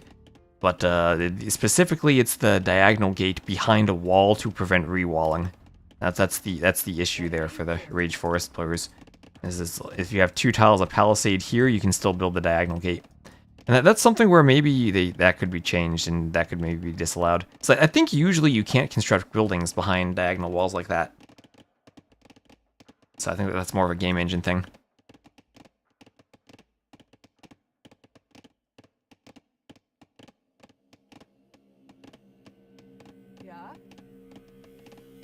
Yeah. Well, it's more for the Town Center Tango thing that teams didn't play the games, so the organizer just assumed that the tournament wasn't going to finish, so he refunded the money to the sponsors. And then out of nowhere, suddenly the games were played, like a month after the deadline. Well, definitely some frustration on both sides from the games not being played, and then the tournament organizer not clearly communicating the cancellation. So, militia forward, big delete on the walls, and we'll have a tower going up for I buy power, and he's going to go men-at-arms and look to break through, use that Vil lead as quickly as he can.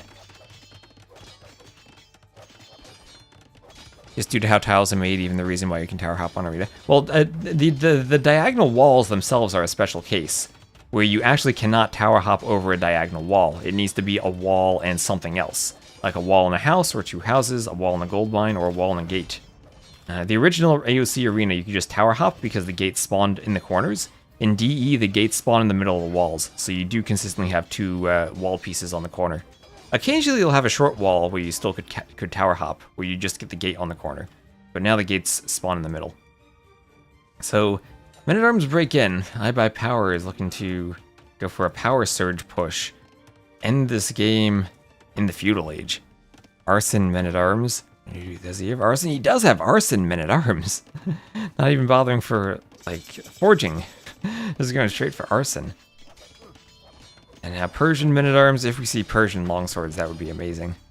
Persians, of course, cannot upgrade beyond longsword. Let's see, Bad Crawler might want to palisade the other side of that tree. But he's going to try to FC. He will fast castle us as the Goths. And fast castle into what? Yeah, Red chose violence with Arson.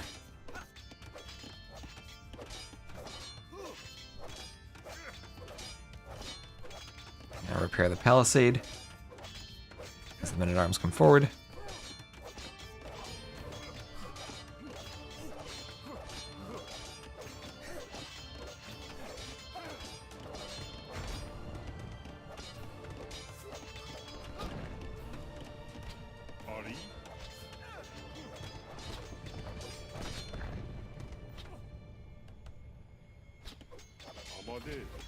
Men-at-Arms will hit the Vils.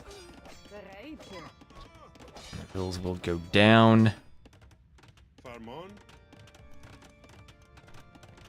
And there is fletching on the way. So Koala, not up to the castle age, can buy his way up, but he will need another building. Doesn't have the wood for a blacksmith now, I think? Yeah, he doesn't have the second building to click up. Does Capture Age tell us that? Yeah, he doesn't have the second building, doesn't have the blacksmith. Now at least he has the wood for it. But I think he's prioritizing the lumber camp rather than the blacksmith and being walled up. So these 5 men-at-arms now are in. Looking like an old Aztecs game. Can, with arson, tear that mill apart should he want to. I mean, there are no vills in the TC. He can just freely walk over to the other side and harass the berries again if he wants to. Forward tower between the gold and... Oh, what a tower that is. Covers 2 golds and a berries. Stone in the back, gold in the back. At least there's a good defensive tower for Bad Koala. But he's struggling for wood access now, just not doing the blacksmith. And now he can go up. 0 on food, though. And what did the Goths do with 0 on food? These men-at-arms can just destroy that tower.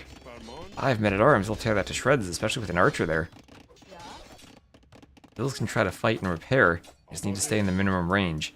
This is tricky to micro the men-at-arms to stay in the min range. Taking occasional arrow fights. And yeah, Bad Koala knows how important that tower is. He's sending his entire village to fight. Oh, that's a ton of idle time, though. Those men-at-arms doing damage. Are there weak vills in there? A nice job keeping the weak vills in the tower. Men-at-arms will get a kill, though. And that tower, doing its job to defend. The men-at-arms go down. But that was a lot of idle time that Bad Koala just had on his way up to the castle age. And still only has 2 farmers. Does not have much food income. Bill difference is a bit much. That it is. 43 to 26. Faster working Persian town centers. YOLOing the push forward. And this is going to be a very forward set of stone walls for iBuyPower.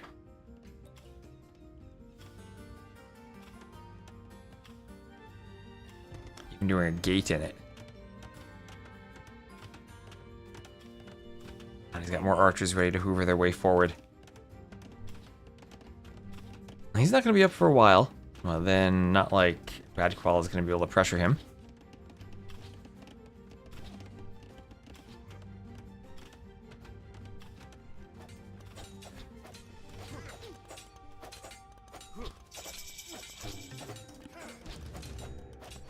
Workshop will go up for Bad Koala.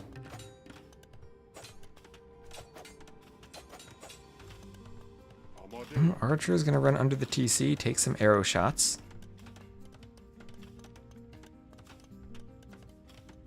Why not just TC drop the... That would be nasty. Just douche him right now? That would be absolutely nasty.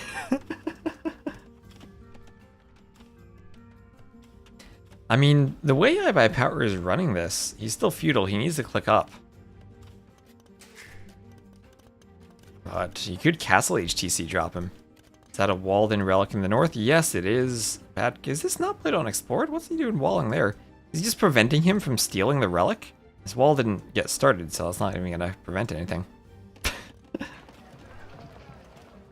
Explored, it's not like he knows it's not like he doesn't know whether or not the passage is a dead end.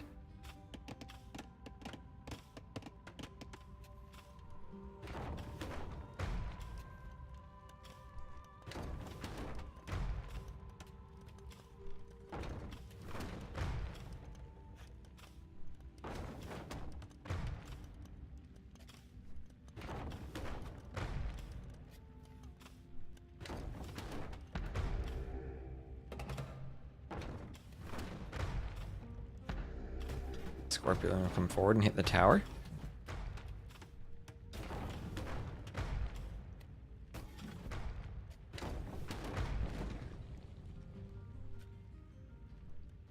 Tower goes down. Minion and Scorpion come forward, hit the other outpost.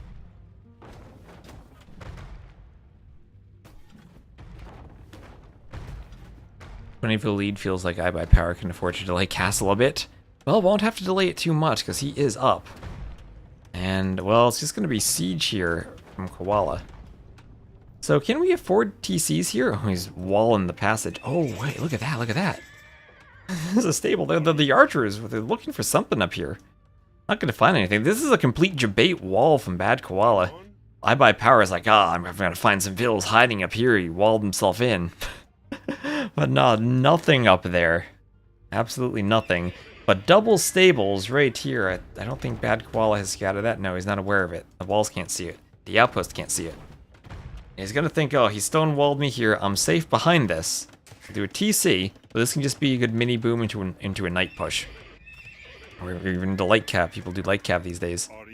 Alright, so he scouted up here. Found there are no vills. And I'll just be walking back. Can always do a monastery for the relic. Then wall this in. And the disappointed invader, hello there.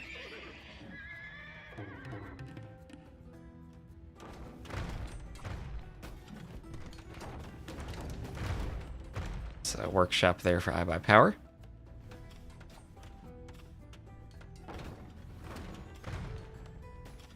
And this is going to be one heck of a debate. If Bad Koala is thinking, oh, he's doing the workshop because he wants to get into a siege fight and push me. And all of a sudden, a bunch of light cav come down from the northern side and destroy all the siege.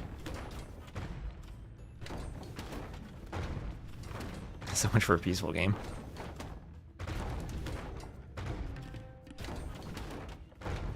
That is really sneaky. Here come the archers. Oh, he's gonna be there just in time to stop the monk from getting the relic because he had the outpost there. There he goes. Now, he still might not know there are stables up there, but here come light cav. Now he's got to know. Dodges the mangonel shot. Spear comes out, but not going to be enough to stop the mangonel. Ooh, nice shot on the archers. Spears there poking down the light cav, but archers there to deal with the spears. Okay, one archer left. All the spears are down. All the mangonels have gone down. The monk wants a conversion. Monk going to try to get back to the TC. Light cav will just go for the mangonel. And that'll go down. That can't garrison. Now the light cav is going to run through. Tower's still up, but they'll hoover around and see what they can hit, do some scouting. Another mangonel out, but that's a lot of losses for Bad Koala.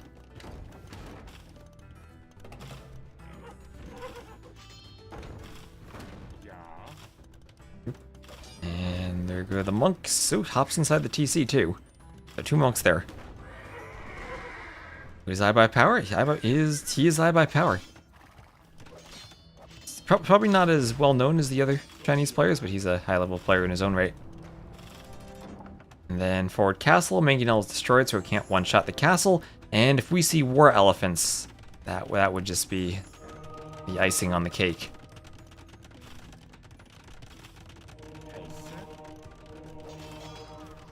So the decision to go Goths versus Persians, both players picking a civ that is prioritized for the wall-off war, it would seem. Persians with that faster TC, making up for the Goths insta-loom. And there's the GG, doesn't even give him a chance for the war elephant. iBuyPower wins 3-2. 24-22 KD, but that Persian economy. Oh, so nice. That fast castle did not pay off. GG. Over after the Vil fight at the start? Maybe. But okay, I am very quickly going to go over to ACCM versus Running now, as they're going to play their Heaven and Hell set, and they're already 14 minutes into Bazi random. So I'm just going to load that up and change my stream title.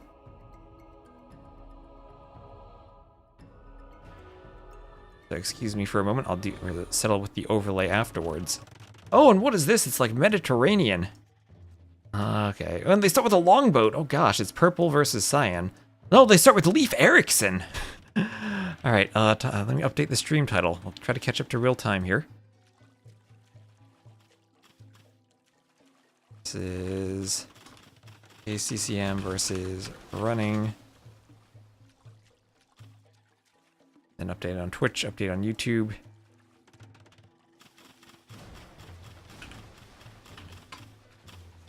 There, both titles updated. Boom. What's going on here? Leif Erikson. Well, happy Leif Erikson Day. Thank you, Bazi.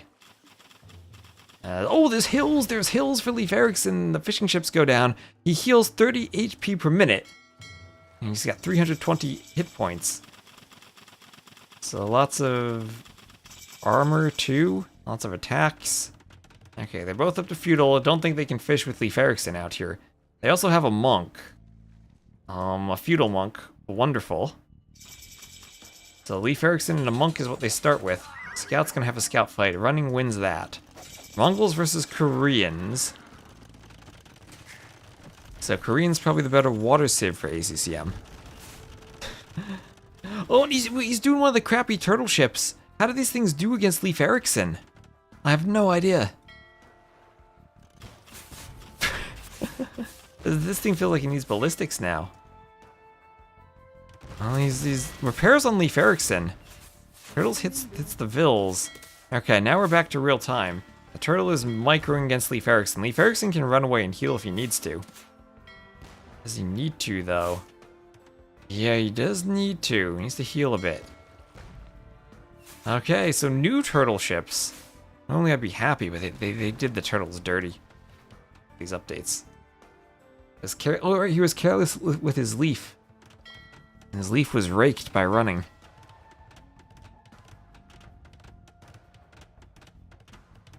Let's see, ACCM already has 2 relics. There's a 3rd relic up here that he can grab. Is this a relic victory map where there are only 3 relics on the map? That's what I was asking before. Is this standard victory? Hyper random standard victory, but I don't know about Bozzy random. Someone read the handbook for me and let me know. I just realized I never made an announcement on Discord that I went live on Twitch, did I? Oh well. We're in the final set. And I have a meeting after the stream.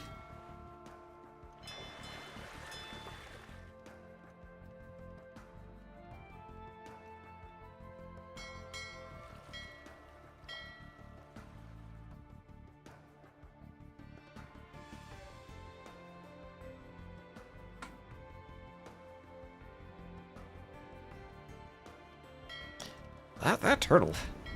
Going for Leif. Leif Erikson probably should decimate a fire, right? Yeah, there he goes.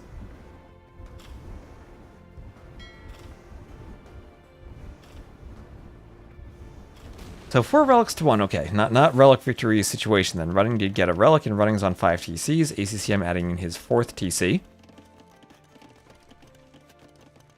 And late game, I don't know how heavy rocket carts hold up now in the meta. Like Bombard Cannon, Heavy Rocket Cart, plus War Wagon might be the composition for Koreans against Mongols. Mongols lack the final armor upgrade, so War Wagons themselves, they're not siege. Mengadai don't get an attack bonus against them. Running going forward though. Maybe some sneak steppies. Let's eat green leaf. Well, they're cyan and purple though, they're not green.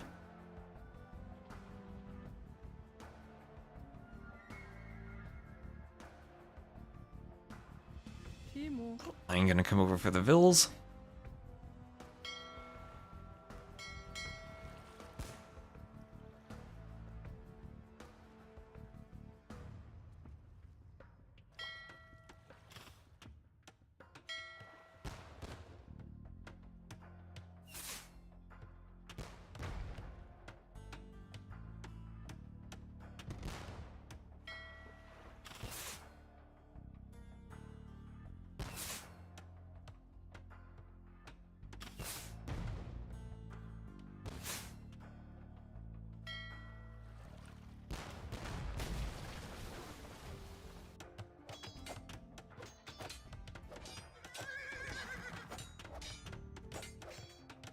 Rip Leaf. Some F's in the chat for Leaf. As we have a tower down here. The turtle ships? Is ACCM using turtle ships somewhat effectively here? What is this? Using the new turtle ships. The awful new turtle ships. Leaf has fallen. Both Leafs have been raked off the water. Both players up to Imp. ACCM a bit faster with a few more Vils. Let's see, I think that eco unit lead also counts the fishing ships, so yeah, 7 fishing ships still alive. Cracked terrain in the middle with a lot of hunt, but that's it. A lot of good food on the ostriches. Actually, this would be great for the running to take as the Mongols. Transport here to a mill, take all this hunt. Guess not a possibility anymore with the turtle ships.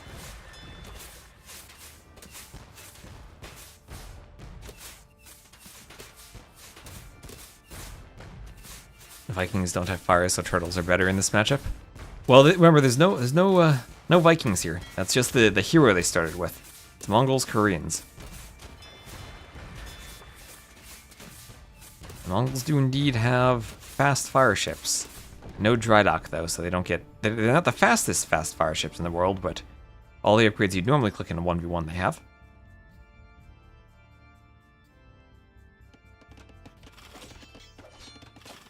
Much gold on the map. There's a decently sized chunk of gold there and there, so I'm gonna say yes. Also gold at the north. Stormy's still flying around. Gold in this middle island, but not much there.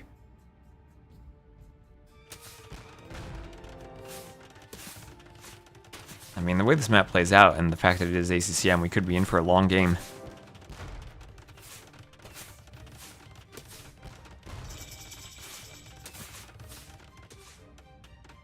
And now we have some of these Korean keeps established for ACCM. Oh, and he has Fire Lancers! Of course, the Koreans have Fire Lancers now. Yeah, you're gonna go Elite Fire Lancer. And misses Blast Furnace at least. Well, Fire Lancers will discover the sneaky stables. Oh, I guess the outpost discovered them a while ago. That will be a lot of steppies in the stables for running. There they go. Fire Lancers should counter the steppies, right? As should maybe the defensive castle.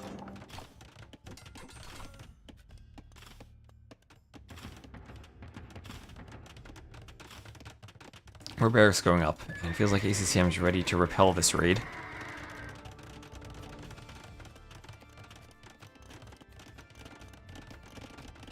And yep, you'll just wall it all up with some stone walls. Should be fully safe there in the back.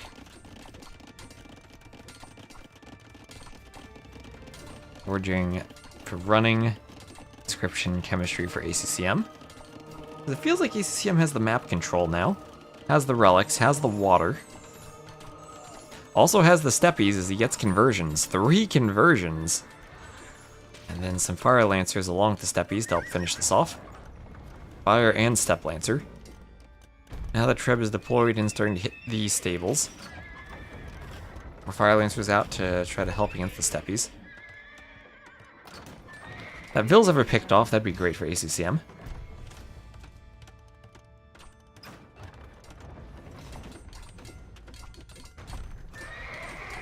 Stable goes down.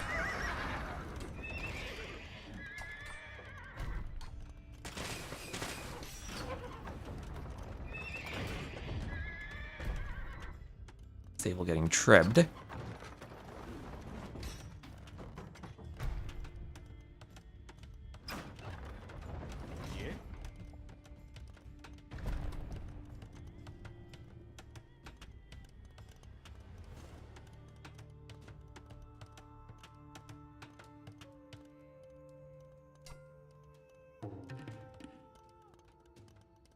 Fire Lancers need to patrol back and forth a bit. Here's 2-man Saw and Halb on the way. Steppies will go for the outpost. ACCM in the north just stone-walled. Lots of stone just outside that wall. Oh, did the lion kill? Oh, the lion killed the Ville! The lion got ACCM's outpost villager. That foundation's there. That lion got a kill. Cannon galleons now for ACCM. That'll give him some more ability to reach inland. Deny running, maybe even from taking that gold to destroy the TC. Yeah, I know, it's a lot of forage. Stormy will fly over the stables. And the steppies try to encourage them. Remind of running, he's not out of the game yet. He's not out of the running.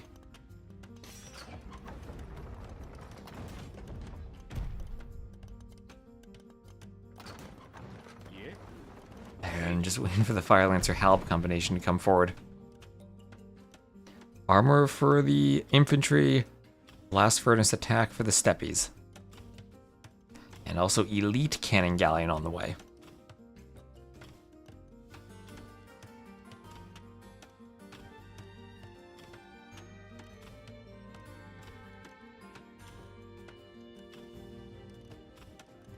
And there's gold shaft mining and forging on the way too.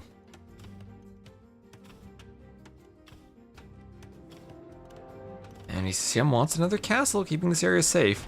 And with the elite cannon galleons on the front, he can take out this castle here from running. And reduce running to 0 castles as the Mongols. And that's not what you want to be as the Mongols, you want Mangudais. And running will have to repair this castle. Isn't Score Passar better than this? For what civ? Scorpion Hussars for the Mongols. I mean, I don't think there's any problem with having Scorpions, but Hussars themselves definitely will be stronger than Hussars. I mean, Steppe Lancers themselves will be stronger than Hussars. Okay, they're all going to group up on each other. I can't even select anything, so that's just going to make the fight hard to see. And the Steppies destroy that army when they're all grouped up on each other. That was a great fight.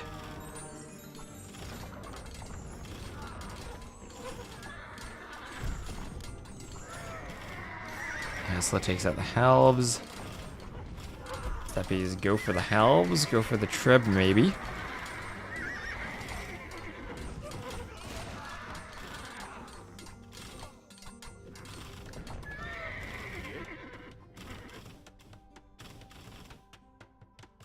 And it'll take some castle fire though. Yeah, ACCM still holding, still pulling ahead in score and in resources. Our workshop's going up as the halbs come over from the side.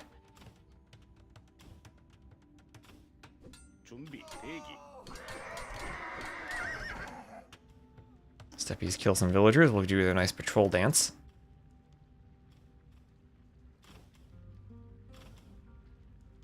There's no situation called Mangadai makes no sense. Maybe against full camel archers. Wait him out under his own castles? Maybe. He could always just make more Steppe. I mean, make more Fire Lancers and halbs to fight the Steppies. His drill for running. He still has full water control and can add in more keeps. And we're gonna see a Ferrari ram push soon.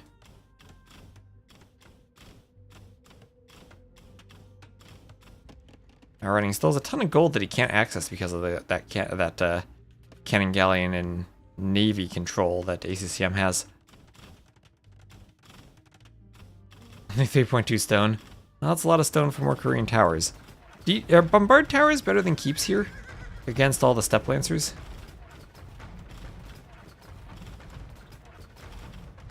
I guess they don't have the best pierce armor. And there it is, heavy rocket cart and arrow slits. Will they have extra range? Is that still their tech? Rocket carts and turtle ships plus run range, fire additional projectiles. Okay, here come the Ferraris. Ferrari ram push from running, getting a bit ahead of the Steppe Lancers. We're trying to go for the keeps. Can take them out, and maybe the houses. Steppies will take a better fight. Lots of halbs. Remember, Steppe Lancers can kill halbs. War wagons will be the key against the Steppe Lancers, but less useful against the rams. Or keeps going up for ACCM. Bombard towers finally going up. That's what those are keeps. Those are bombard towers for ACCM. And that's what I think he needs against the Steppe Lancers. Cannonballs to really take them out in one shot, especially when they're clumped up like this.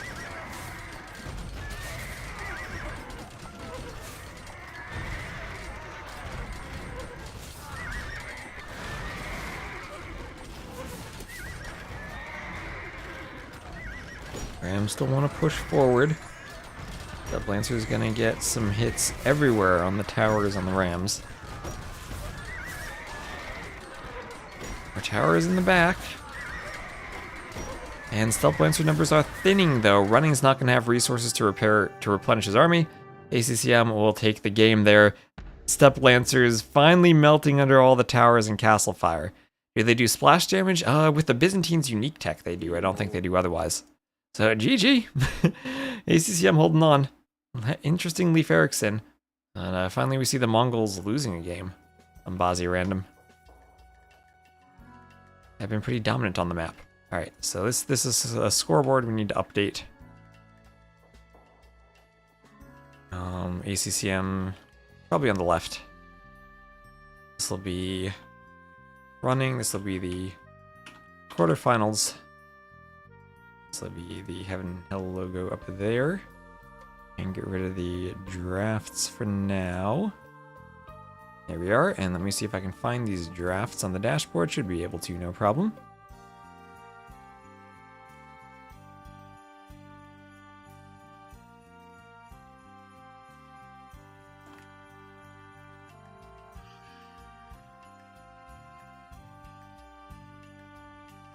As the next map will be Beastchi.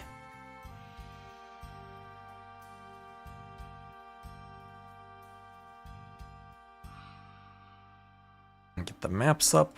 Perfect. And that was a win on Bazi random for ACCM, who is indeed on the left. And the civs were Koreans over Mongols. I very first picked Mongols for running for Bazi random. Didn't get a good map there for the Mongols compared to the Koreans.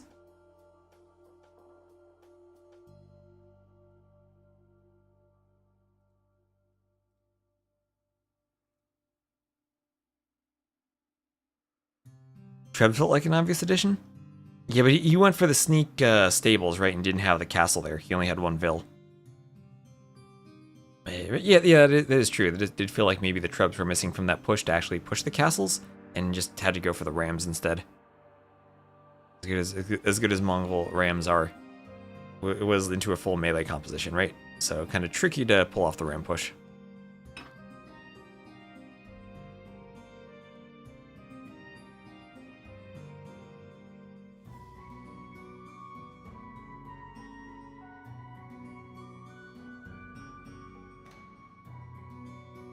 And we go, of course, to the wonderful map, Beastchi.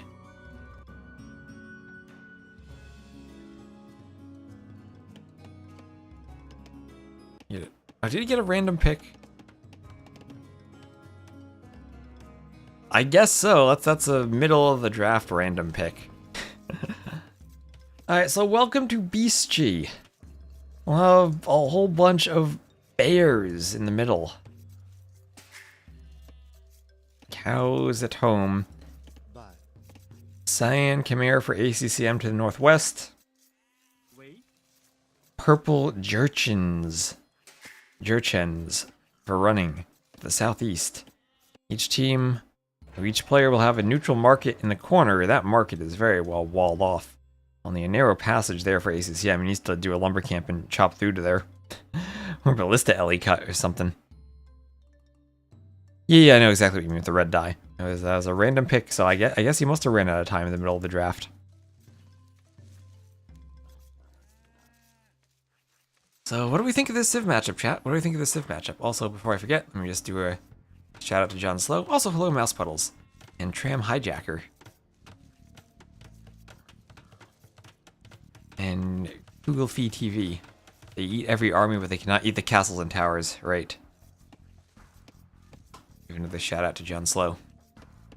He was hosting this event, and thankfully giving us something to cast in the meantime as we're waiting for the next big event, Sudden Disaster, to be hosted.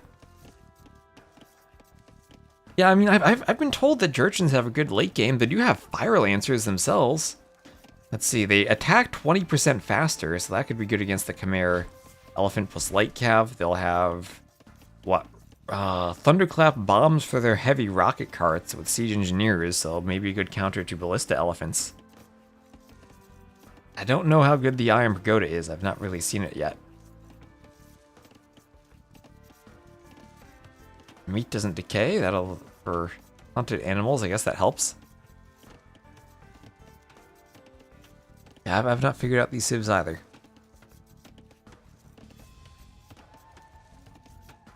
What's deer doing right in the middle? Oh, that's gotta be a risky deer push if it's running towards all the bears. At least the bears don't attack the deer. Oh, that would be awful. If you had to go a long distance, take a deer by all those bears.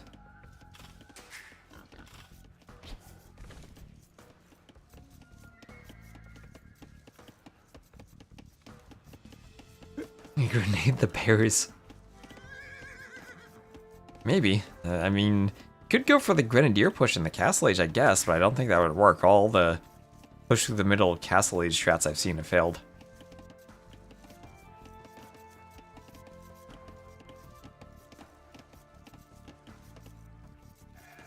And oh no, the bear is going after the scout, the poor scout. Do the bears reclaim the sheep or prevent you from getting the sheep? Oh, they might. Yes, oh my gosh, the Gaia player controls the sheep. The bears control the sheep. And running has to try to lure them away from the sheep. Oh, that is amazing. They're in defensive stance, so they don't run that far. Now, we saw that the neutral units guarding the relics in that other Bazi random controlled the sheep. Here, the bears do. Those reskinned penguins. Absolutely nasty. Running's trying to pull them away, and he uses the villager at the same time to grab the sheep. Oh, that's brilliant. That's brilliant. Running, adjusting to the bears. True clown knows how to grab a sheep. Your rescue operation.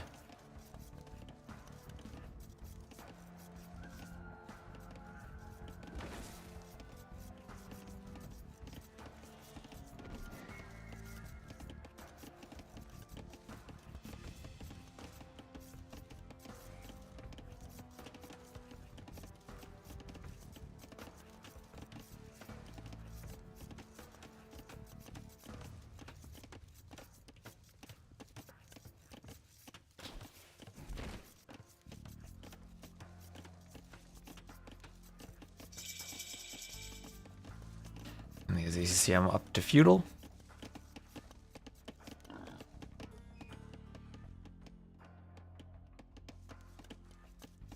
Such an original map. Replace trees with bears and you get a new, entirely original version of Michi.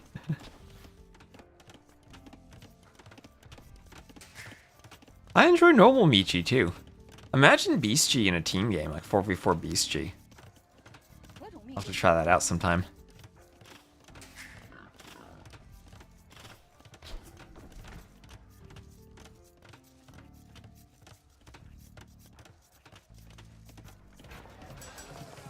Unmarketed blacksmith.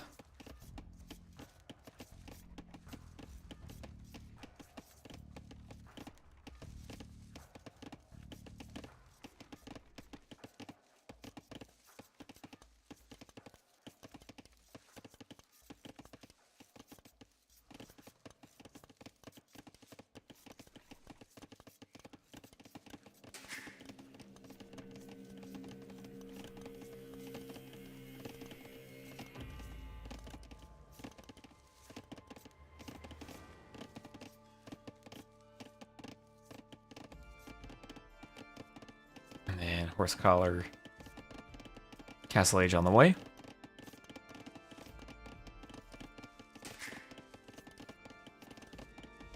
Assume that the scouts can't get past the bears without getting mauled to death. Nope, they cannot.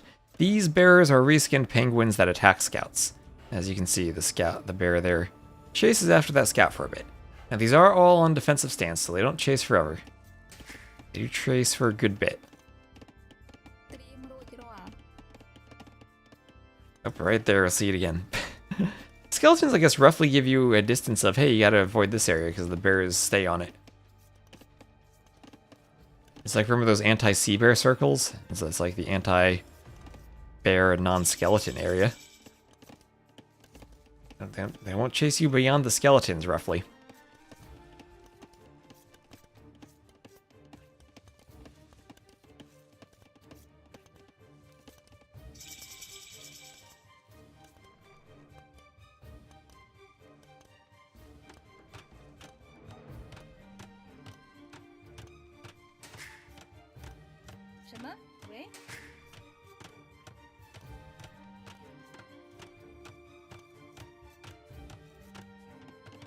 So TC's going up everywhere. Ooh, nice, nice TC gold wood complex here for running. ACC, I'm just gonna have wood TCs, and yep, doing exactly what I was thinking. He sees that the market is walled in, so he'll adjust to that. No big deal. Just put the TC on the wood, so by the time he wants to add in the trade, wood line will be chopped, and he'll be able to get the trade carts going to that market. A bit tricky to maybe path around the TC, especially if you have farms there, but not the biggest deal. It's only a 2x2 obstruction inside your trade line because they can run under the TC too. Why is he playing LingHe? Oh, because I have not changed the title. Thank you. This is the quarterfinals. Okay, I think I changed the title outside the game. Did I even do that? I have so many buttons for me to click. Yes, I did change it outside of the game. Thank you. I put the logo up, but I forgot to change the title. I should have changed the title on YouTube, right? Yeah, it does say ACCM versus running for me. I think we're good everywhere. Thanks for pointing that out. And hello again, Crazy Joe. You can do a crossbow castle attack. Every time I've seen that, that hasn't used. What's the max number of bears you can lead to your opponent's base, Dagul? I'm gonna guess 0, because by the time you get to the other side, your scout's gonna die. I would zoom out and count the number of bears on the map remaining. Let me just do that in segments so we don't kill capture age. Slowly counting the bears.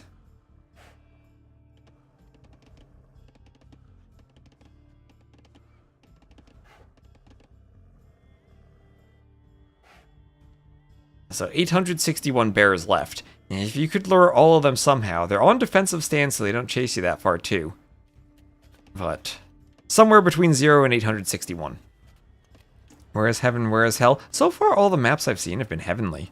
So I don't know where the hell is. Maybe this tournament should just be called Heaven. They have 3 attack, a knight with the standard 2 armor can probably get to the other side. Maybe. Maybe a scout with armor upgrades can get to the other side.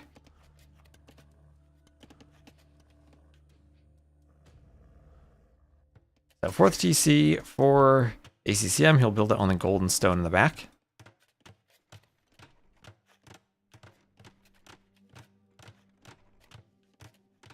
861 bears on the wall. I mean, the 861 bears, they're not on the wall, they are the wall. So running buying stone, he's doing his 4th TC. Same thought as ACCM on a stone there. I'm gonna put it on the edge of the map too. His market also kind of inaccessible at the woodline. Wouldn't mind a 5th TC here, even on this woodline, just to get chopping. Gonna be awkward for running to do the like halfway first trip on the market, because he doesn't have a good spot for a second market of his own in this corner.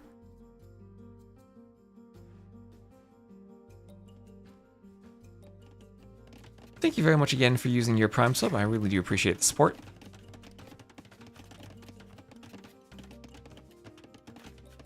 Also, another wood line here. Yeah, I mean, both players with trapped markets somewhat by wood, so it's at least kind of fair. These bears also do attack buildings if you build too close.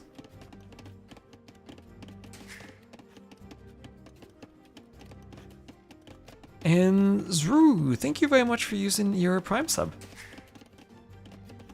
And of course, if you do have an Amazon Prime account, you do get a free Twitch sub that you can use every month, and I appreciate if you use it on me. Also on YouTube, we do have YouTube memberships, and my plan is going forward, people with the YouTube membership will get early access to the edited YouTube videos. Of course, I can't do early access to a live stream, but to edited videos, I think most of those will be early access for members going forward.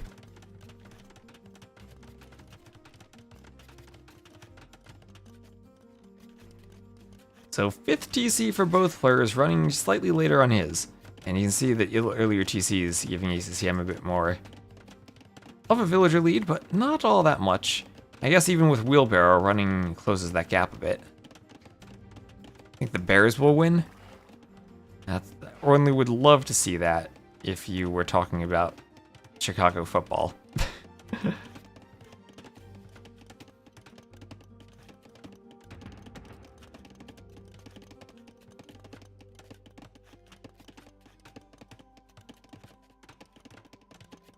So Barracks going up for running. And well, with the Barracks and his 5th TC, he's maybe thinking about what he does in Amp. ACCM pulling ahead in Vills now, but that's also because of Handcart. ACCM doing Wheelbarrow and Handcart himself. More farms for running. And more res collected for ACCM as the Chimera. They will have the much better farmers.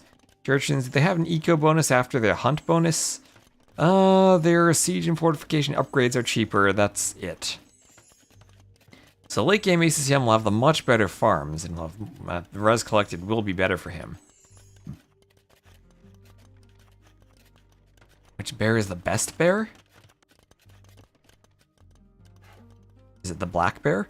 First, I was always kind of partial to polar bears, but there are black bears in the woods near me. I do see them sometimes. This is the bear with which I am most familiar.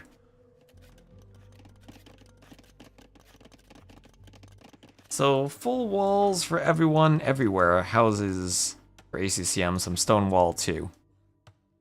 Adding farms around the mill. He needs the auto farm, right? He's the farm eco. What do you do as Chimera? Just build him against the edge of the map? I guess that blocks your trade. houses against the edge of the map would be nice if you were trading normally, because your market would be like out here. On market in the corner, I feel like that could even maybe backfire and block trade. Well, he is chopping one of the forests that would have affected trade cart pathing. Getting one of them out of the way. And this forest is almost through. And Imp first will be clicked by running. Running up first.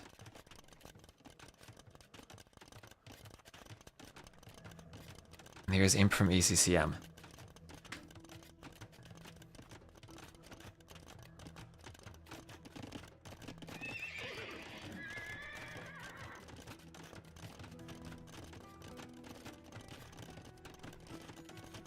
More stables.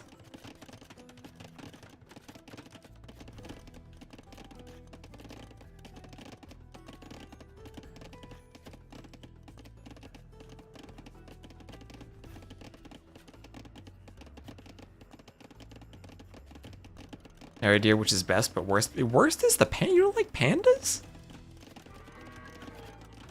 You're one of those players who's like, oh, there's the panda rock. Let's hunt the pandas, aren't you? So we're gonna have black bears attacking the siege workshop. These reskinned penguins as bears will attack the buildings, and they'll show no mercy towards that workshop. I'm still waiting for someone to do a castle, not do murder holes, and lose the castle to the predators. See, on YouTube, they're saying that panda's the best bear. We have some disagreements between the chats. Here comes some steppies to try to deal with the bears. There's a castle. Unit composition, I've not seen enough Jurchens late game. I did see one Amazon Tunnel game with triple Jurchens. I don't know how they do 1v1 against Chimera, though. Fire Lancer Heavy Rocket Cart might be the play, especially with trade.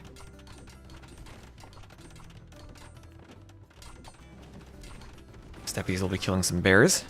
Ballistelli's incoming. What can Jurchens do against that? Heavy rocket carts. Heavy rocket carts.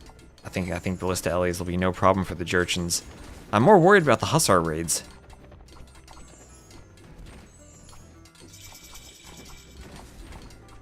Slaughter has begun. So what does Age of Empires have now? It has to have black bears, brown bears, polar bears, and pandas. So it has to have 4 bears now.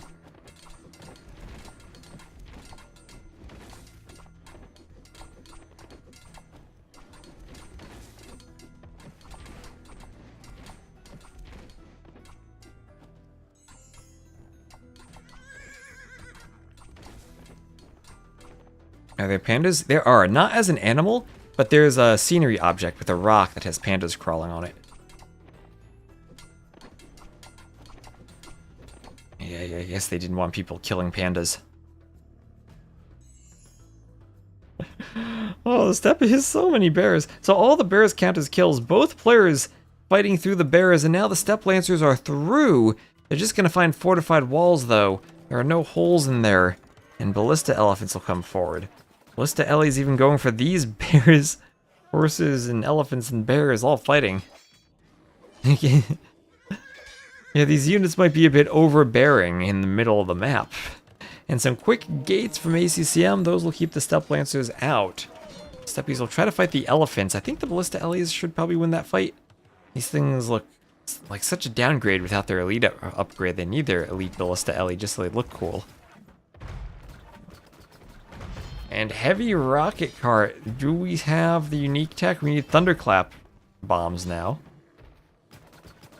Projectiles produce additional explosions, and also they have essentially Call of Duty's Martyrdom, if you remember from COD 4. They drop some grenades when they die.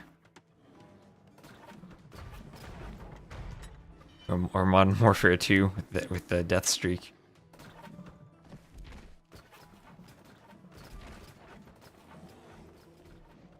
You could gate pandas and you could zoo the pandas and generate gold from people who see them.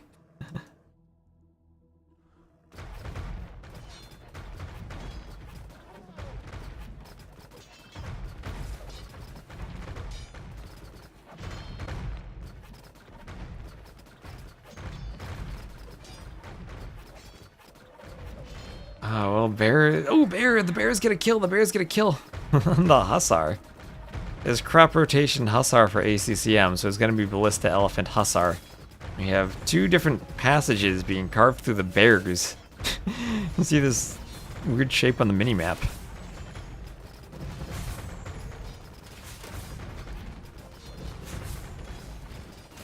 Oh, rocket cart against the ballista ellies. So ballista ellies count as siege and also as hussite wagons, but with some hussite wagon armor. And so the armor will negate the extra damage that the rocket carts would do. So I guess rocket carts not nearly as effective against the elephants as mangonels would be, since all that bonus damage from against the hussite wagons gets negated. And only 2 against siege, but 0 siege there. So rocket carts actually feel like they might not be that great against the ballista ellies, just on their armor classes. They have 3 melee armor there. This is just 5 melee attack. So these things aren't going to do too much damage. And now some fortified walls coming up. Running has to use his Black Forest skills to wall the elephants out.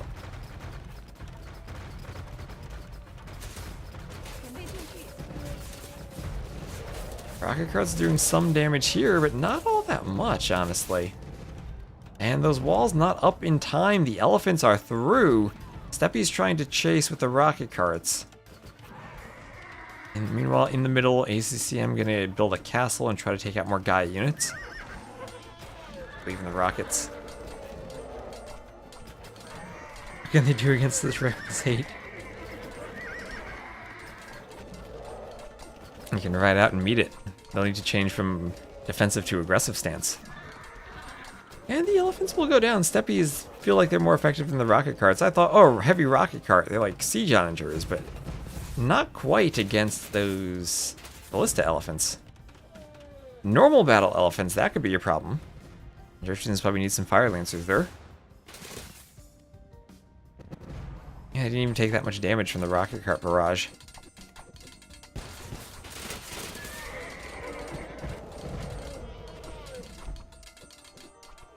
Elephants being pushed back by the steppies.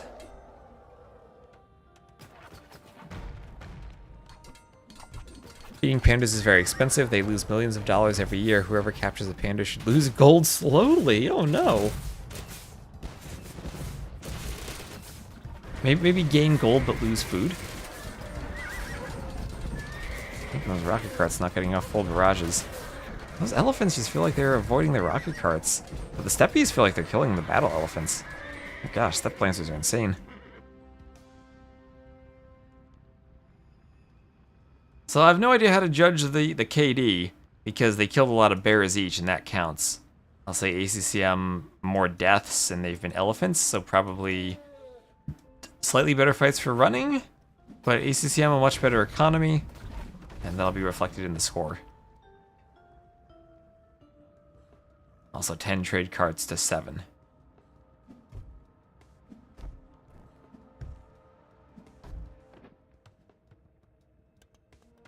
Now running, going for more walls, wants to keep this wall off fully, but the elephants can just cut again. Yeah, fully walled behind the forests, afraid of the cut. Wanted to wall in front of this, but not going to get it up in time. And oh no, here come the elephants. Here come a lot of steppies, though. And go through the forest? Some TCs are there.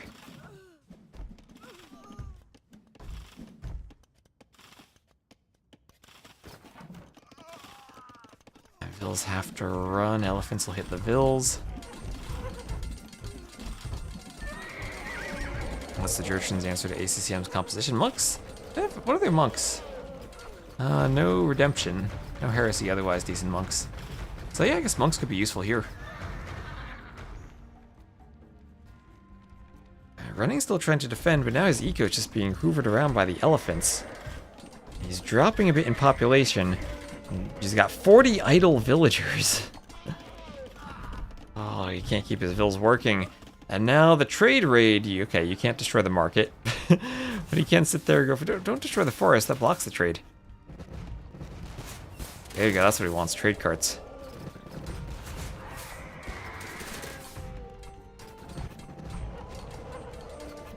Oh, the elephants are in on the trade carts, oh no. Steppies can't take their best flight if they clump themselves up by the market. I clicked it and see, yes, they fixed that. CA doesn't crash on the markets anymore. Maybe now the rocket carts will clean up the elephants? There's a lot of HP left. Okay, some low HP elephants there. Okay, finally the rocket cart's getting hits, but this feels like it's the steppies and not the carts doing the damage here. Whereas with Siege Onager, that would probably be a different setup. Oh, I think I saw an explosion there. And hello, John Carlson. How you doing?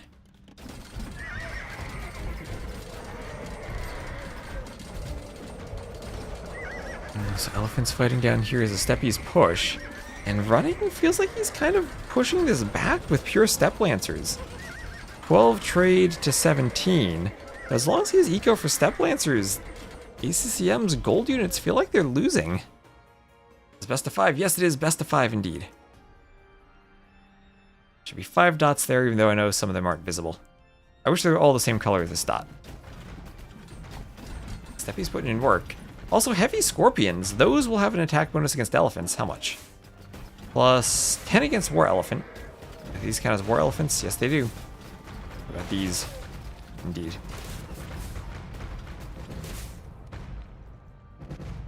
Now he's down to, what's that, 77 vills, 10 of which are idle. Or 10 of whom are idle. Running in, he did lose a lot of eco there. 28 on gold still.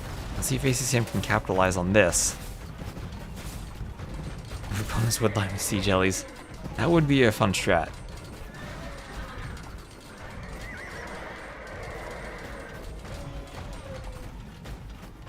Steppies pick off the elephants. I mean, have we really been streaming 5 hours today? It doesn't feel like it.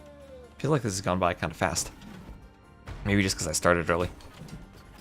This is what, an 8 AM start for me?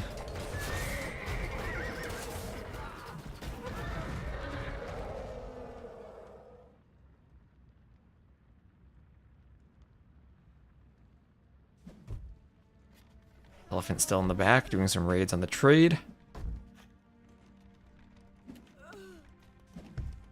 Still losing eco. He still has that elephant in the trade. He's rebuilding it though. 90 eco, but 150 for ACCM. And ACCM, 20k more res collected. And elephants are the unit. He's doing siege ram, he's doing bracer, and he's ready to just push now. He's probably gonna want. He's getting an outpost. Will want some forward buildings probably. Even Onager for cutting the forest more effectively could be nice, and then just go right through the walls for the Hussar raids. I mean, he could even make a path through these bears. And then workshop there to push through.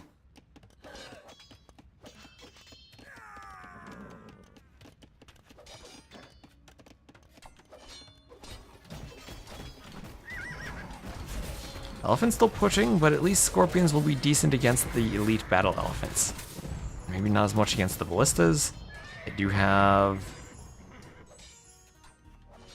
Oh wait, ballistas, they are war elephants, yes. We have the siege armor class, and Scorpion should get a bonus against that. No, they don't. No, they don't. Okay, just the war elephants. And pure subtle matter. CM is 1, 2, 3, 4, 5, 6, 7 castles. Is ready for not being ready for preventing a counterattack. As I said, might be looking to ram the walls down here just to start more areas for Hussar raids. Only one tile of fortified wall would stick between him and destroying Running's markets.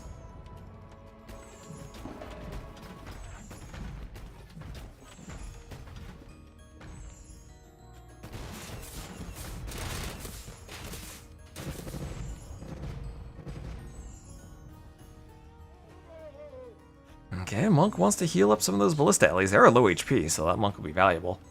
There is Onager for ACCM. Onager ready. He's doing an Onager and some siege rams. He is ready to push. He is absolutely ready to push. Also, you could chop this woodline if you wanted to. Kill more bears.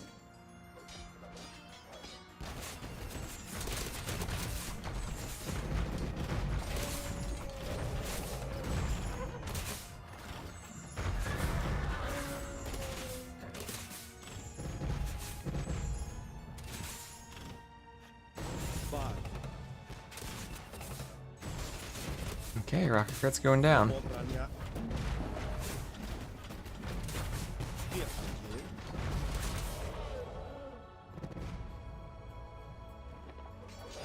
Gosh, Hussar's fighting all the bears in the north. And then Steppy's coming out to destroy the lancers down here. And Running will maybe even wall with barracks. just to be prepared to deal with any raids in the south. He's trying to push with the Hussars, ACCM. Now 30k more resources. Stockpiling food, stockpiling gold with 38 trade, and more trade on the way. Yeah, ACCM always plays tournaments non-stop. He signs up for everything.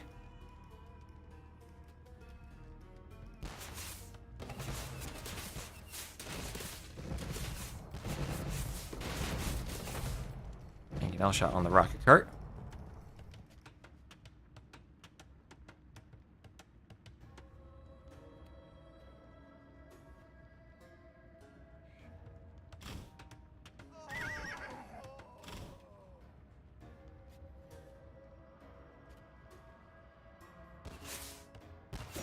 And the rocket cart's pushing the workshop. Now Ram's trying to break through the walls, but Steppies are there to try to clean them. These walls might go down if my zoom would work properly. And there the walls are down. Walls are down. Steppies hit the rams. Running right there to repair and rebuild the walls. So nothing done there. Running still defending. Here come Ballista Ellies. Ballista Ellies themselves shouldn't be able to get through walls, right? They can cut trees, but they need to have rams to get through here. It's actually going down pretty quickly. That is going down really quickly, but never mind, ballista elephants themselves can go through walls. I guess double crossbow. Double crossbows help out. We search double crossbow, that S is not underlined. And here goes summer running trade.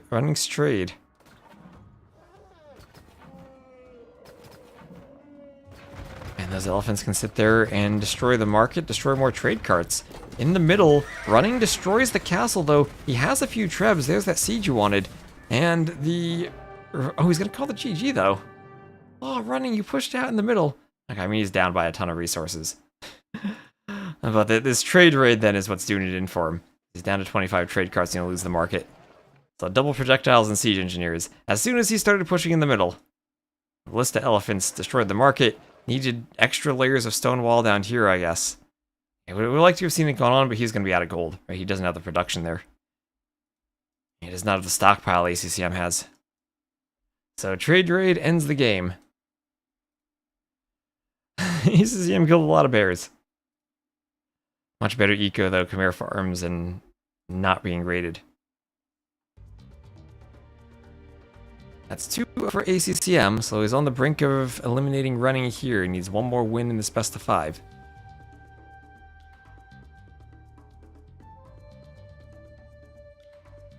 Running will lose Beastchi, and Zawal would be his final home map. Loss for the Jurchens, and a win for the Khmer.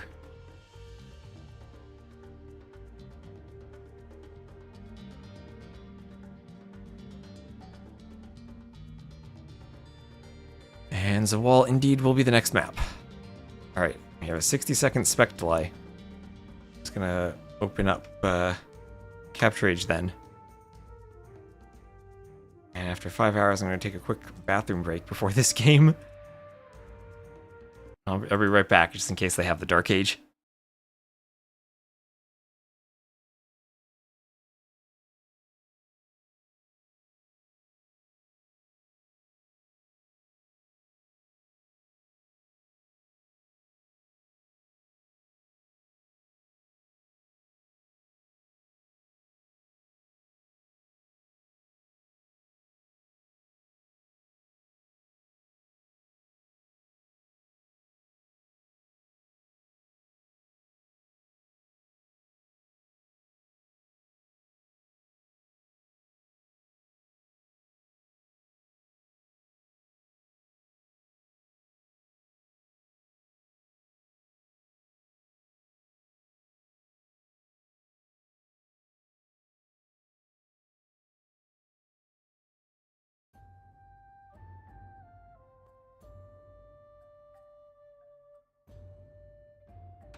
Alright, I'm back. So, what saves do we have here?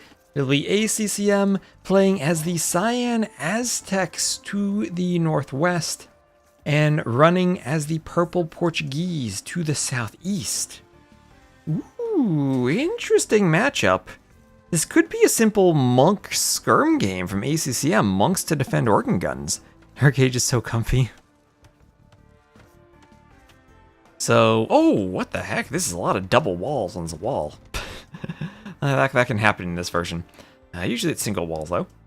Doesn't mean petard sneaks are more difficult over here. Need 2 of them. So anyway, what do we expect from running? Maybe he just booms? Aztecs don't really have a good unique unit, so the castle drop push isn't that quick. Needs to be accompanied by monks. Aztec monks are scary. Oh, another bear. We're not done with bears. The brown bear. Chasing running's Vils under the TC. Doesn't get a kill, but does get some HP down off that Vil.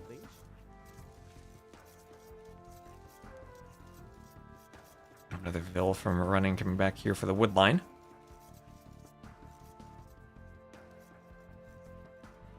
Find a nice little nook for a lumber camp.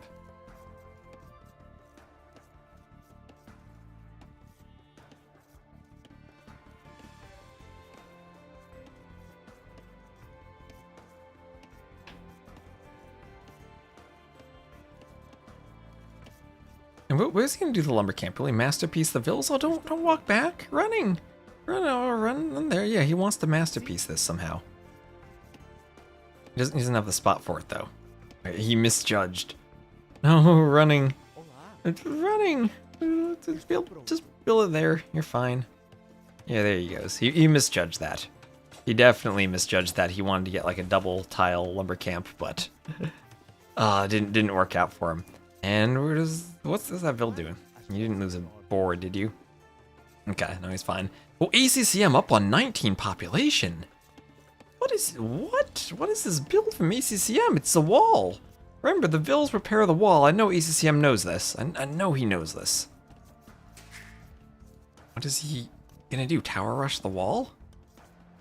I mean, you can tower rush and then just use the tower to destroy the wall. What is he doing on 19 pop up?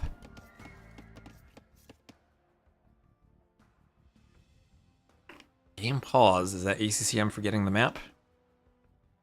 He says, sorry, my game froze. Did you got frozen? Alright, so his game froze apparently. Just tab over to see the in-game chat. No, dadgum. Ooh, his game froze. He says try, so they're gonna just go again. Yes. Alright, there we go.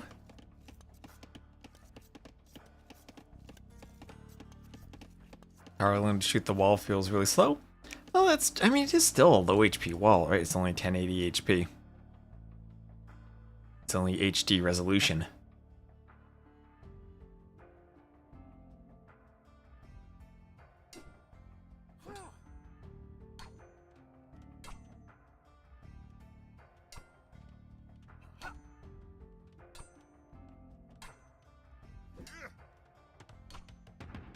The side of barracks will go up for ACCM.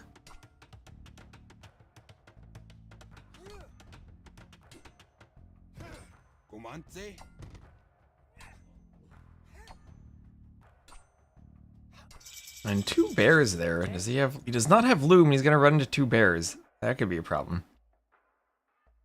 He needs to fight them.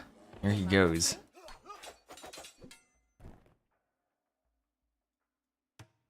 And yeah, he's gonna tower rush and rush through. He's gonna do the Vinch style trush with the tower and the range. Eagle needs to attack the wall, and then Vils will need to be in the tower, and then archers can just attack. Okay, I mean, running could send a Vil and repair.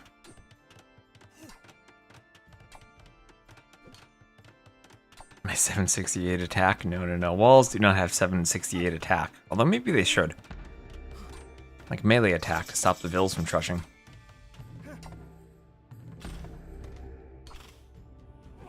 Does running see the range? He does. Yep, he does. Right there at the scout. Now that he's feudal, he'll have the line of sight to see the range. So he knows what's coming. And Market Blacksmith from running And I guess maybe the danger is if he goes for skirms, then an ACCM goes eagles. And if he goes for a castle, like if he was thinking of castle dropping organ guns, now the castle can't be forward because ACCM will have archers out. So he'll need to do the castle at home. Could potentially just boom with monks though, although that does lead ACCM to some type of 1TC Aztecs play. We'll go on the stone. Alright, we'll go on the stone, so we'll just still think about doing the castle.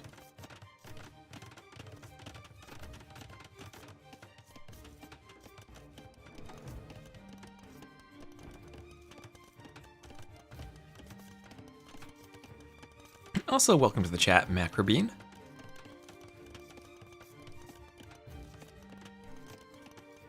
So we'll have some small palisade walls. Straggler used this part of the wall. Going for run to keep himself safe. Don't mind the stone. Still some forward berries. Only 98 food on all four of those berries combined. Just realized Capture Age doesn't give you the progress bars on berries above them. I've gotten so used to that from DE.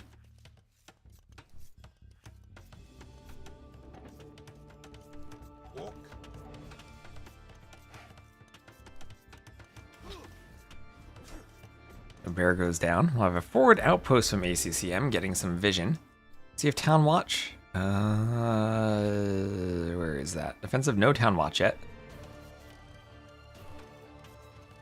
Portuguese cannons, you're thinking. I think he probably will go organ guns with that castle. I don't know where he builds the castle though. Oh my gosh, imagine if those archers were to run through. Imagine if that forward Vil were to palisade chop that straggler. Chop it, do a palisade, go through. And archers, you know, he's aware of that though. He has the, oh my gosh, running. Where are you doing this castle? Okay, on the stone. Might need to wall behind this.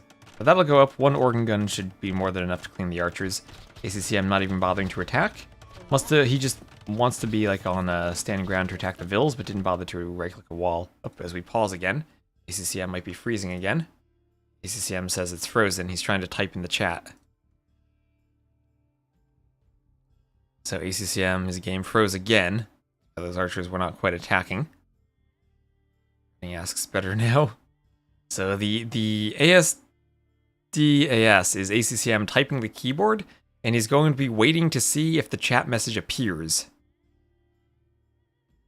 And Chicho, how are you doing? Wait a bit, I think. He's testing the lag. Testing the lag.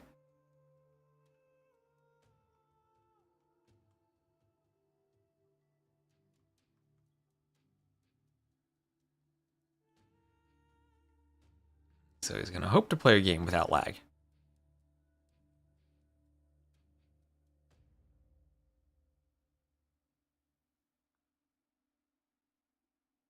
We all always hope for that, don't we? Games without lag.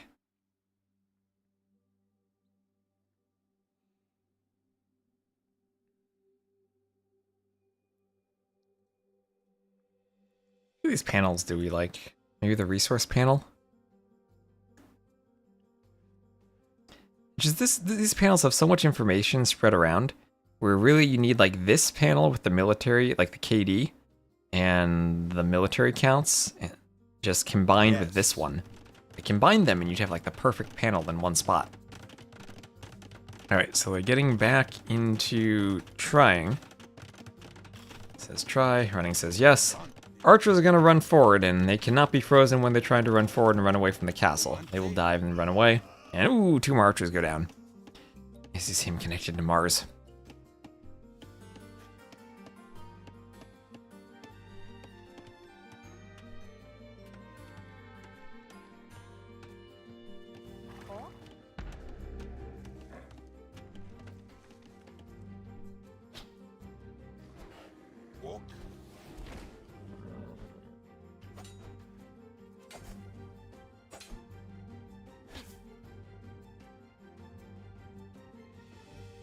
Scout zigzagging. Nope, I can feel the lag just spectating.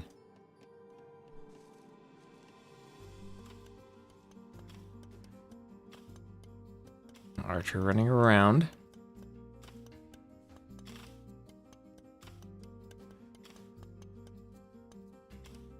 Oop, I can feel the lag. It's like HD here. You just feel that lag flow through you.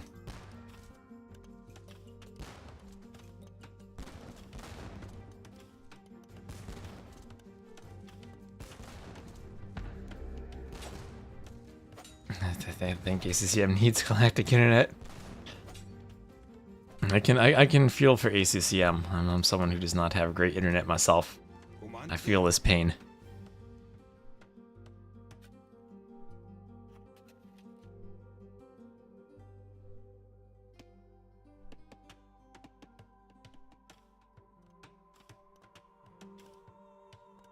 Oh, a petard from running.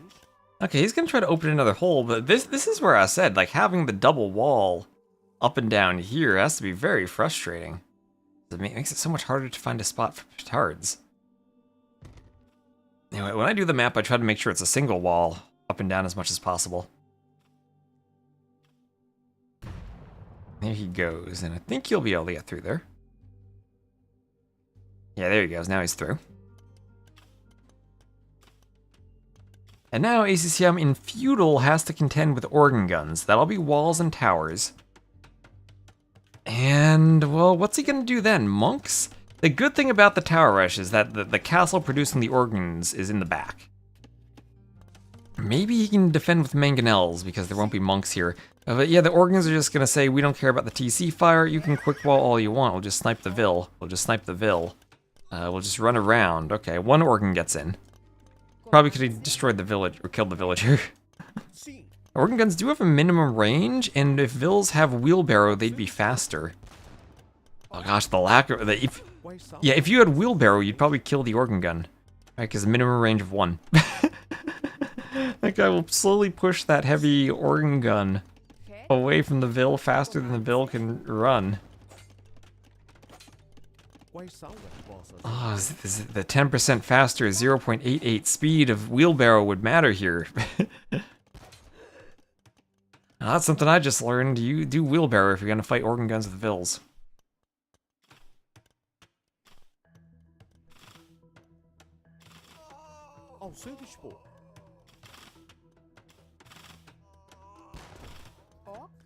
Or at least have 2 organ guns. Ooh, another organ gun goes down to the TC.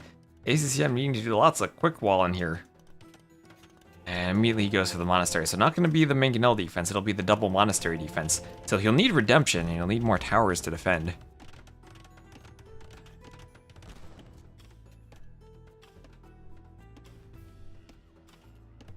Quais são as vossas ordens?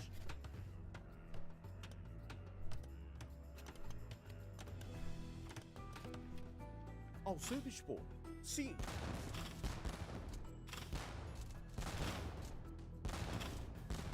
Quais são as vossas ordens? So, more organs forward for running. Still trying to control the map. Vils coming forward with the organs present. Archers won't be able to attack them, and the Vils can go attack the tower. Organs will stand in the mid-range, and they'll work on attacking that wall. ACCM will wall behind that. The Vils want to get through to destroy the tower, make another opening here. Maybe running will have to do a workshop, and maybe a ram or a mangonel at some point. To pressure the front rather than running under the TC. Not really, because there's not much on the front. There's a tower there, right? So you can't just stand under the tower. If you try to break through the walls, ACCM just walls behind. I think running under the TC was good, but you maybe need 1 extra organ gun. If running under the TC works, right? It's a huge play. If it works, then it works out great because you disrupt everything, and it still caused some damage because ACCM needed those extra towers. Still got a couple of Vil kills, and he's at 3-0 on the Eco KD, but now Redemption Monks are in, and especially Aztec Redemption Monks should work wonders against the organ guns. I'll have 1 conversion in, a 2nd conversion, and the Aztecs 35 HP with Redemption. They'll have Atonement on the way to convert Monks. Okay, and now both players need to go Monks.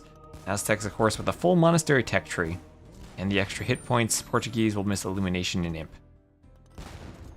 And hello, LC River. Soup. Hope you're having a supremum of a day. Their conversion.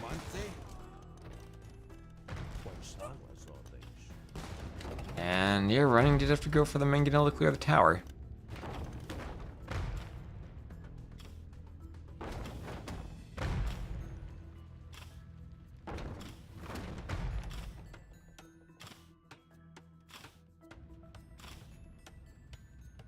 But nay.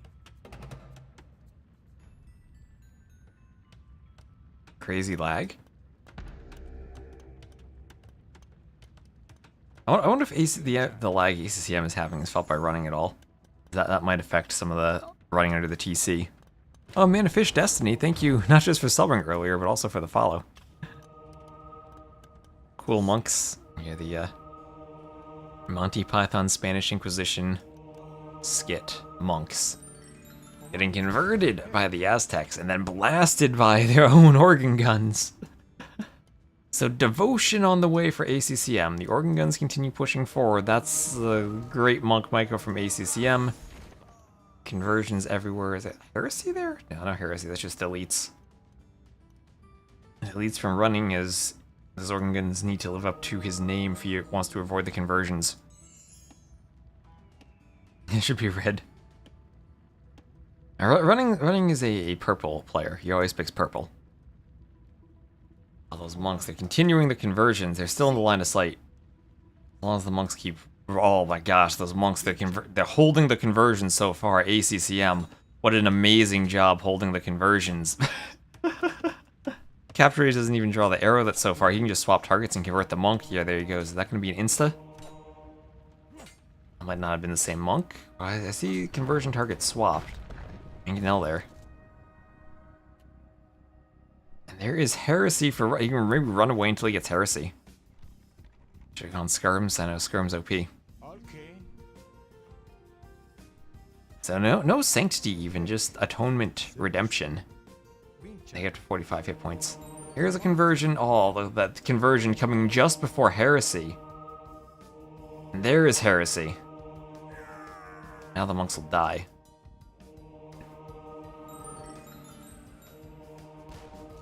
Heresy is in, we'll see if ACCM noticed. I mean, you don't really change the micro here, you still get the conversions to kill. But no heresy for ACCM. Okay, that might give running a chance to win this fight. If you convert a monk while he's chanting, he loses all the monk juice. The delete for ACCM, who will likely just go imp. Doesn't need heresy, he can just go imp.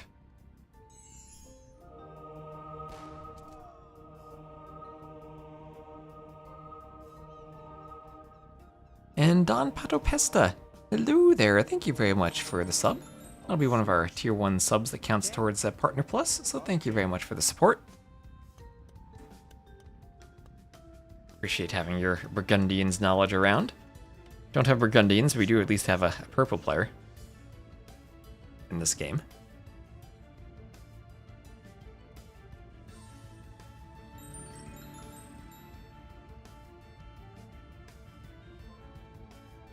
It will do.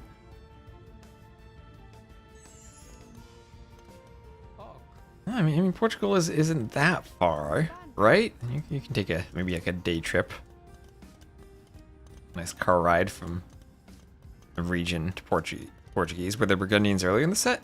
I don't think so, not yet. I didn't see if they were drafted. I forget what the drafts are.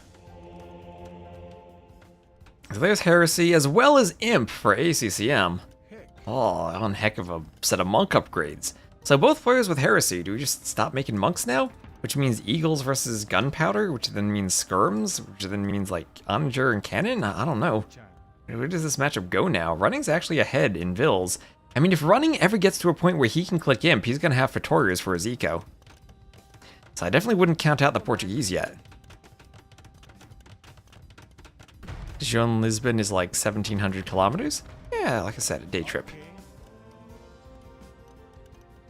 Along for a day trip? Yeah, much closer than the Aztecs are anyway.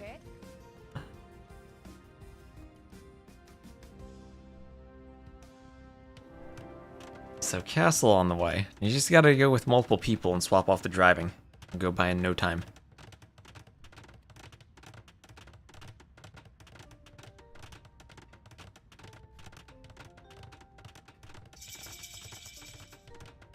Oh, there's ACCM up to Imp, doing the forward castle, and that'll be his trebuchet position.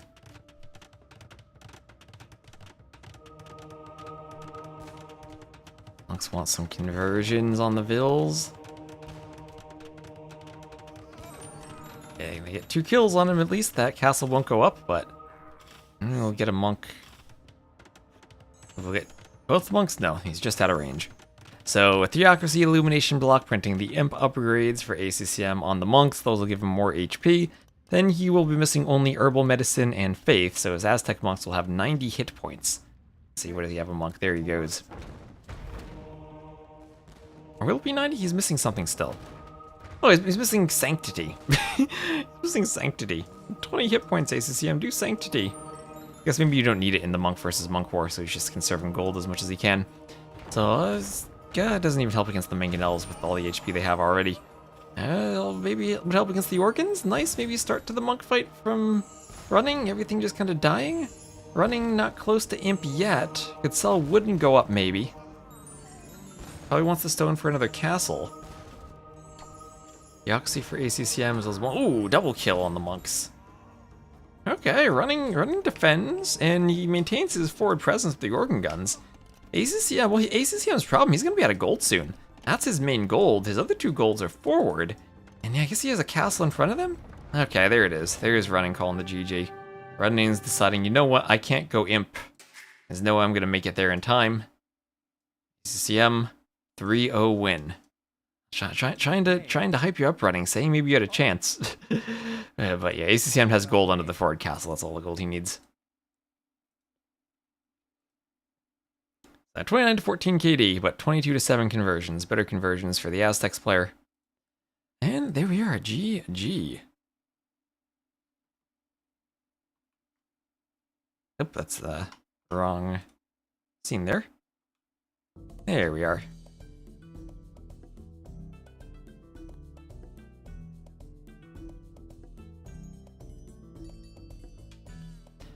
That's 3-0 for ACCM. Also 1 on Zawal. That's Portuguese losing to Aztecs. Yeah, no Burgundians, unfortunately.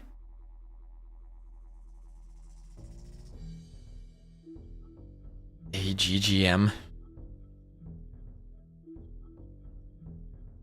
Ooh, wow, we've been streaming 5 hours, 41 minutes. That just flew by. So I think that's going to be it for me for today. Don't know if I'll be streaming tomorrow in the morning because I have a meeting. And for the handbook, the tournament handbook, I have a Nilly meeting. Not drafted. Not banned, not drafted. Interesting. This is the tournament you'd expect to see Burgundians. This is parody of a draft. Anyway, I'm going to end stuff on YouTube, then we'll raid someone on Twitch. So goodbye to YouTube, and I'll see you